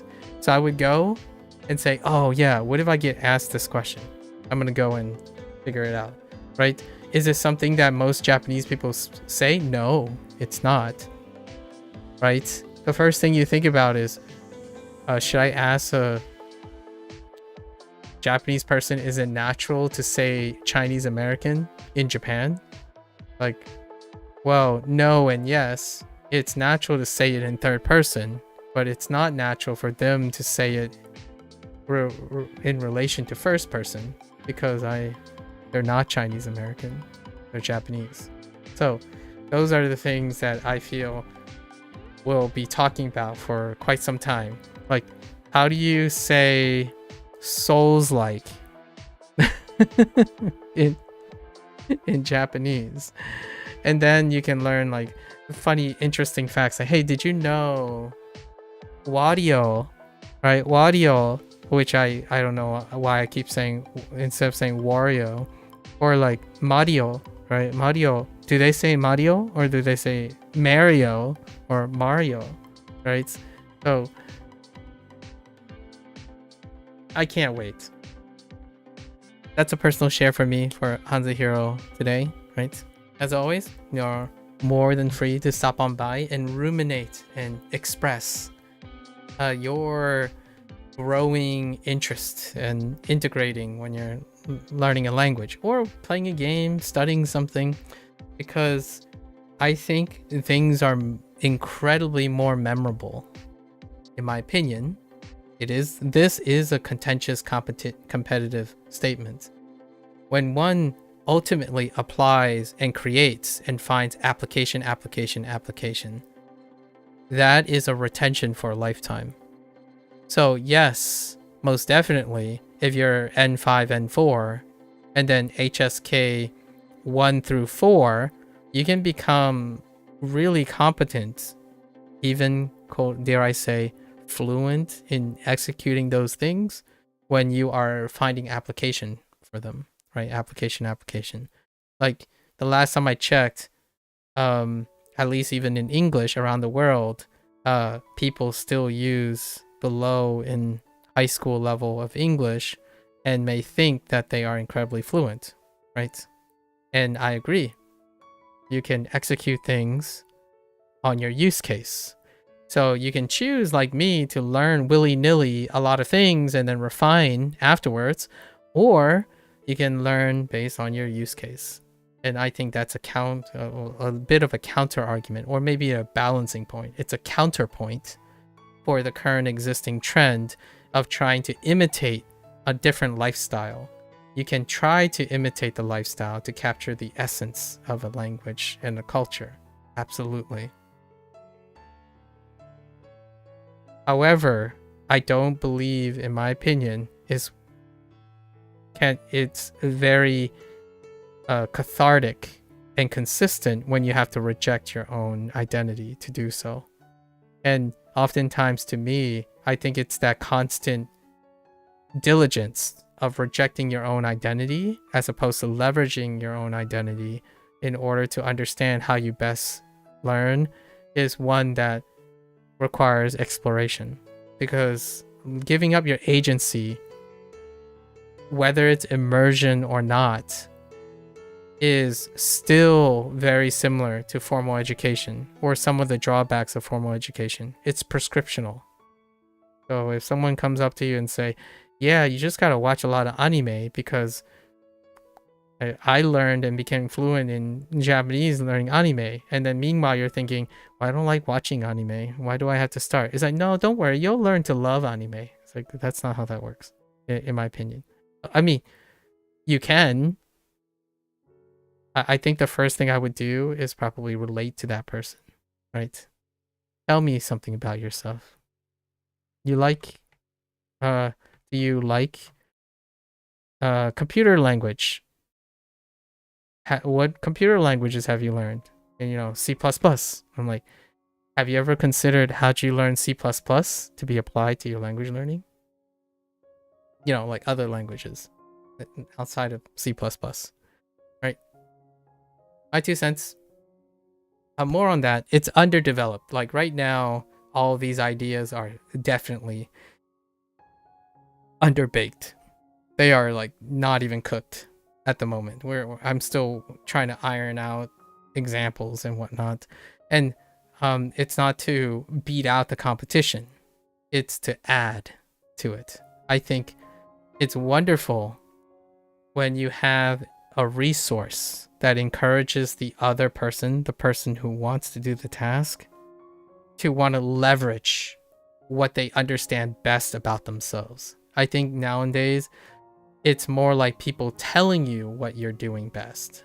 They often is telling you they know better because they believe that you do not have the competence to even understand how competent you are, nor how you can correct and solve problems.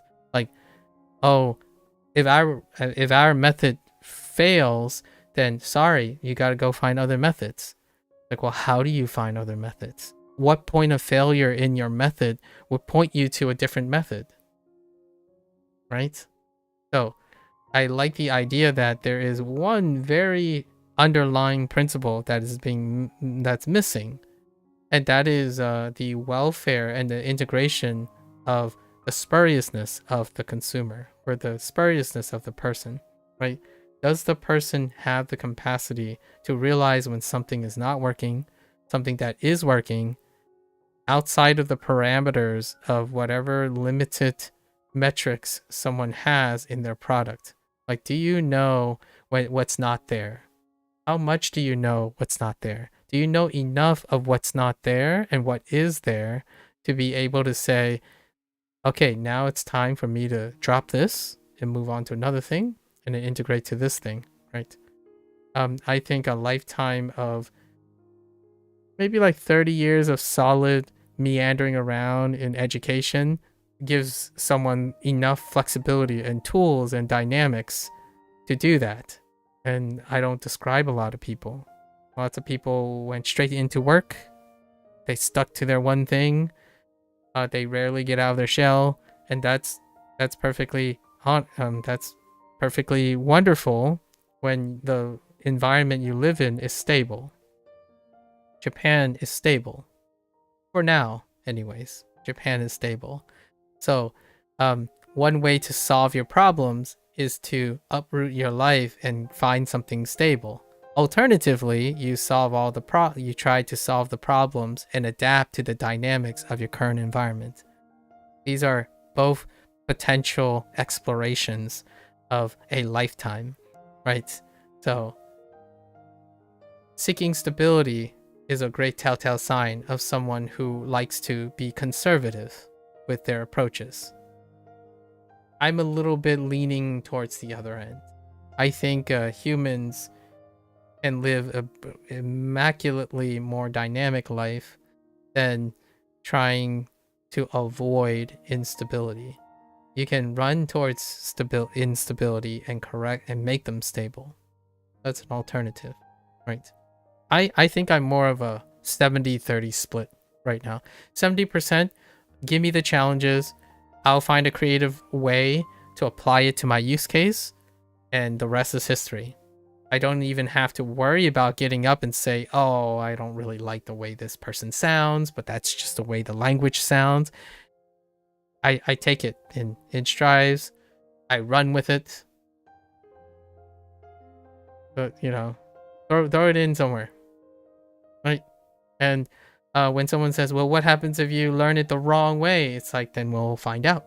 We'll find out. Wouldn't you be worried about spending too much time correcting the wrong thing?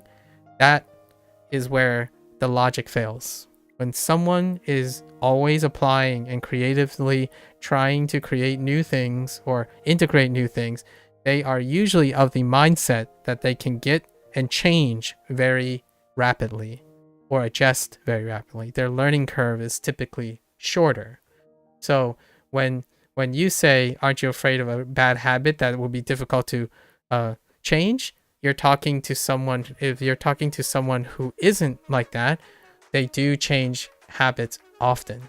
And what I mean is they reinforce and change and alter habits very often. So to them, that's their silver lining.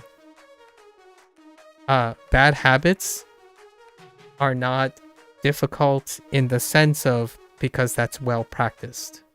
Someone who always rely on good habits and believe they always have good habits, the alternative is to challenge that person and say, do you understand what a bad habit is? Because if you're always learning the best and you believe you are always right, can you ever know when you're wrong and or suboptimal? So it's both. Okay, so in the end, the tagline is it's both. Having the ability to quickly solve things and problem solve and be dynamic, a little fluid, is what, in my opinion, multiculturalism is about. It's what makes humans superhuman. They take they synthesize the prior knowledges, you know, like the knowledge sources and stuff, and they either iterate or improve upon it or change it. And it might not be changed for the ultimate good or the ultimate bad, but like it might worsen or improve. But the idea is humans learn when they have both the alignment of their sentimentalism, a consistent source of their sentimentalism, their passion, and an application, right? I think learning in a void with no application and constantly being provided what is right is a recipe that can work. However, in this day and age, rarely provides substantial, sustainable habit formation or motivation in order for it to become a newly found passion. Like, for example, immersion is not sufficient to have someone watch anime for the sake of learning Japanese to eventually develop a love for anime, like a passion for anime. In fact, I would say most of the time that passion, not only does it not form, fatigue sets in and the initial motivation disappears.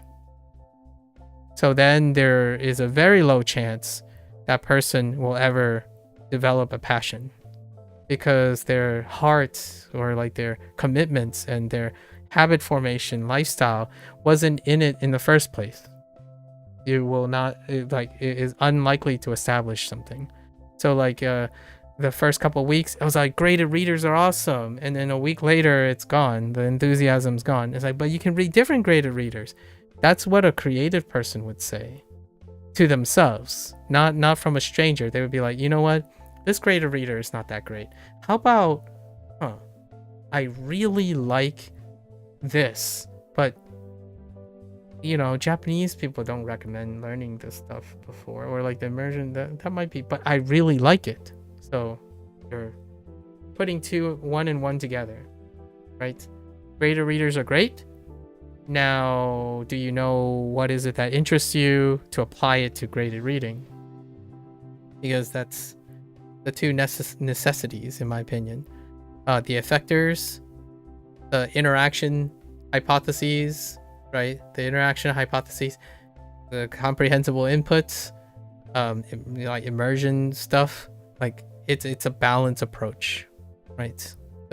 I don't know if that's a theory or is that something out there, but I would say, much like my history with understanding abstraction of scientific theory and concepts, balance approach.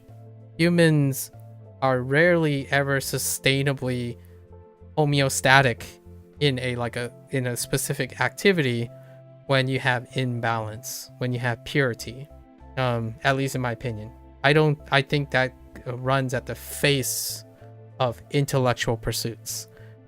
Being static is legitimately the antithesis of enthusiasm, motivation, inspiration, or even passion itself. Passionless pursuits are ones in which you cap yourself, both figuratively and literally. With a modern use, you start to lie to yourself that doing the same thing in a very specific way is something that you can do for the rest of your life and still be intellectually interested in it. I think that's kind of like the opposite of being scholarly.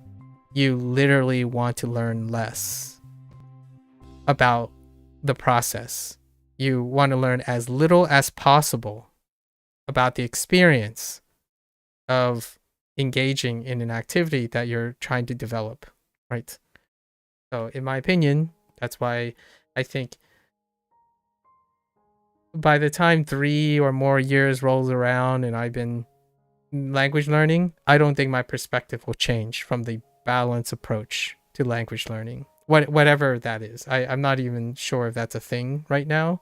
But right now, like what I observe right now is an experiment that people are trying to do where they hope that you can take a specialized approach to learning a language, which is kind of myopic, because those individuals probably also think that's why formal education failed, where they wanted to take a specialized approach to formal education instead of developing the skills to understand that you can acquire all the skills, however shoddy it is or mixed.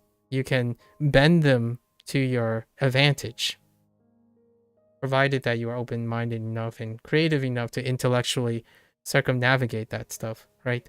And as a child, it's very difficult because you didn't live long enough to experience that. I mean, there are some very privileged people out there that would be able to. Myself, it was very limited. All this discussion came from the idea that someone I knew had a temp job, and I thought, man, my childhood would be very different if I were introduced to the social norm of a temp job. I grew up knowing that I needed to understand everything school has, become a doctor, and that's it.